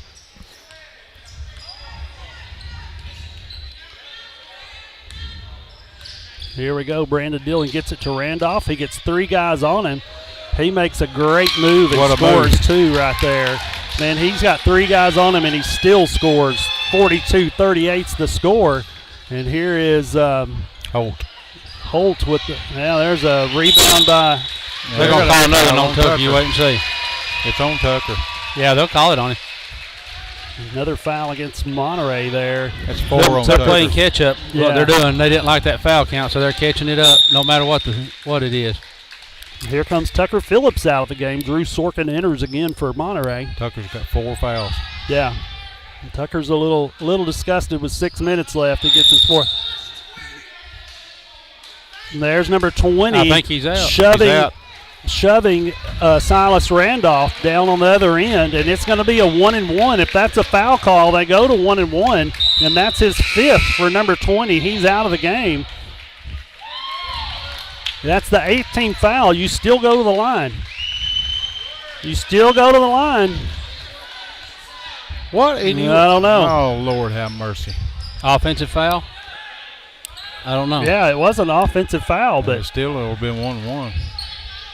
here's Brandon Dillon controlling the action for Monterey right now. Monterey needs to put a basket in right here. Here's Silas Randolph kicking it back out to Dillon. He gets tipped. There's Over the back. Do you see that? over the yeah. They're just allowing him to climb around. Well, at least he did call that one. Amber McDonald thinks we might go back into an overtime, kind of like what we saw in Trousdale. Hey, it's 42-38. Larry Jones says player-controlled foul, and you're right, Larry. I wasn't thinking of that. Player-controlled foul in offense, you don't get to shoot. So here we go. Dillon over to Lohorn, back to Dillon. We got to be better, crisper passes. Come on, Look son. at this, and Dillon just gives the ball That's up. a bad I pass. mean, they just read it real easy. And Gordonsville goes and scores 2 right there, 44-38. You got to get somebody in there that's not going to lose the ball. We're going to call a timeout. Monterey's needing to talk to their guys. Live Well Medical Clinic and Spa is located in downtown Monterey and offers a wide array of medical services. To book up an appointment or check out their other varied services, visit them on Facebook at Live Well and Spa. Or you can call them at 931-839-6642. That's 931-839-6642. 5:26 left in the fourth, 44-38. It's a 6-point lead for the Gordonsville Tigers. Tyler Gregory's got 20 points. Yep. Of the 44. Well, he's played well. He's had a stellar night. Yeah. You can't slow him down, it look like. We're playing this close of a game right now, and I dare say if we have downtown Caden Jones in the game, it'd be over with. He controls a lot of the action for us. We surely miss him. Yeah, but I want to see these boys win. Yeah, they need to see. I'd like to see him battle through it and get a game. 6 points right is all here. they like. That's exactly right. They got plenty of time. And that'd be a sweep of Gordonsville again this year. 44-38's the score. 5:26. We're back to live action. Here's Brandon Dillon controlling it for Monterey. They get it down in the middle to Silas Randolph. It gets tipped and goes out of bounds. Throw it across court like that. And they just tipped the ball out of bounds. That goes out against Jordan Lowhorn. So it's Gordonsville's ball. They could add to their lead right here and make it an 8-point lead. With 4 fouls. Yeah, they're going to have to do something right here, guys. We got to get somebody to score and do the right thing. There's a long three-pointer, and they make it. Nice shot. Number 4, Gregory's killing them right now. They're not guarding him. They just let him shoot a free three out there, 47-38. It's a 9-point game for Gordonsville. 23 points is what Gregory's got.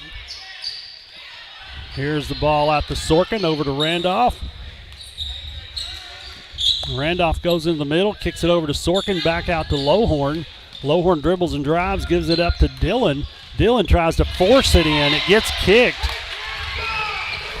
Gotta watch your passes, guys. You can't do that. You cannot throw it into 3 people. That's a kick ball, though, in any manner of game. That should be called a kick and should be Monterey's ball right now. But here is easy give and go. And we just fouled somebody on the far end as they scored it. LT, foul number 22. LT Sullivan gets his 3rd foul of the game, 49-38, makes it an 11-point game. Here comes Jordan Lowhorn out, Tucker Phillips in. We've got to calm our kids down right here. They miss. Sullivan gets it. 2 guys run at him. They're swiping. They can't do anything as big as he is. They're not going to get the ball. We've got to protect the basketball right here. We got to look for things that are happening right here. I just hit him right in the face. I can't believe they didn't call that. Number 3 trying to smack the ball out of Brandon Dillon's hands.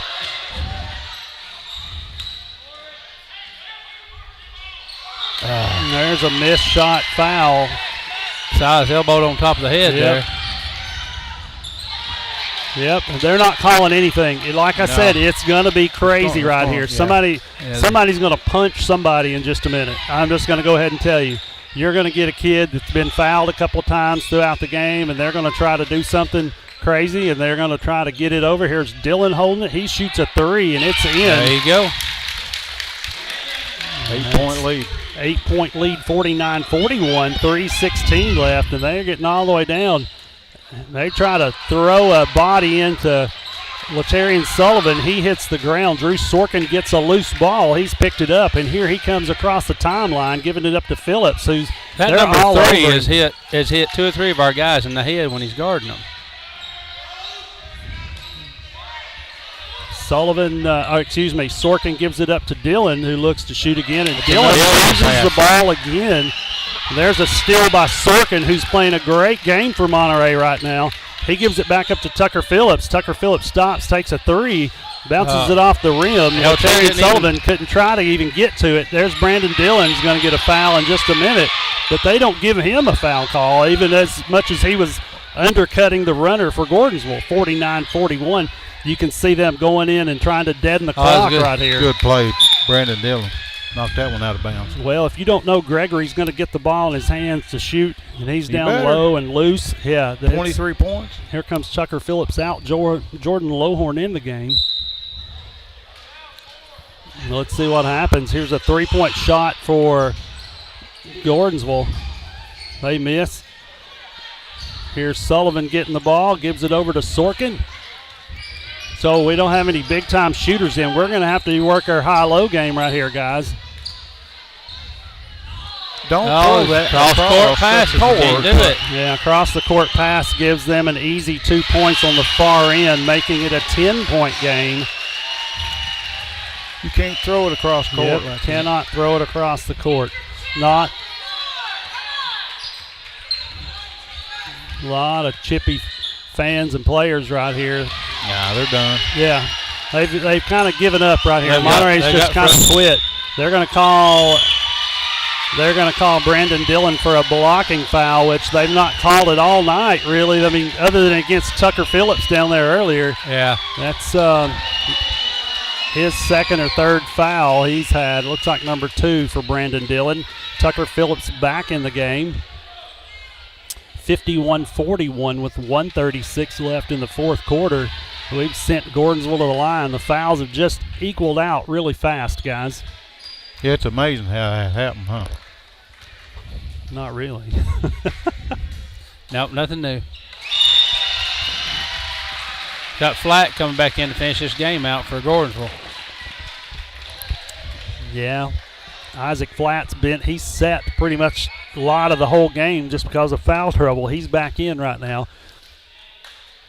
Let's see what happens. They make them 53-41's the score. Here comes Tucker Phillips with the ball crossing the timeline. Let's see if they jump on him like they've jumped on everybody else.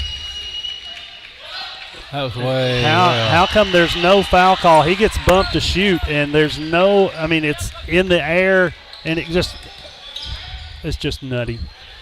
The ball doesn't magically fall apart and go in the air. There we go. There's an errant missed pass right there by Gordonsville, and they throw it out of bounds with 1:09 left in the fourth quarter, 53-41. Here comes Jordan Lohorn right here. Out of the game, Brandon Dillon's jumping back in. Drew Sorkin's going to control the action for Monterey. Number 3's on him. He's been all over everybody tonight. There's a reach-in foul they don't call. We're running a weave. Brandon Dillon takes a 3. Latarian Sullivan couldn't even get down there to rebound. They are just pretty much holding him out of the paint. Isaac Flatt was. They're going to deaden the clock. 47 seconds left in the game. 53-41. And fans are trying to get a foul call against Brandon Dillon. That's all right. You're down a player. You bring one player in this game, it changes tremendously. Yeah, they've deadened the clock right here. Isaac Flatt, not Isaac Flatt, but Tyler Gregory running the ball around dribbling. He's up around the middle of the court, 10 seconds left. 53-41 is going to be your final here in Gordonsville. It was close there for a while. We really thought Monterey might come out with a win right here, but that's all right. We'll see them again, I'm sure, down the road. District tournament time will come around really quickly, guys. Hey, listen, we are going to take a break, and we'll be back with you in just 1 minute. You've been listening to the Monterey Sports Network.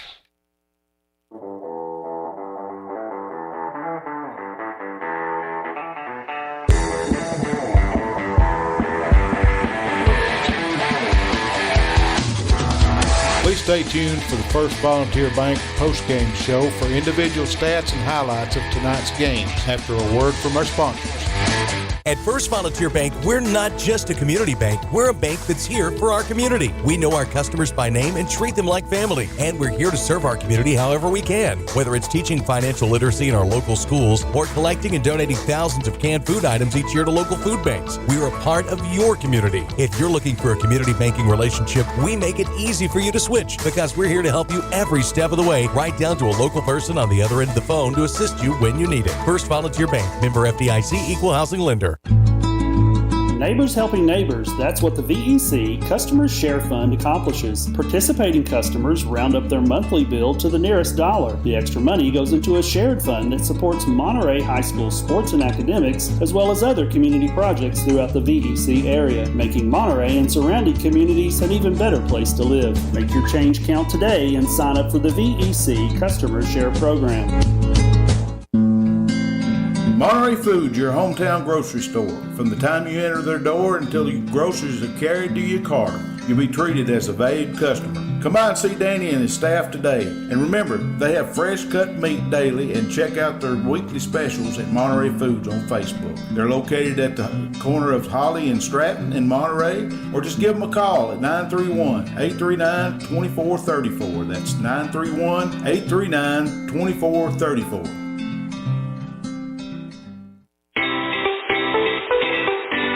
Looking for honest, dependable, and experienced shop to have your vehicle repaired, check out A1 Auto Repair just outside of Monterey on Highway 70. Bill, Tim, and Kurt have the knowledge and experience to handle almost any auto repair need you may have. From wiper blades to major engine repair, they provide expert, reasonable solutions to keep your vehicles on the road. Go by there and see them today or call them at 931-839-3013. That's 931-839-3013.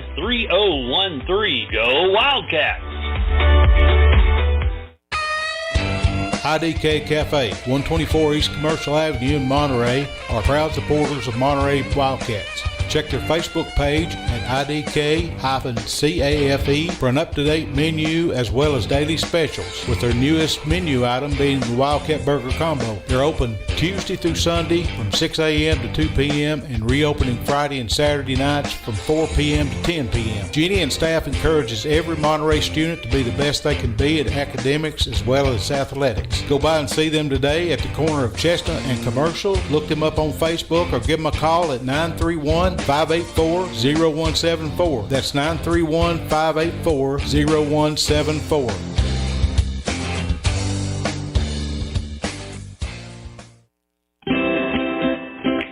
At Monterey Drugs, our focus is on you. You're not just a number, you're our neighbor. We'll get to know you so we can give you the best personal service you deserve. Monterey Drugs, your hometown pharmacy, is a proud sponsor of Wildcat Sports. Located on Elmore Street, right next to the dollar store. You can call them today at 931-839-6777. That's 931-839-6777. Monterey Drugs wishes the best for Monterey High School sports and academics.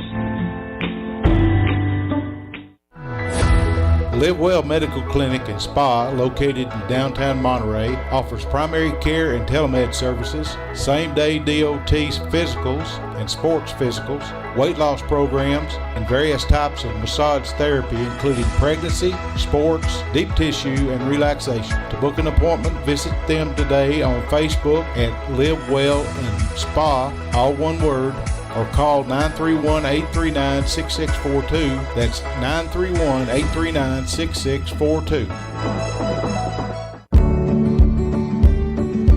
Larry Wiley is a proud supporter of Monterey High School and junior high school sports, as well as academics. Being the Monterey Farm Bureau agent, Larry serves Putnam, Overton, and Cumberland counties with auto, home, health, and life insurance. For a comprehensive insurance review appointment, you can call Larry at 931-584-0042. That's 931-584-0042.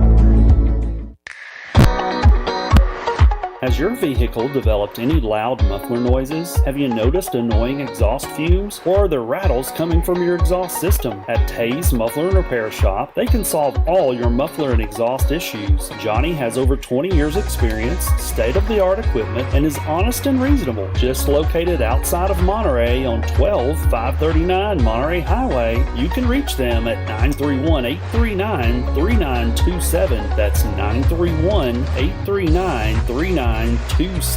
Tay's Muffler is a proud supporter of Monterey High School sports.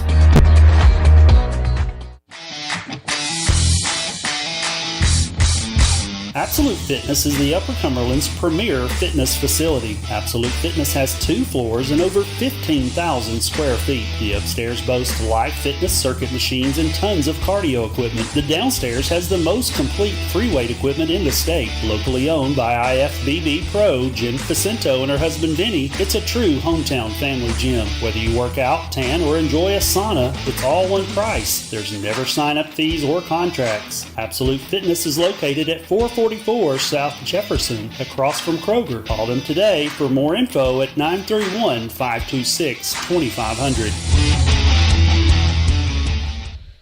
Hey, we're back here at the Gordonsville High School gym. We're going to run over some stats real quick for the Monterey High School Wildcats, and then we're going to, get out and get ready for a Friday game against Trousdale in Monterey. So we hope to see a lot of fans come out there. We've been joined by one of the girls' team, Jordan Walker, over here. Jordan? Hey. Hey, listen to her. What happened in the game tonight, Jordan? We got down really quick, and we were down by, I think, 22 at halftime. And then we came out. I had a lot of fouls. I had 3 fouls around the middle of the second, so I didn't get to start in the third quarter. And we put up a couple points, and Gordonsville didn't do as good the second half, and we ended up finishing out the game down by 10, I think.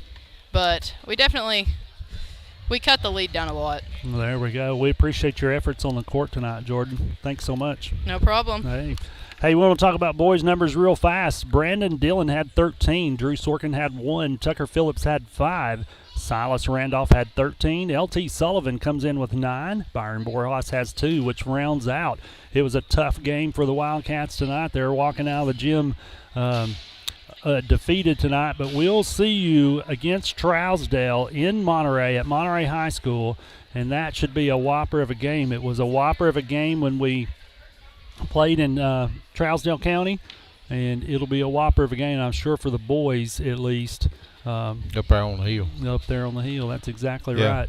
Well, we appreciate everybody on Facebook that checked in, or excuse me, YouTube that checked in tonight. We had 130 check-ins, and I think 13 people are still with us right now. We appreciate each and every one of you. Thanks so much for the comments. If you want to check us out even more, you can go to Facebook and look at us on Facebook, and you'll have to check that out. I can't see it. Well, it says, let me put my glasses on where I see it. You can check us out on Facebook at Monterey Sports Network on Facebook, or you can go to the MontereySportsNetwork.com and leave us an email if you'd like. What are we getting over there? Well, Larry Jones said he and his stepbrother have to retest on Thursday. Hopefully they will test negative and be back on Friday. Hey, we hope so too, Larry Jones. We hope so. And there's some chatting going on there in the box, but gotcha. I want to put one more word in before we shut this. Okay, go right ahead. Monterey Sports Network down. Things happen in the district tournaments. A lot of things, and usually Monterey is trying to overcome them things. And this year, Monterey may be the thing. Well, you never know. It'll catch fire in the district tournament for sure. And they played some good ball here tonight. Yeah, they had to battle 5 players plus 3 refs.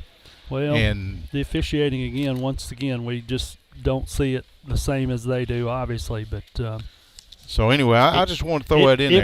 It was brutal on both sides of the court tonight, as far as either team, neither one of them got good calls, in my opinion. But of course, Adam is one that'll tell you it all boils down to the state, to the district, tournaments, districts, the region, state, and you just don't want to have to battle out of a situation of being in a lower seed, and you want to be in the upper seeded areas. No, I know. Where you get buys and that kind of stuff. We hadn't been in this position in several years, so that's right. That's okay. It's just a learning curve for kids that are playing right now. Test their metal, I guess, won't it? That's exactly right. We like metal testing.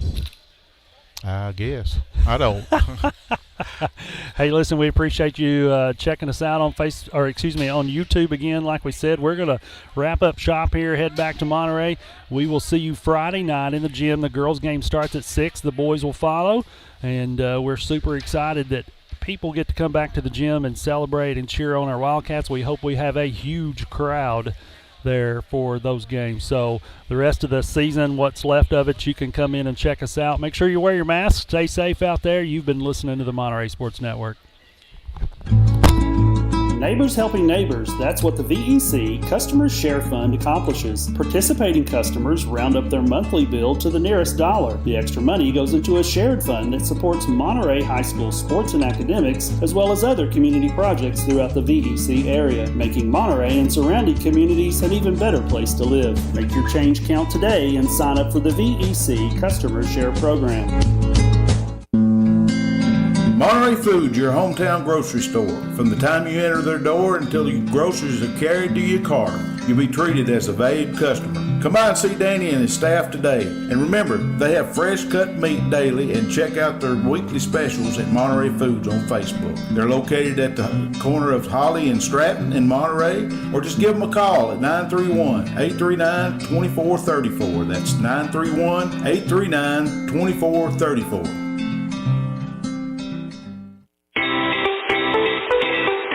You're looking for honest, dependable, and experienced shop to have your vehicle repaired, check out A1 Auto Repair just outside of Monterey on Highway 70. Bill, Tim, and Kurt have the knowledge and experience to handle almost any auto repair need you may have. From wiper blades to major engine repair, they provide expert, reasonable solutions to keep your vehicles on the road. Go by there and see them today or call them at 931-839-3013. That's 931-839-3013. Go Wildcats! Live Well Medical Clinic and Spa, located in downtown Monterey, offers primary care and telemed services, same-day DOT physicals and sports physicals, weight loss programs, and various types of massage therapy, including pregnancy, sports, deep tissue, and relaxation. To book an appointment, visit them today on Facebook at Live Well and Spa, all one word, or call 931-839-6642. That's 931-839-6642. Larry Wiley is a proud supporter of Monterey High School and junior high school sports, as well as academics. Being the Monterey Farm Bureau agent, Larry serves Putnam, Overton, and Cumberland counties with auto, home, health, and life insurance. For a comprehensive insurance review appointment, you can call Larry at 931-584-0042. That's 931-584-0042.